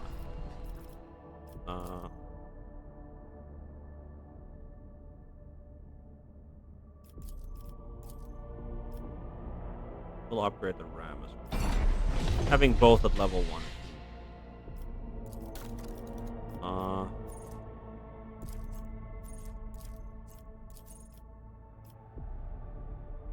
Can't really upgrade these yet. Supreme Commander, skill required persuasion. We will assign ourselves as the Supreme Commander because we have like the best persuasion. Master Cannoneer wants demolition. Argenta is very good at demolition. Have a Shield Master. Tech use. Don't really have great anyone on that. We have Master of Maneuvers. Requires athletics. Over you go, Abelard. We have Warp Channeler. And then there's the Master of the Etherics, Awareness, analyzes the ship's augurs, and so she can give us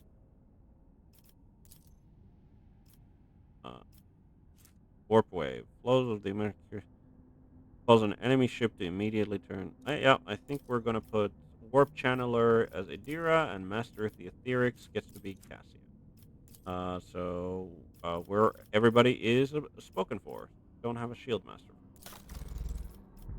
Right, right, I was supposed to, cargo management, no, journal, no, character, no.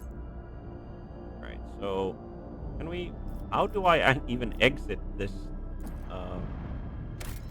how do I exit this, particular menu? Full integrity, back to bridge, that's the one. Right, I think we will be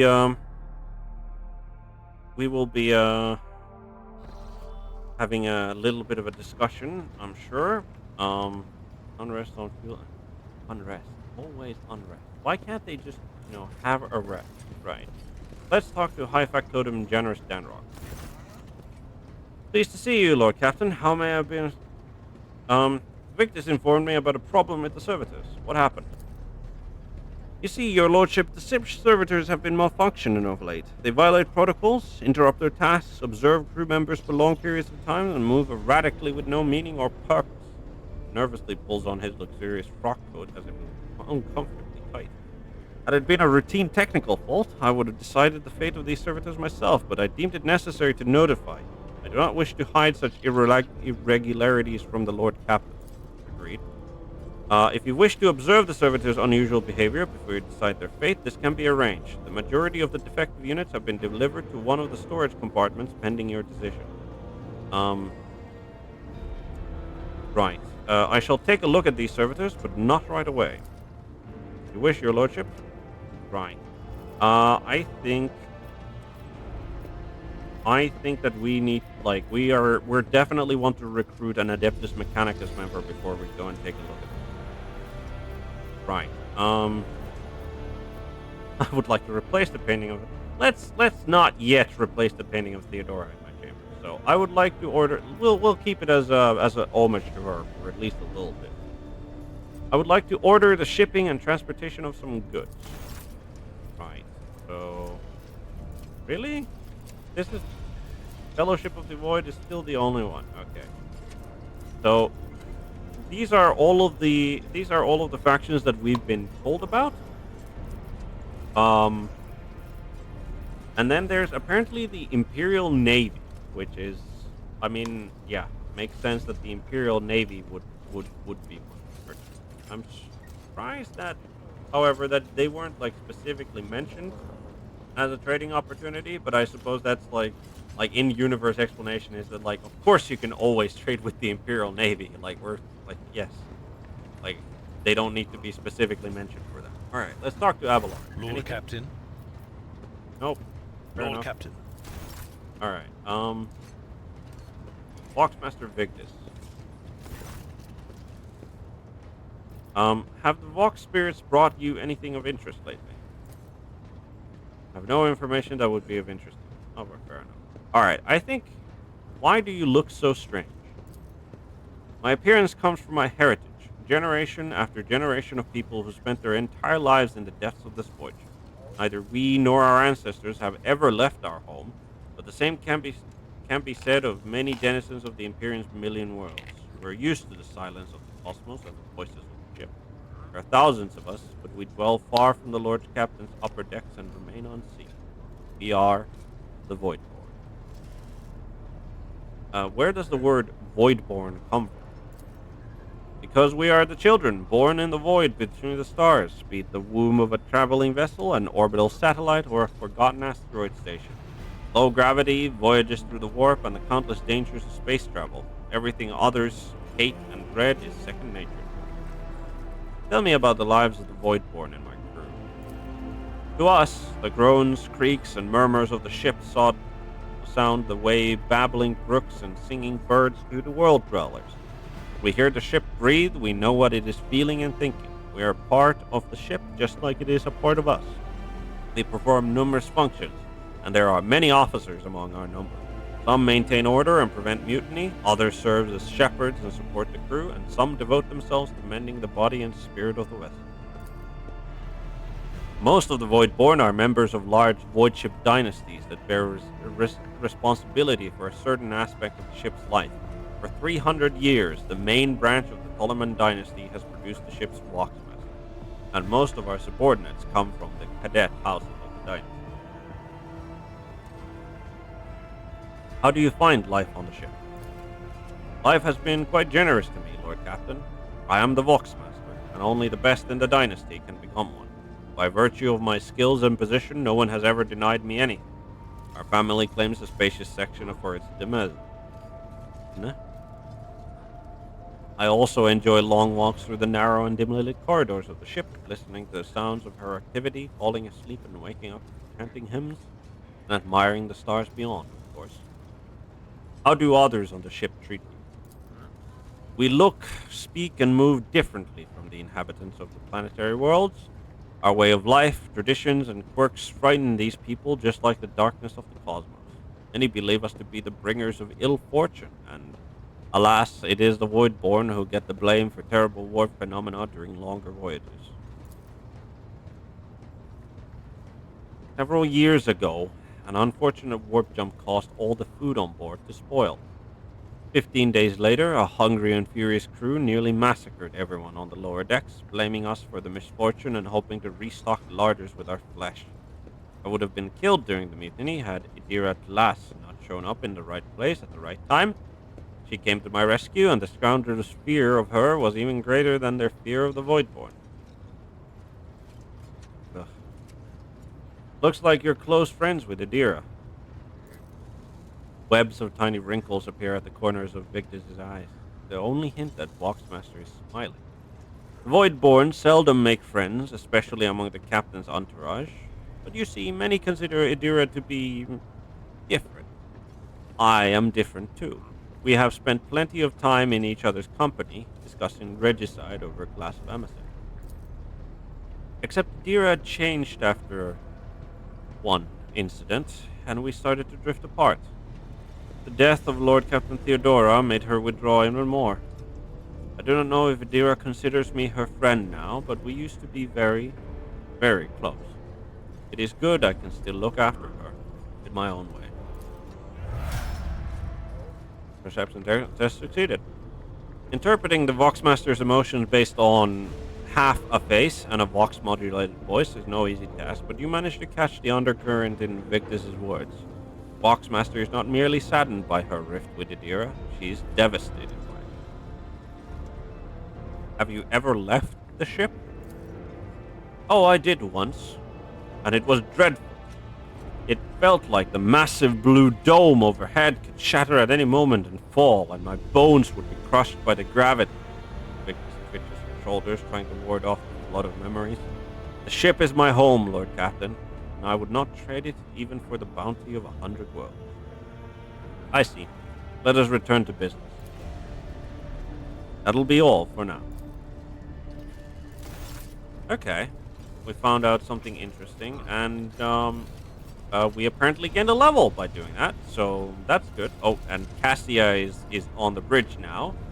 Interesting. Oh, okay. Right. I think we're gonna go and talk to Cassia then. And who they?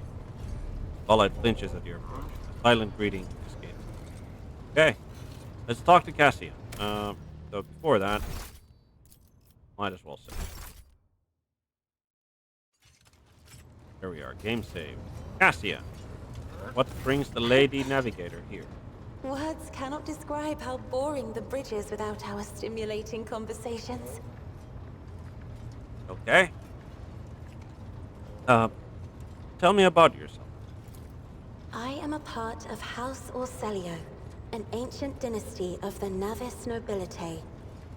Since time immemorial, our family has served to advance knowledge, pushing at the boundaries of the dark unknown. The Starway Atlas contains 2,843 routes that chart the sectors of the Segmentum Obscurus and reach all the way from the Coronis Expanse to Holy Terra. Yeah. I'm sorry, Cassia, but I would like to know more about you personally, not your family. You wish to know about me? I suppose I can help you with that. What would you like to know? So you've never lived anywhere other than Urak 5? Hardly. According to the chronicles of the house, I was born on one of the Orselio worlds. Oh, what was it?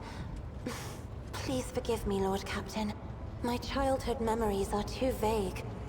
Sometimes I dream about the colorful birds that built their nests in the garden, or the servants dressed in purple livery, or the blue fog that rolled over the lowlands behind the palace. But everything is covered in a rosy haze. Perhaps it is my imagination, not my memory, that is painting these pictures. Tell me about your life on the station. My stay on the station was wholly dedicated to preparing me for my future duty. Astromancy, astrography, numerology, the histories of my house and the Imperium, as well as other disciplines. For many years, dozens of instructors tirelessly prepared me for my destiny. And once a year, Great Regent Alronto would come to the station. He would entrust his beautiful vessel to my command, so that I could master the practical aspects of our art as well. Okay. It does sound like a very lonely life. Did you have friends? Someone you could turn to for a simple conversation, not a discussion of yet another lecture? The Regent gave me a bird from a sunlit planet once. I tried to befriend it and make it sing, but for some reason, it refused and died soon after. The instructors were too respectful of my duty to my house to waste precious time on idle chatter. Aside from them, there were only servants on the station. And you know they have their vocal cords removed, so they cannot break their vow of silence. And since the subject has been breached, Lord Captain, why do you not follow this honored tradition? Your decks are so garish. Apologies, I meant noisy. The rabble don't just chatter. Sometimes they shout and even sing. Why do you allow such a lack of restraint? Rogue traders are highborn, are they not?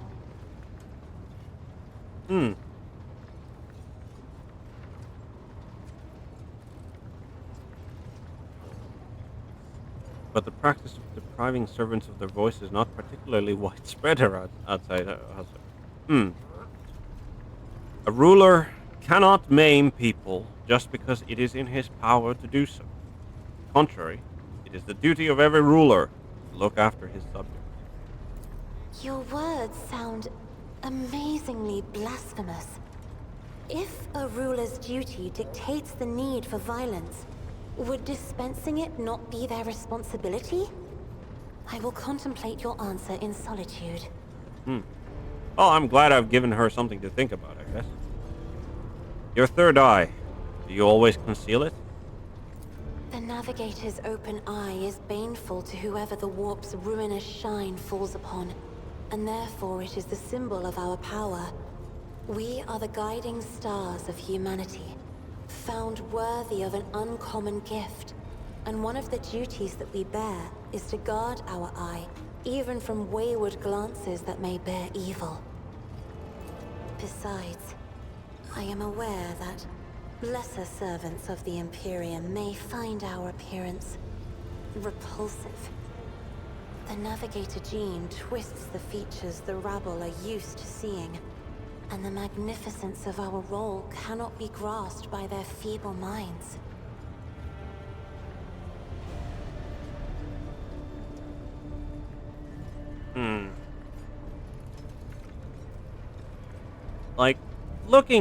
Obviously looking at her, we only see the portrait, right? And I don't know, if you look at the hand she has in the portrait, right? It's very it's thin. The skin is pale beyond everything, and you can see those dark veins underneath the skin, and her fingernails and long extended fingers and fingernails. I can see why people would be disturbed, especially considering, right, that if you're not used to it, right, and if you're not in a society where knowledge is not very widespread, which the Imperium certainly is one, anything that looks different and out of place will get people to generally give people will give negative reactions, even if it is benevolent in a even if it is an entirely benevolent thing. If they don't know it, and if it doesn't look correct or normal, then they're more than likely that a lot of people will just reject it outright or fear it, even if they don't know what it does or haven't seen anything, right? So I am a little bit. I think that. I mean, she's highborn. I'm sure that she doesn't think of herself as repulsive. I don't think. And I do think that keeping her happy is we've been polite so far, and I think telling her that she's beautiful and to not let anyone or anything convince her of otherwise. Maybe it's a little flirty. Maybe it's a little flirty, but I think it's either one or three. Like, I don't think she looks repulsive. Like, just by obviously, if I was there in person, right, I could have different ideas. Um, but I think we're gonna go with number one. You are beautiful, Cassia. Do not let anyone or anything convince you otherwise. Lord Captain, you are overstepping the bounds of propriety. Um. Okay. Um. Okay. Right. Um. I would not dare make fun of a lady's feelings, especially not one who has captivated me. Okay, that was probably the wrong choice for me to take, I'll be honest. Um, Words like that, Lord Captain, could easily be misconstrued.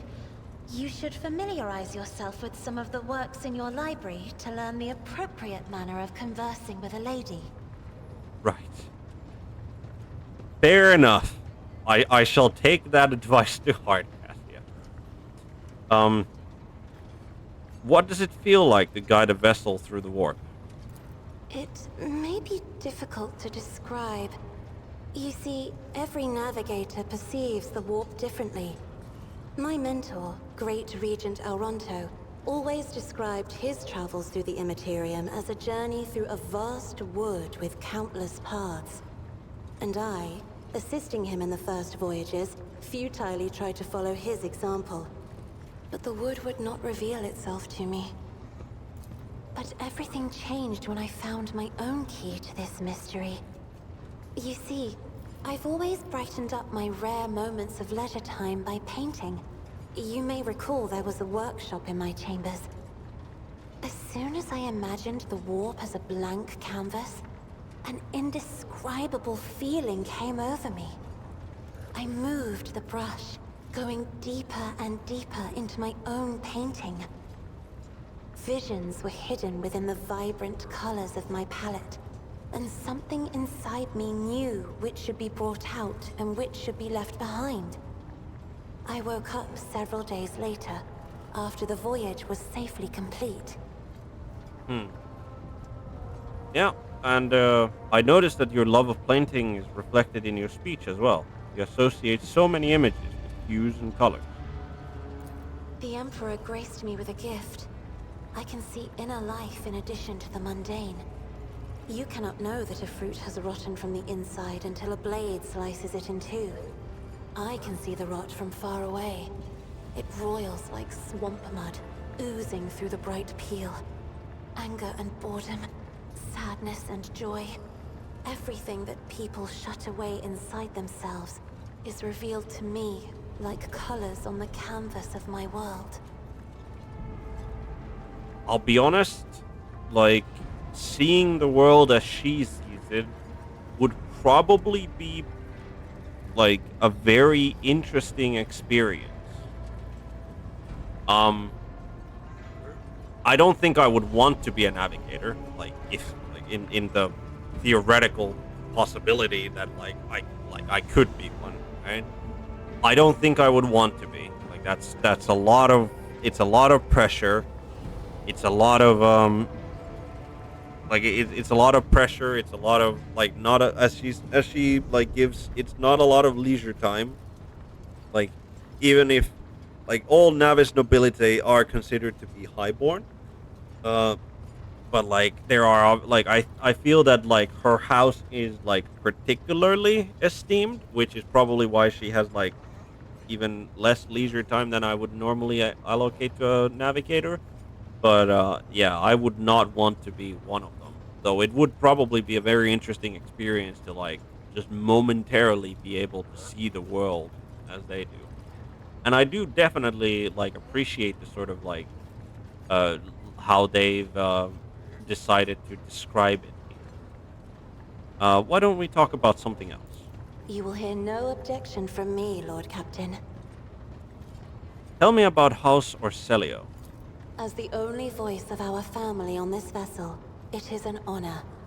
As long as your questions are courteous, I will answer every one of them. Is the Orselio prophecy system named after your ancestor? You are shrewd indeed. My ancestor charted that route while fleeing the enemies of humanity. They say the Emperor himself was his guide, because the warp expelled their vessel without a single loss. Unfortunately, the lips of those who relate this tale seep with disgusting green hubris. I think Colleen Orselio was simply a skilled navigator. Fair enough. I take it House Orselio has a rich history, otherwise. Oh, yes. The navigators of the house came to the Coronis Expanse fairly recently, a mere 208 years ago. Before that, our ancestors expanded the borders of humankind's dominion for the glory of the Emperor, blazing trails to different corners of the galaxy. I mean, to be fair, I think you're doing the exact same thing here in the Corona's Expanse, but who rules the house? Just as a rogue trader stands at the head of a protectorate, a Novator heads a navigator house. It is the Novator who decides where to look for alliances and which path their bloodline is destined to tread. As for our house, the transfer of power to a successor is currently underway. In the meantime, Great Regent Auronto Orselio is ensuring the stability of the house. You lived in seclusion on a closed station until Fella committed his sabotage? So then you must be the Novator's successor. So says Regent Auronto. Nothing is decided yet. Some people in the house become enshrouded in rolling grey clouds at the thought of me becoming the Novator. But even more are bound with dull leaden chains. They think I am not ready for such a burden. With your permission, I would like to talk about something else. By all means. What does your special sight reveal? Sister Argenta shines like a guiding star, inspiring resolve in those around her, seemingly inexplicably. However, I see a dark and ugly fog billow behind her, contrasting sharply with her shining light. It burdens the Sister of Battle. It drags her down. Yet Argenta herself is hardly aware of it. Seneschal Viserion is among the few whose colors are a pleasure to look at. Whenever the Seneschal speaks, heavenly crystal clarity spreads around him. And whenever he is angered, dark blue clouds condense over him. And in his rare moments of joy, a pure gleam of sunset pink caresses the souls of those near him. Out of your entire retinue, Lord Captain, he is the only one I would trust with my life. I wonder if that's also me. I mean, she does say out of my retina. Idira's emotions are like a maelstrom, bright, unbridled, enveloping her form like a wondrous kaleidoscope of colors. And as dangerous as a twisting warp storm. The riot of colors hides the truth from my eyes. What exactly is driving this woman? Is it her own will, or is it the Immaterium, Lord Captain? That's a question that I haven't yet found an answer myself. This is where I must beg my leave. I have enjoyed your company. Thank you for the conversation. You are welcome. Right. Unsurprisingly, Cassia is a very interesting person to talk to. Has some very interesting thoughts on things. And, I mean, yeah, her sort of, especially her thoughts on, like, Sister Argenta, were quite interesting. Quite interesting. Right. So we're off to leveling again. So we have some talents that are available. Fire courage, personal oversight. Good. Do we could take grenadier. We have found a lot of. All right, what's this? If noble uses an ability on their servant, the servant gains +1 AP next turn. Does not stack with itself. You protect me. If the noble and the servant are adjacent to each other at the start of they both gain temporary wounds equal to the servant's toughness or noble's fellowship. Which means that we kind of like I would need to like start moving around, like next to noble servant gains +2 movement point every turn, which is like if we put the servant on like Abelard specifically would get a lot of use out of +2 movement points. You kill it. If the servant kills the target that the noble dealt damage to last turn, the noble gains 1 action point next turn. Fair enough. And then this is the calculated relations. No. Persistence of the forge. And a stacking bonus to hit chance and dodge reduction against any target they hit with a single target attack. I think we're gonna. And there's this. Well, wearing heavy armor, we still haven't found any heavy armor, so no, we're not doing that. Pinnacle weaponry, plasma melter, power weapon. We haven't found any of those either. We could get power armor proficiency, and this is definitely something that we want, but it's unlikely that we're going to be finding power armor anytime soon. So I feel that like taking this is a bit of a wasted choice. So persistence of the forge, right? Stacking plus 10% bonus, and dodge reduction against any target they hit with a single target attack, right?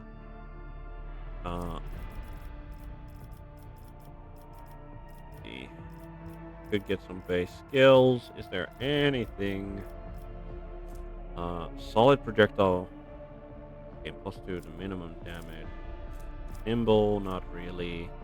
Last weapon expert, dueling mastery, 15% bonus, +2.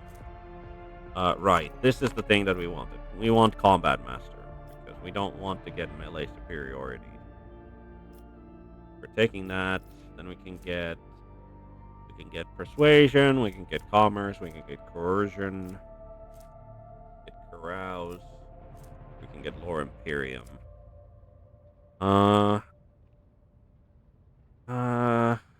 Like where's our coercion is 55. We're at 60 on the commerce, we're 70 on persuasion. I think it's either coercion or carouse. Like, coercion has been a thing that we've run into consistently so far, so I think getting +10 on that. But then we could get a carouse, because I think maybe carouse, like, because, like, coercion is still at 55, which is already decent enough, I think. So yeah, I think we put it on carouse so that we can get a 50 on that, which brings it up to heat with a lot of the other stuff.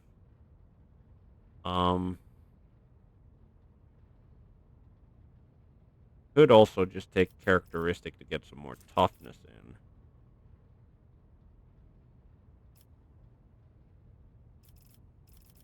Maybe, right? No, we can't. We can actually just, it's only those available. Okay, no, we'll take carouse. Right, then, Cassia. We have stuff, and then we have stuff. Okay, right, we're gonna go for one of the Navigator ones again. What was it? There was... Starts all turns, including extra turns, with 3 additional movement points. First ally targeted each turn by a Navigator with a single target ability gains the same amount of... Yep. Spell of protection. Allies are targeted by Navigators gain. Like, I don't actually have a...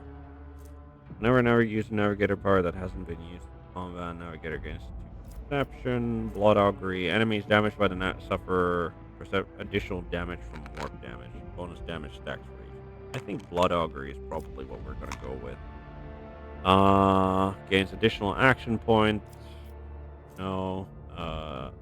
Navigator path powers deal +1 identity for every 5 bonus characteristics of the character's currently equipped staff. Castigating, infusing, and devastating counts as characteristics of talent. Whenever creature in combat gains an extra turn, the Navigator gains a stacking +5 bonus to willpower until the end of combat. Okay. Opens the warp. Enemies affected by Navigator's abilities suffer attacking to next resistance from Navigator powers. Pass unscathed. Their dodge is calculated using perception instead, which is probably decently. Strange vitality deals willpower bonus wounds at beginning of every turn and gains +1 additional wound for every Navigator talent taken. The healing increases by +1 for every killed in between Navigator turns. Enemies moved by Navigator's abilities, threats and faults whenever an enemy fails resistance test against unblinkings. Until the end of enemies damaged by Navigators suffer an additional perception bonus damage from all attacks of every kind of dodge. Undam while under my protection. Right. I think yeah. I think we're taking blood augury. Doing more damage is always good. Right. Don't need you to be carousing, commercing, or coercing anyone. We could go for lore warp. We could go for lore imperium. I think we're just gonna go for awareness. Combat is react to things that unconscious mind. Awareness all characters to notice traps, cleverly hidden objects, secret passages, vicious elements in the environment. Right. We could also bump fellowship, but does anything? If the ally is under the voice of command and kills an enemy before the end of the officer's turn, the ally gains 1 time additional officer's fellowship. And right. So we could.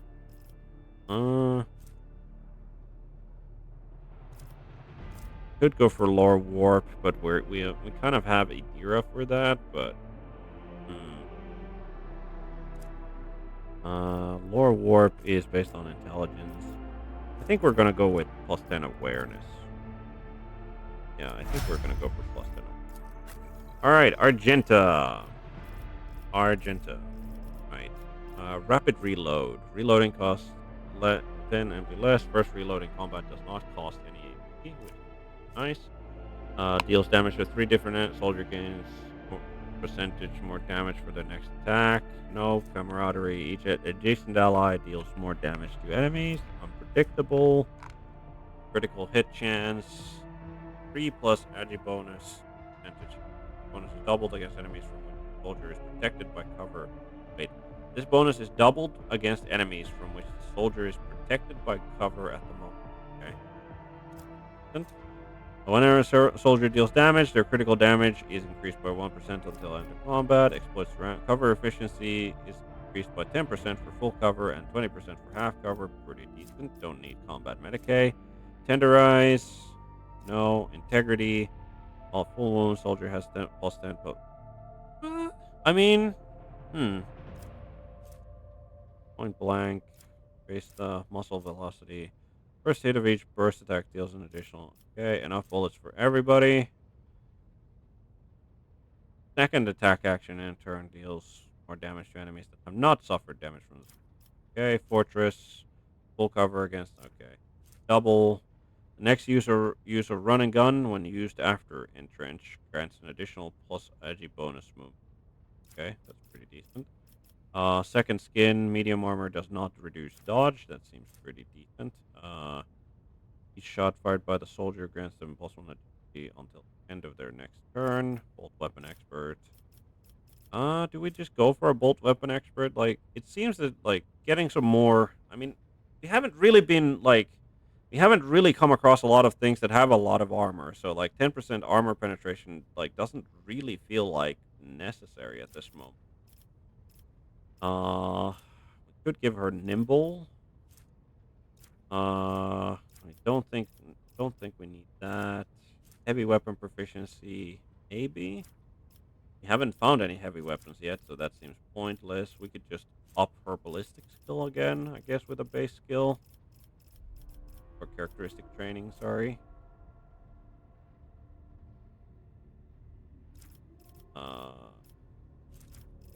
Could increase demolition. But like demolition is already at 70, so that seems pointless. Don't need those base skills. Grenadier, maybe. Ready to serve. Doing my part. No, stronger together. The current party gain +5 of the same. +5 agility for everybody. Litany of purification. Or gains +1 stack to enemies that are adjacent to the game +2. Also, all demons in the area effect suffer damage equal to the momentum. Shield of Faith, Emperor protects, Cleansing Faith. Yeah, I think.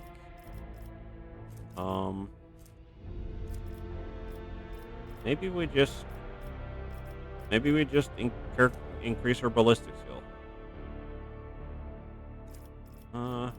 Seems a little wrong. Alacrity, second skin, maybe. She's gonna be wearing medium armor. Sure.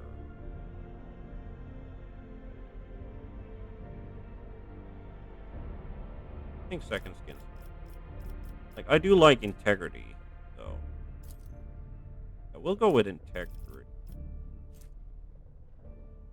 No, we're gonna go with second skin. Then she can get awareness, demolition, athletics, Medicaid, lore.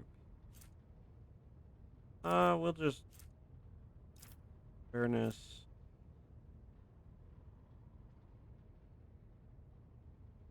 Yeah, we'll just go with demolition.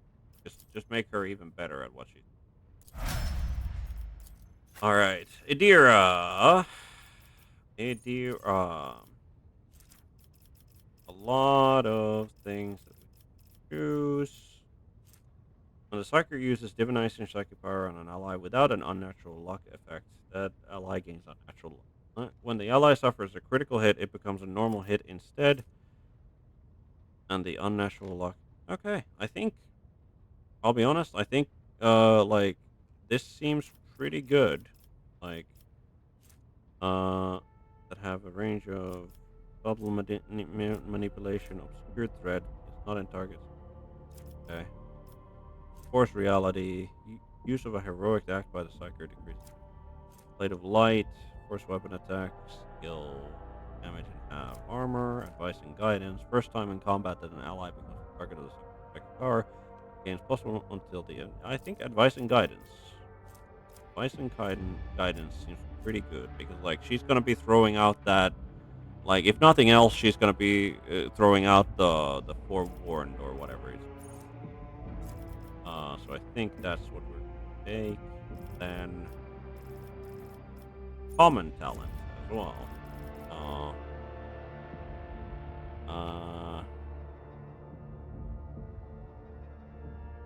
Okay. This Edge of Faith at the beginning of every combat. Psychers gain critical hit chance. Fatebringer, allies under the effects of at least one psychic power gain an additional 5+ times armor penetration. That's pretty good. No predicted downfall. First dodge attempt of every enemy in combat suffers a percentage penalty. Unnatural luck. Aftershock. Every time the Psyker deals mental damage from any source other than Aftershock, the target suffers half as much mental damage at the end. Aftershock seems pretty good. Enemies that have taken damage from the Psyker at least once suffer -20 penalty against the Psyker until end of combat. Nice. Channeling. Whenever the Psyker kills an enemy with a psychic power dealing more damage than wounds of the target, the excess damage will be dealt to the enemy closest to the target. Okay. Visions of Doom. Orc Mines. Arts.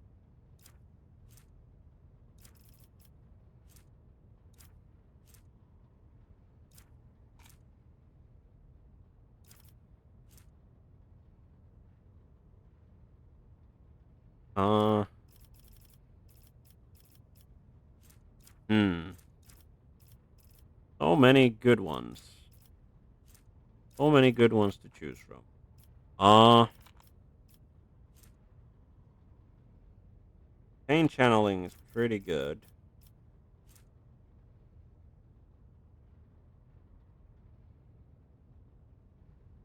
Like aftershock can be really good. Unnatural luck. Yeah, let's go with unnatural luck. And then last but not least, we have Abelardi. Uh okay. Uh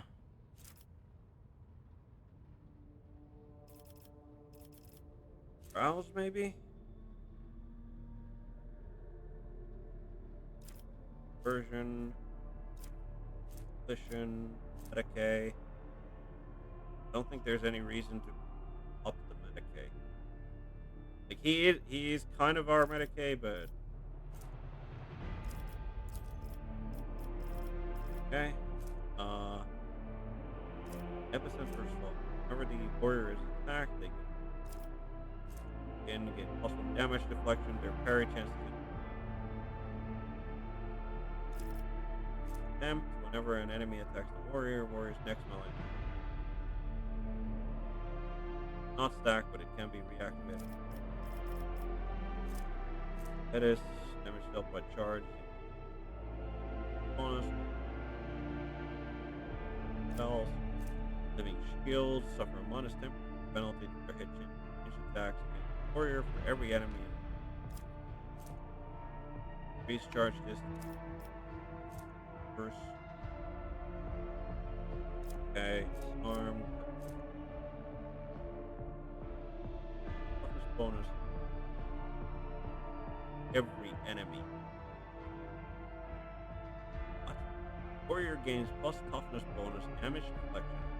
First attack made every enemy. That seems a little weird. Warrior ends their turn near an enemy. Form enemy ability. The warrior plus bars whenever the hit while under damage. Perception. Here. Character can attack with the second weapon and their current weapon. Attack suffers.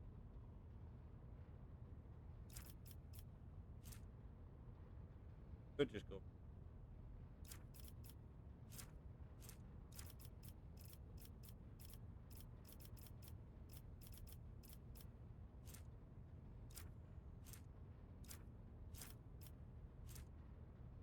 Alter. All enemies affected by brace for impact do not affect the party. But right. Scatter. All allies affected half damage. All attacks are timing. All allies affected effect gain 30% cover penetration. Okay. Get off me also allows the name areas. Opponent. Okay. Get into cover. All extra turn with 0 AP and increase cover. Get into cover seems really good. Like get into cover when you do the brace for impact, right? Cover efficiency by 20% from they gain. Like this can be get played.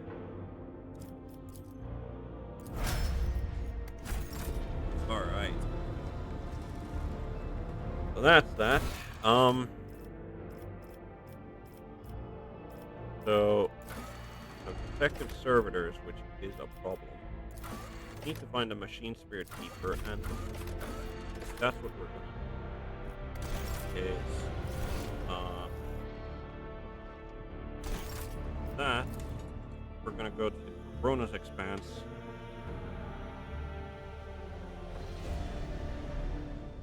And we're off to Rykad Minoris.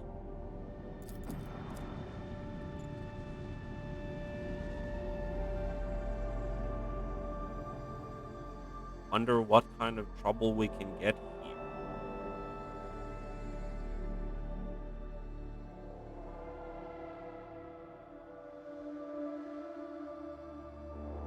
I am saddened by the fact that like, I mean, I'm glad that we managed to save the young noble. But I'm also saddened by the fact that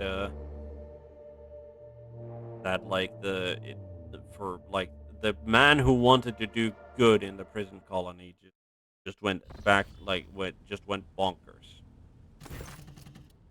Ship makes its way through the star system. Strange fatigue falls over you.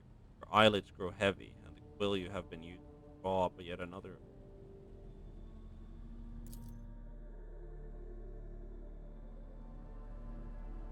Raise your head with a start. Someone else is here, in your study. Stand up and stare at the dozens upon dozens of corpses. Among their number, you recognize the disfigured and bloodied faces of those who died on the ship's bridge, those who met in life. How is this possible? Where are the enforcers posted to stand guard? It matters not. You're alone against a horde of heretics, risen from the darkness to take your life. As if of its own accord, the shard lying on the edge of the desk, the sole remnant of Conrad Voigt's weapon, slips into your hand. Metal is searing cold. Dead sway from side to side, closing in around you in nightmare.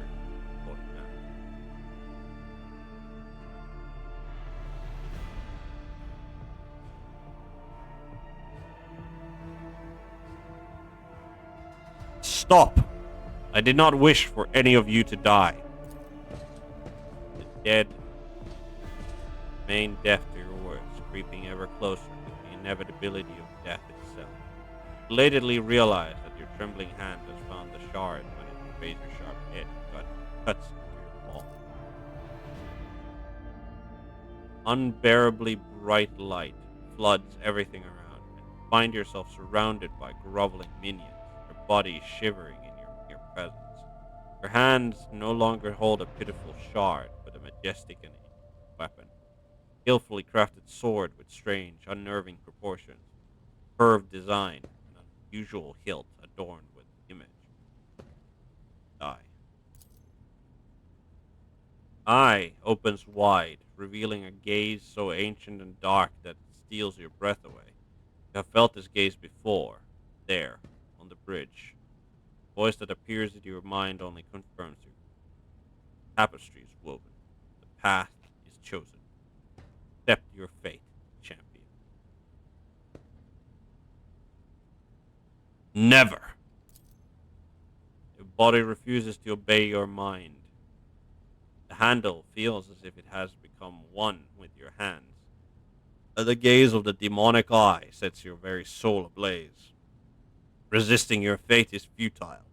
You scream as you feel your soul burn away to ash. You awaken from the vision, kneeling next to your desk, clothes drenched in sweat and with a sour taste on your tongue. Your head is ringing, and you struggle to recall those faces and the image of the sword in your hands.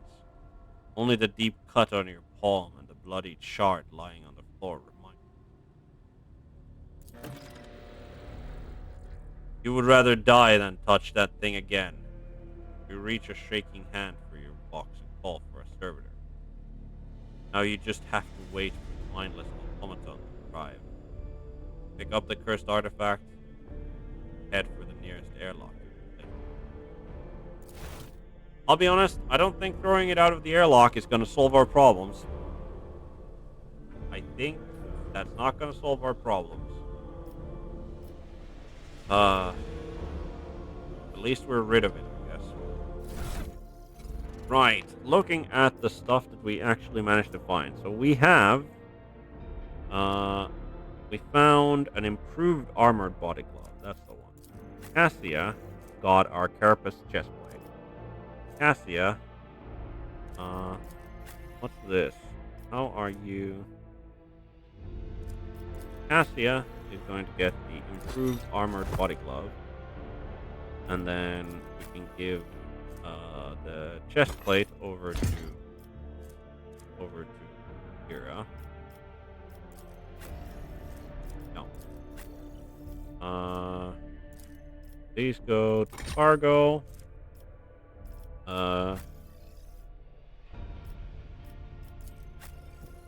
He has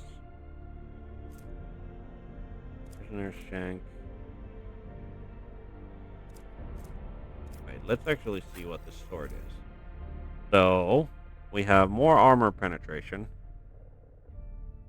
The Wrath of Saint Drusus. Increases damage from all sources against any hit targets by 15% until the end of combat. Or attacks with this sword cost more. Okay. On hit, the sword attack inflicts disturbed effect on the target for 2 rounds. If the target of the attack is already suffering from the disturbed effect, the attack most right. What about this precise blast pistol? Dodge reduction 30. Rate of fire 4. Recoil 10. Think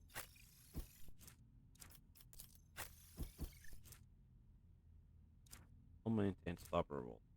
Stay to that. More damage, more armor penetration.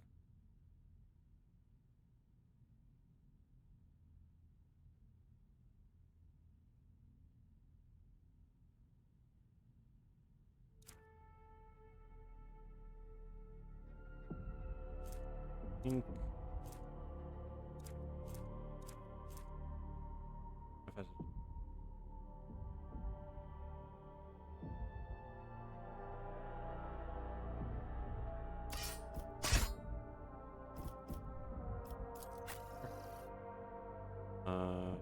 line, and then Adelard. You have a chainsword. Let's see how it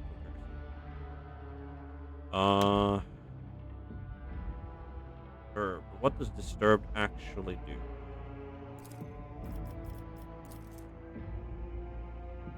Disturbed attacking grants penalty, or fellowship.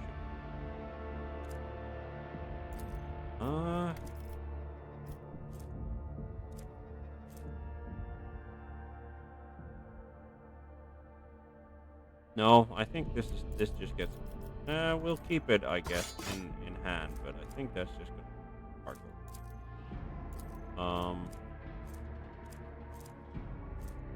And we had the precise blast pistol. Thing.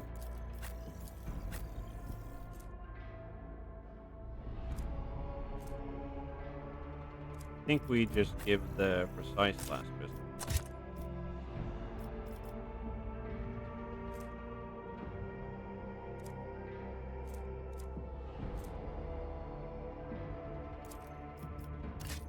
Cargo.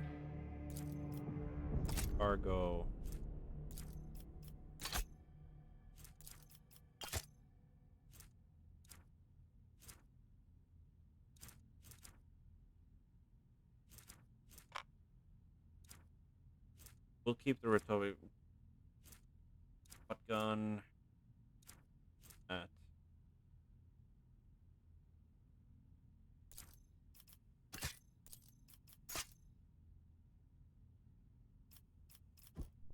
that's all of the inventory shuffling that we needed to do, except we're going to put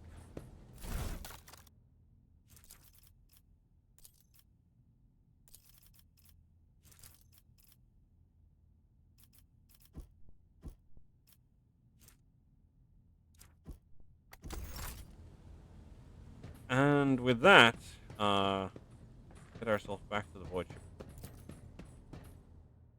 I wonder if we can talk to either any of our helpers about what happened. Because, like, I feel that that's probably something that... Probably something that maybe they could... Let's see. Where's Abelard? There's Abelard. Abelard, can I talk to you? Lord Captain? Nope. Okay. Lord Captain. Fair enough. What about Argenta or Cass? Greetings. Nope. What about the cycle? I assume not.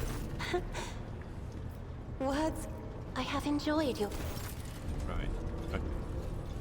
So none of them have anything particular to say about what the vision. Or I guess maybe I don't want to share that what happened with them either.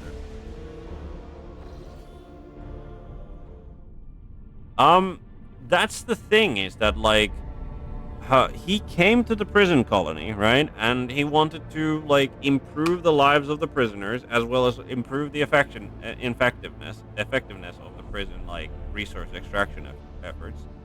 And then apparently he just started like going bonkers. Like he started like calling the Optimates uh like he started calling them like and talking about seeing things and like so like like from what I talked to the guy, he did say like I did ask him about something that was buried there. So I think what happened was that there was like there could easily have been like heretics in the prison colony, right?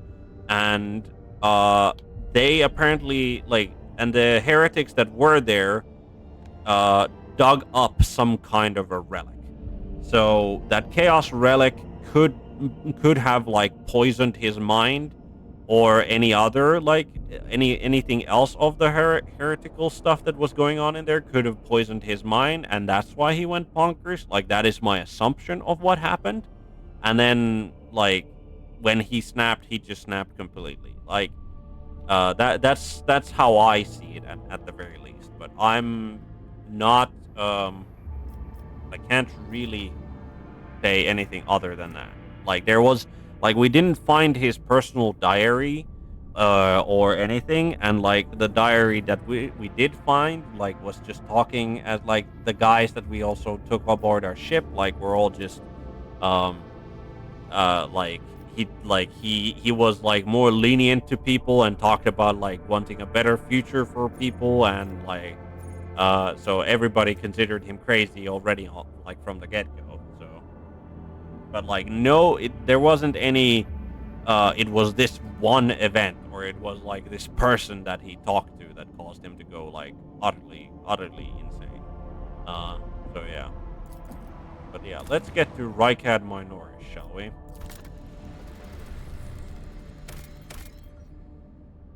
Right. Opening the map with Corona is a vast region of space where you will travel between different stars. In each system, unique events can occur. By steering your flagship towards them, you can explore planets, study anomalies, and interact. Switch to the map of the entire current. Click the button in the bottom right corner. You'd think that that would have like popped up when I went to, you know, the first place that I went, which was like the Navis Nobility thing, but apparently not. So let's go and touch down on Starport. Hopefully we don't get into any trouble, but considering we're taking a party down there, I'm not hopeful that we'll survive without at least some violence. Yeah, I'm really curious about like what relic it could have been that they like dragged up there, because like the thing is that like the way they described like the stench and all of that, like the corruption that was present in the place, it reminded me of Nurgle, like who's like the god of pestilence and the god of despair, and like you know he's often called a grandfather and all of that, right? He's like the probably the most like disgusting god of the chaos gods that are there. Okay, we appear to be touching down immediately into combat because there's a civil war ongoing. Wonderful. Okay, brilliant. Starboard greets you with the din of ordnance and smell of explosives tickles your nostrils. It's difficult to tell through the smoke who is firing at whom. Okay. Halt! Weapons on the ground, or I'm firing. The man in a torn and dirty uniform hobbles towards you from behind the chunks of rockcrete and crumbled plasteel. His cracked helmet is adorned with a crooked label that read Sergeant Mulgar. Alright, so our skies are in lockdown, the rebels are shooting down anything that flies, and you lot just happened to land in our rear without a scratch to show for it. And on a shuttle like that? Where did you get it? Stolen from the palace, isn't it? Visibly awed by the resplendent gold of her. Grab him, lads. We've got ourselves a rebel landing force. Holy throne, what is this mess? Also, I like that there's literally just like one of the Adeptus Mechanicus cultists is literally just there and going like, yeah, I'm just spreading incense on this, like, despite this immediate hostile reaction that we're getting. They're in a rough spot, old man. Go easy on them.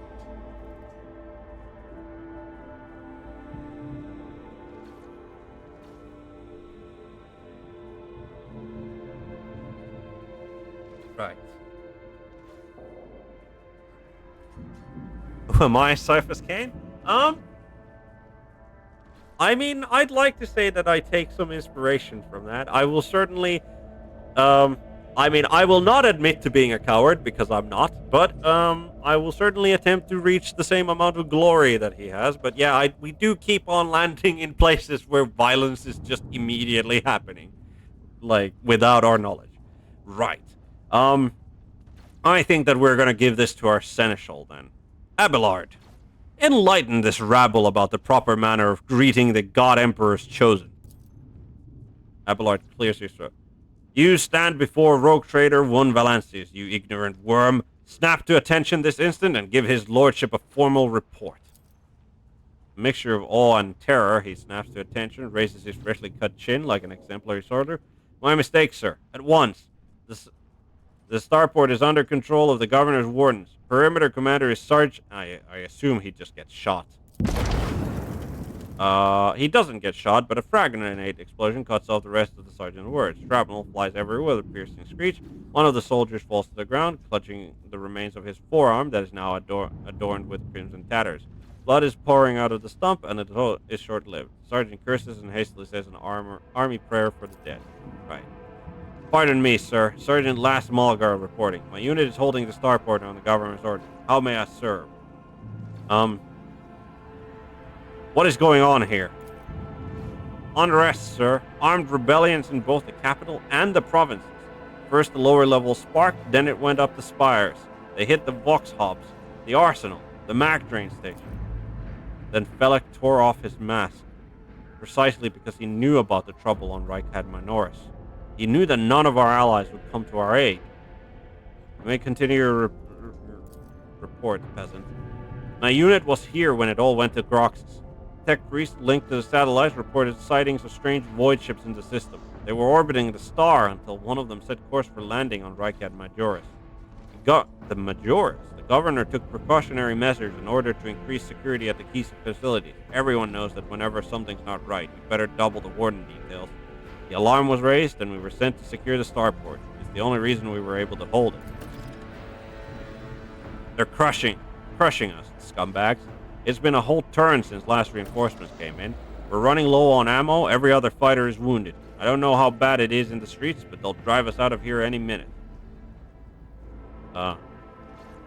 What caused this rebellion? Ill thoughts, sir. We've fallen on hard times, the ground keeps shaking, things keep exploding. People are scared, they've forgotten all about their duty. And that's when those, Emperor forgive me, creatures came. They started riling everyone up. Sure enough, we shot a few, but they just kept coming. More and more of them.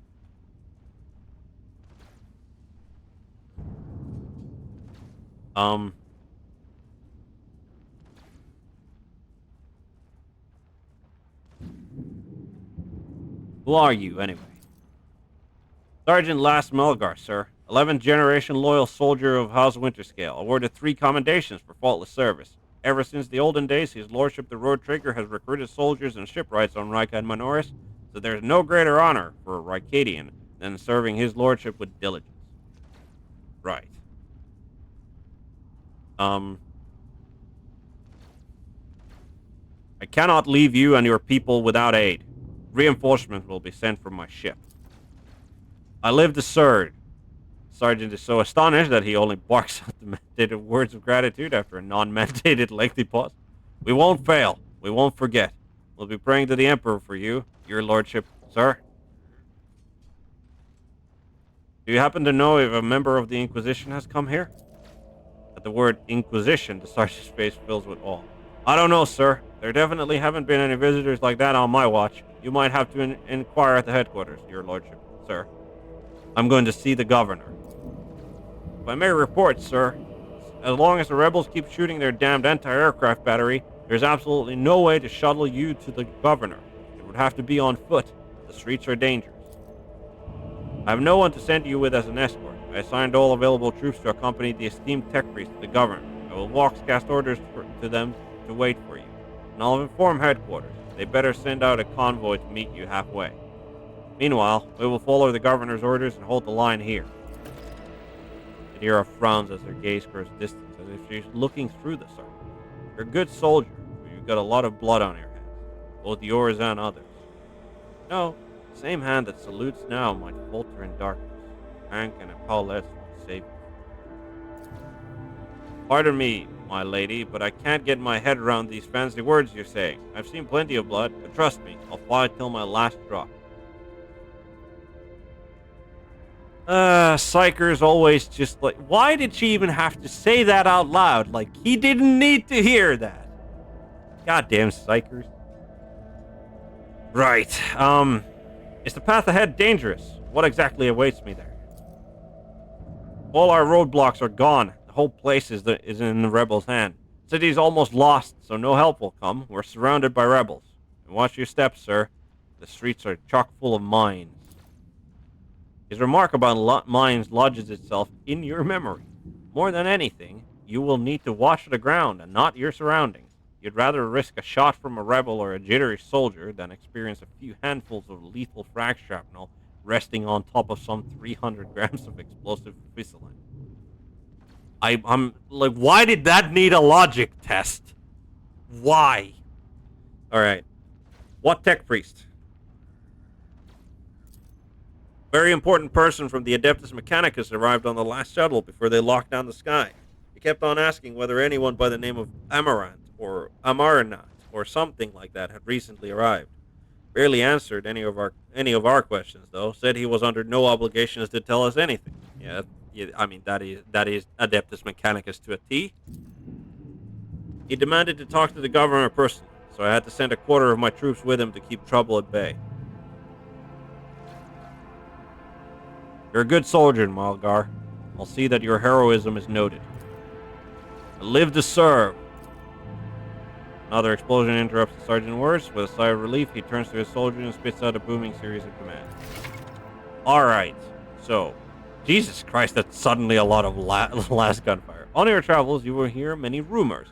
Those of them that are deserving of the road trader's attention are logged in separate sections. Sometimes rumors are just that. Other times there's truth to them. In some cases, there may even be more. Maybe even more. To verify a rumor, travel to the place indicated in the rumor's description. While traversing the Corona's expanse as the rogue trader, you're bound to hear rumors regarding your own deeds and exploits, some of which reflect the reaction of the expanse's denizens to choices. That's nice. Like, that's exactly what I want to see in a game like this. Is for the rumors to actually be like for your actions to generate rumors, right? Keep your wits about you. Right. Anything important? Nope. Okay. Card over there. Nope. Grand Viaduct for receiving a steam gift is buried under a rubble.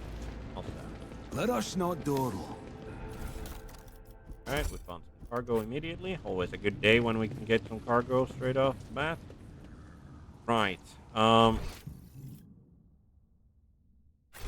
always have a backup plan. This. Oh, the entire landing pad is just fucking gone. Oof. Okay. Alright. Well, we know which way to go then. You will beg for mercy, but I will grant none. I'll turn you into corpse starch. You see that? They almost knocked us out of the air. Some bumbling idiot's going to regret that when he's dragged before the Lord Captain, questioning him. Right. So what are we looking at? Bruiser Rebel, Rebel Gunner, Rebel Agitator, Rebel Gunner. A bunch of rebels.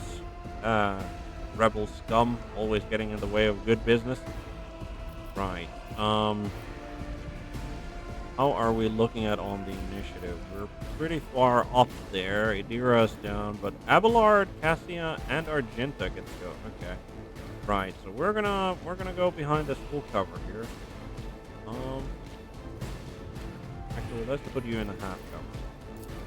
Abelard, you're moving. Okay, so there's the Rebel Agitator, who's like all the way over there. Bruiser Rebel is probably like their melee, and they've got a bunch of gunners.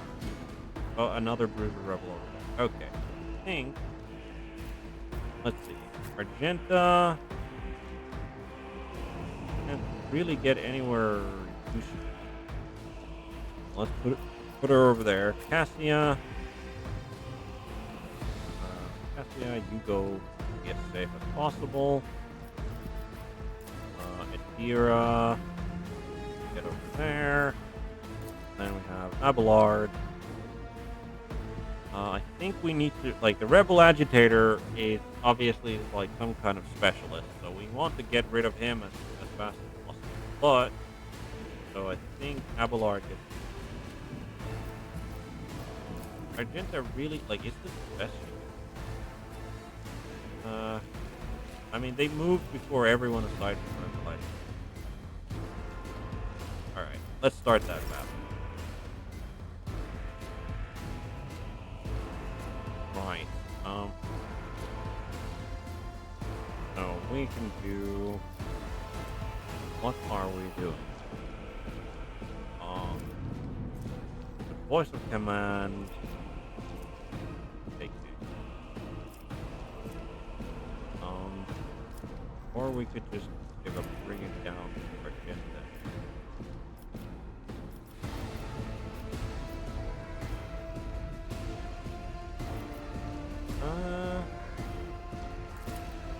Let's put voice of command on Abelard. And well, I'll see to it personally.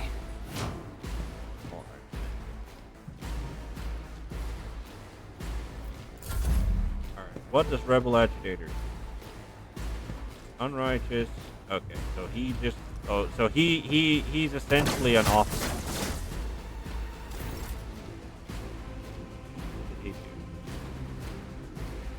Bruiser has Enraged Crowd. Permanent. Applies Raging Woe at a level equal to the corresponding amount of all rebels.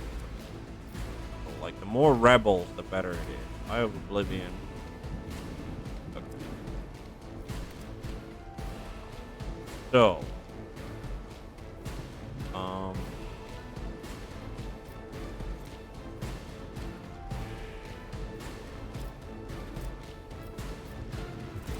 He's gonna. I'm not accustomed to being ordered around. He's gonna move over there. Emperor, give me strength. We're gonna get a cover there. And then we can get a lidless stare.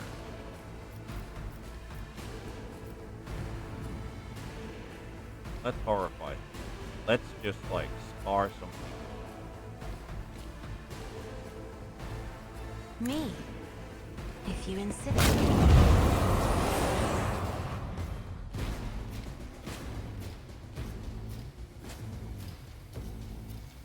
Right. Argenta.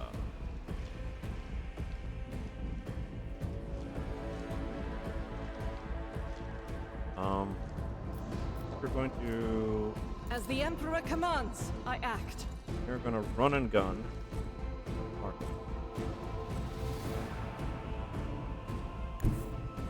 I will bathe this battlefield in righteous fury. Oh, you do that, girl. Faith without deeds is worthless. Eradicated. Alright, well done. Fun. Then...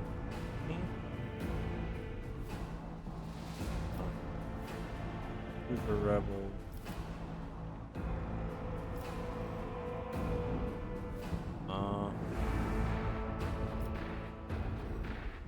Hitting the Rebel Agitator.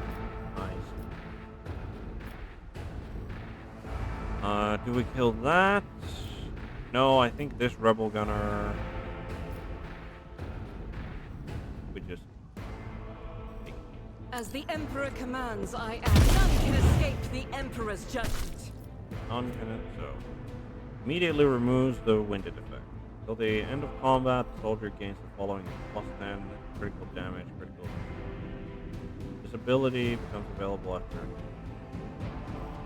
round 4. She can entrench herself.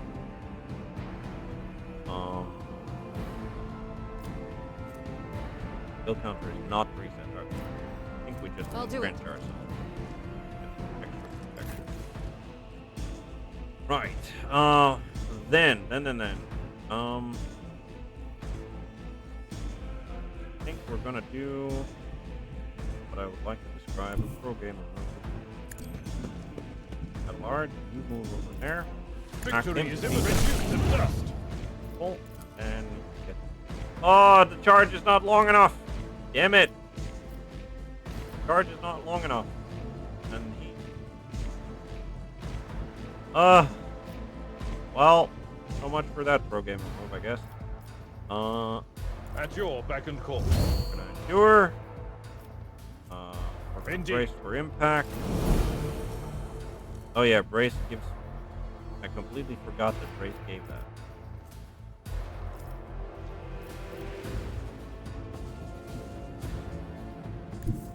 Yeah, God Emperor, move through me. Be the fire in my heart. That. Abelard. At your beck and call. Charge. Taking it. Well. Alright, what is Bruiser Rebel gonna do? Run over to Abelard. Here.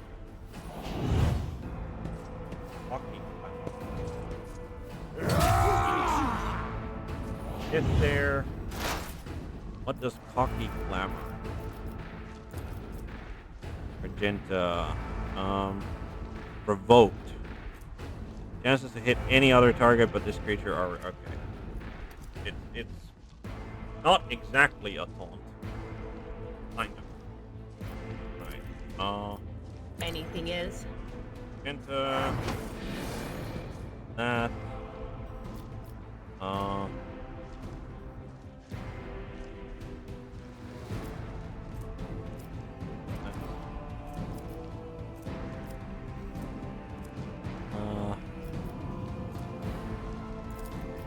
But of course. Analyze. Anything else? That.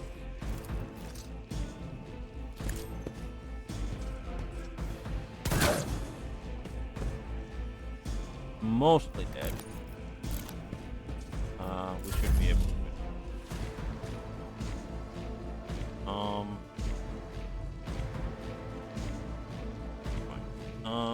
Who is going to be?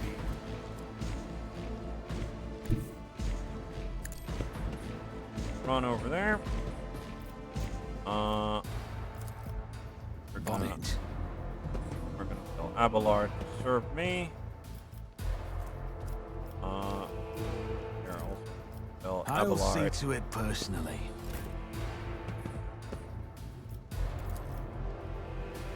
It will be done. I took care of this one. Go. Then still has his stuff. That's him. Momentum. Can take a shot, but that's not enough to kill.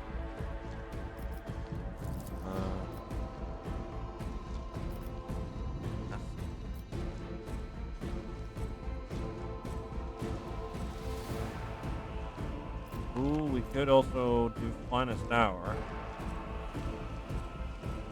Finest hour.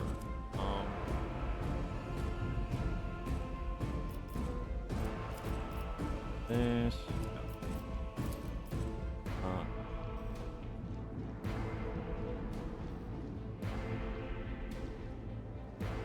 I'll make it happen. Dot. You should feel honored to witness this.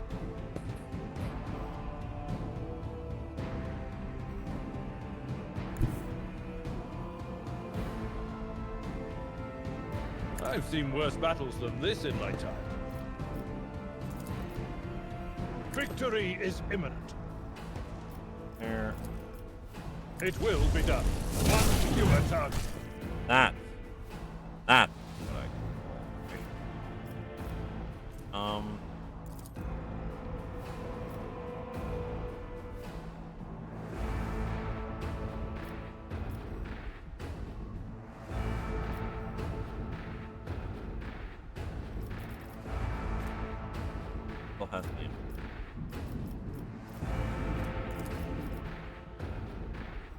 At your beck and call. Alright. And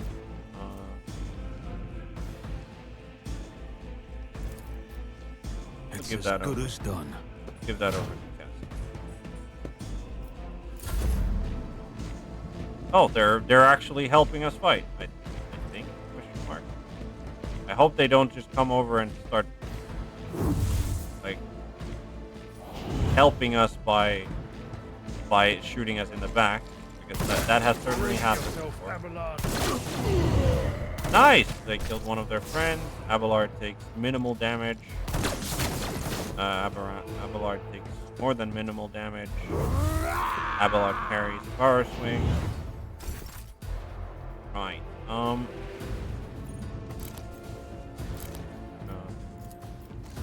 Isn't this a job for the serfs? Oh, come on. Really? Okay, that bugged out. Fair enough then.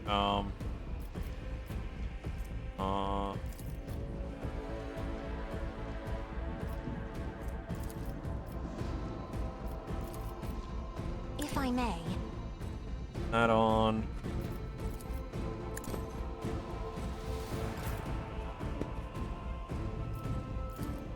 On it. Put him down. Never stood a chance. Wonderful. And Who if not me? Magenta.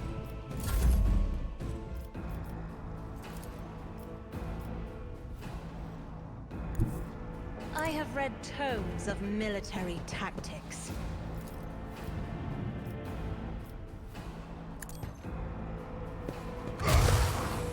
Go. Argenta.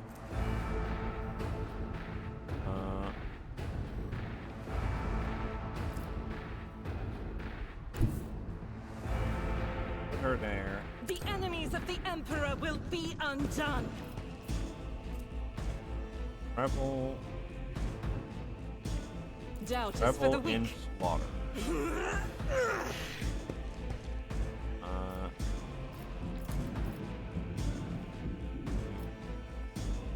Let's kill her. As the Emperor commands, I act. Okay. I'll do it. Title.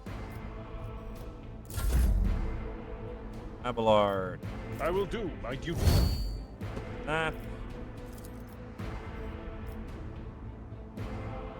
Pull him down. Have they cut him down? But Victory is imminent. that work. That and realize that we have a cleave It will be attack. done. Refuse to die. And that helps out a lot. Instead of having to choose one. Right.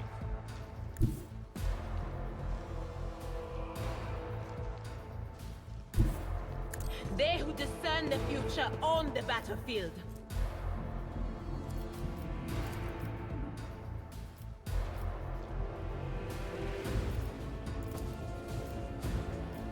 Nope. Oh. Can we? Anywhere? No. The most awkward.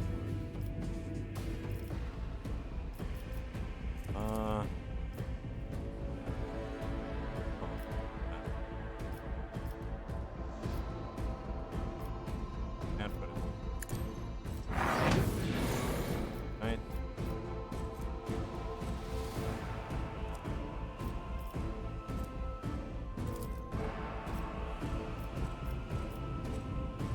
That.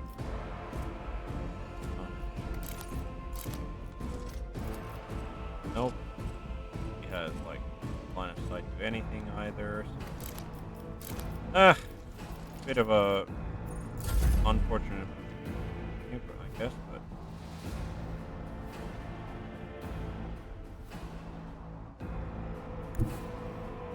I don't need luck. I have strategy. that's that.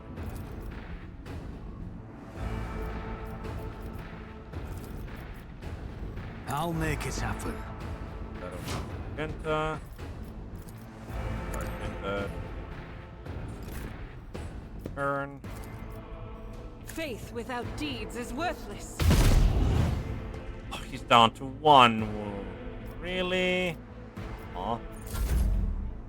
Back to you. 46 hands. We'll take it. It's as good as done. Oh well.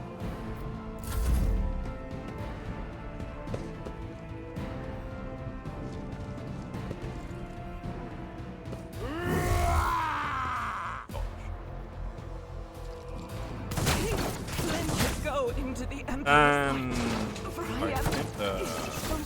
Don't you dare leave us now.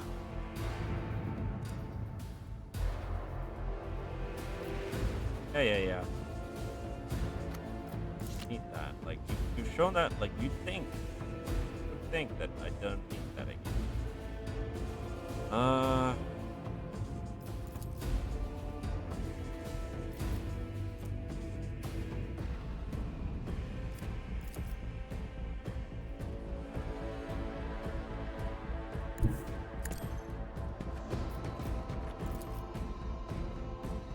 Really?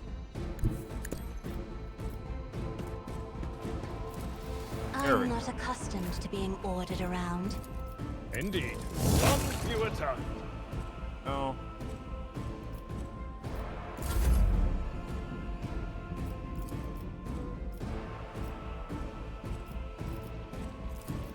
Me, as duty demands. Alright. High momentum. My place is at the fore. Well, if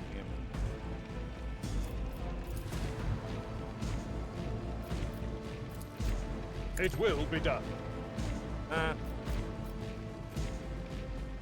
Victory is imminent.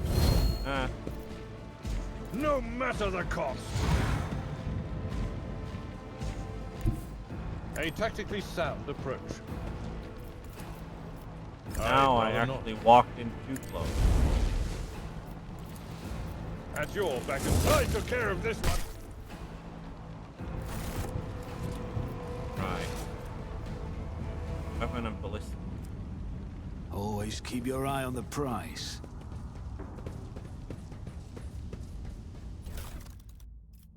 This armor, body glove, carapace, chest plate, crappy las gun.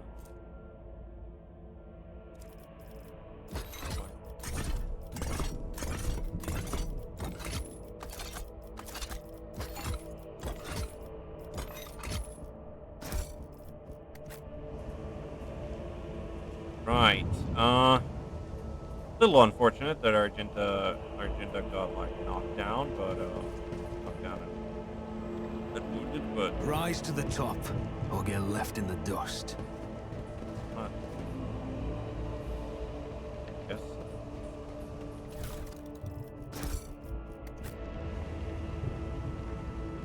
I always keep my options open.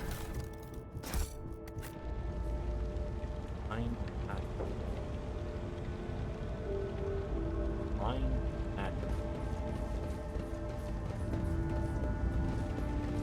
Okay.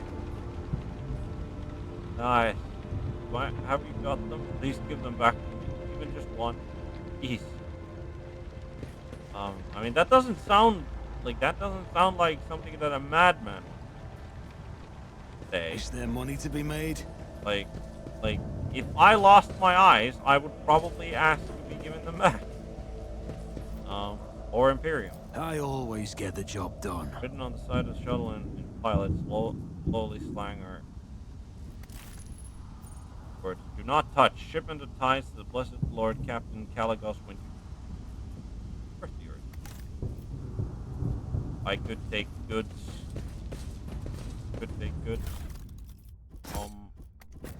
From the Lord Winterscale, I guess. Seems good, yes. No reason.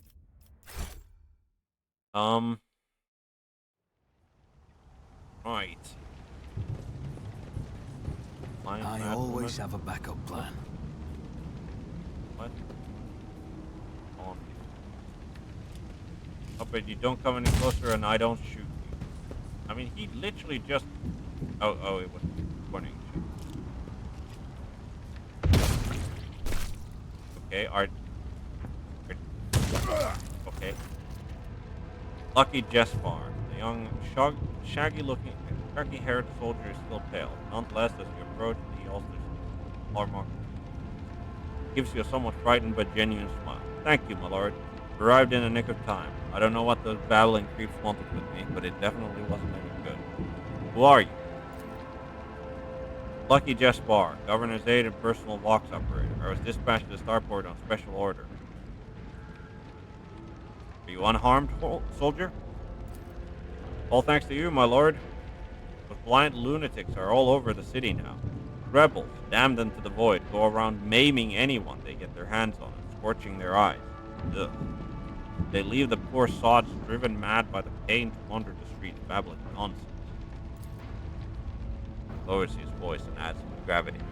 The man doesn't want anyone to talk about it, but I've heard whispers that it's not just some nonsense. It's heresy. Actual heresy. Because listening to it scrambles your brain. It made one patrolman freeze in his tracks while the blind mob got a hold of him and carried him from his post off to who knows where. And what exactly were you doing here on your own? Following Governor Medina's special instructions. Namely, he grits his teeth with a pained expression throwing. Oh, right. It's secret assignment. Can't talk about it. Right. I'm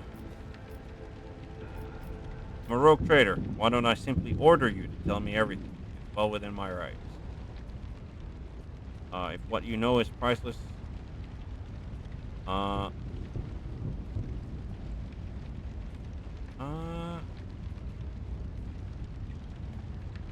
Yeah, I think we're gonna try the I'm a rogue trader route.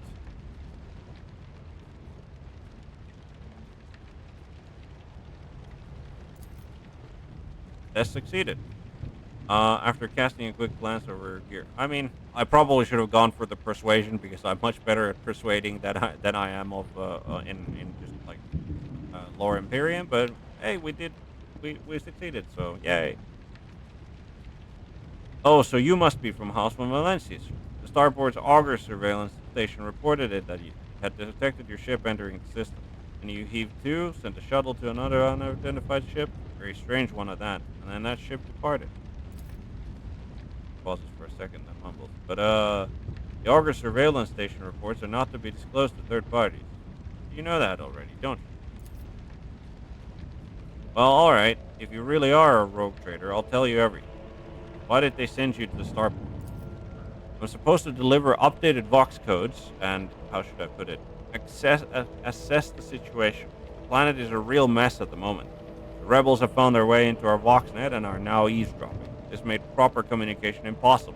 Hallowed electrodynamic cenobium had sent out a distress call before it went dark. And who even knows what's happening in the system? There's been a riot on Ricati Filia, prison planetoid. Euroclear 5 station is silent, although the navigators there have always been a reclusive bunch. I was hoping I'd be lucky enough to run into a pilot or the captain here who could bring me an update, but hardly a possibility right now. The rebels are blasting anything that tries to land out of the sky with their damn cannon. Awareness test succeeded. He stops talking. A little too abrupt. There's something else you're hiding from me, isn't there? More classified secrets? It's nothing classified, but just personal. There's another reason why I'm here. My betrothed is missing. Rakul Vakari, the esteemed Evan Winterscale's personal pilot. And the riot reports came from Ricati Filia. Lord Evain headed there personally, and the rebellion started down here, and we lost communication. No one knows how they're doing it. You know what I'm afraid of? That they'll come back and those rebel scumbags will shoot them out of the sky. I wanted to find a place that's high up, set up a voxcaster there, and send them a transmission. The sky is closed off. Don't try to land. I didn't make it in time. Those blind dogs chased after me as I was running. I tripped and broke the castle. They worry.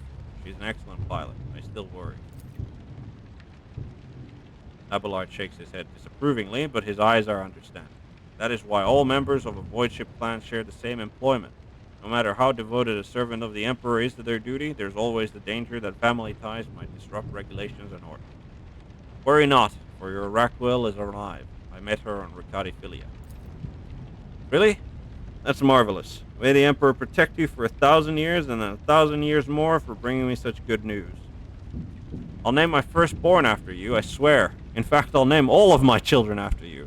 Please don't. Just don't. Right. Tell me about Uruk 5. There's not much anyone can tell you about it. That station belongs to the Navis nobility themselves. Emperor knows what they do up there, or who even lives there. They scorn ordinary folk. The only person they're willing to grace with an audience is the esteemed Wayne Winterscale. That place is creepy. They say the Order shuttles with servants from Rakad. I guess they're too important up there to change filters and clean compartments themselves, huh? Except, I've never met anyone who has served there. Like no one ever comes back. Your brothers and sisters lived and died for a great cause, serving a Navigator house and therefore all of the Imperium. It's a high honor, one that few could bear. Only now does Jespar notice Cassia, and his eyes go wide with fear. He opens and closes his mouth a few times helplessly like a fish, unable to utter a sound. Instead, he just nods nervously. Who is Evain Winterscale? The esteemed and honorable scion of blessed rogue trader Caligos Winterscale, master of the Rikat system. At the behest of his illustrious father, grandfather, or uncle, well, his illustrious relative, Lord Evain, took up residence on Ricad Minoris. Betrays a fierce inner struggle before he blurts out. You know what I think? I find it curious that blessed Caligos didn't make him the ruler of our world. Lord Evain is his blood, but it's the governor who rules us. And why do you think he sent him? I think he has been exiled. Do you think the governor can handle the rebellion?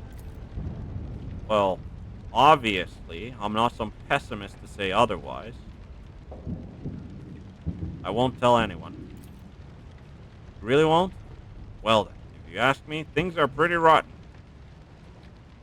Those rebels are strange. We would have easily quelled a normal riot. We're not some commoners. We're Ricadians, the naval elite of House Winterscape. Those people, they're vicious. They know no fear. Their attacks, they're so precise. It's like they know what's going to happen ahead of time. Command executed 7 officers on suspicion of espionage, but it's not about spying. They say the leader of the rebels is some two-faced Aurora who can see into the future. Now, she's the real danger. You can see into the future, is that right? We'll see about that. She's up against the wrong psyker. My breezy whispers may be vague, but they've not failed me once. I can tell you, without asking my ethereal friends, that her future doesn't look too bright, now that the Lord Captain is... I'm looking for an interrogator of the Inquisition who may have arrived on this planet. Have you heard of anyone matching that description? Not much of a description, really. Face quickly turns gray as he says, I have. I don't know where he is now. I'm sorry, I don't like discussing the affairs of the Inquisition. Fair. I have no more questions.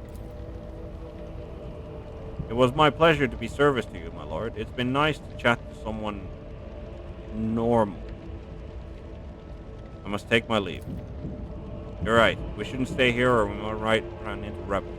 I'll go find a safe place to watch the sky for any landing shuttles. May the Emperor protect you, my lord.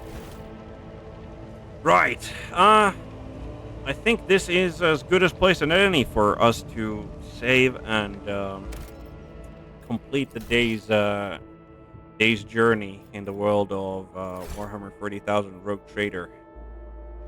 It's been eventful. That's certainly true. The Inquisitorial agent was here, at least, and our Enginseer Prime is also on this planet somewhere. Apparently with a fairly large escort going towards the governor. So we'll have to catch up to them, and hopefully he's a reasonable Adeptus Mechanicus member. Which is like, you know, asking for an ice cream to start raining from the sky, but you know, one can always hope, and we're optimists in here, at least for the moment. But thank you everybody for watching. Hope you're here for the next one, and as I always say, good day, good morning, good afternoon, good evening, good night, whatever happens to be the time of day. Hope you enjoyed, and I say goodbye. Have a good one.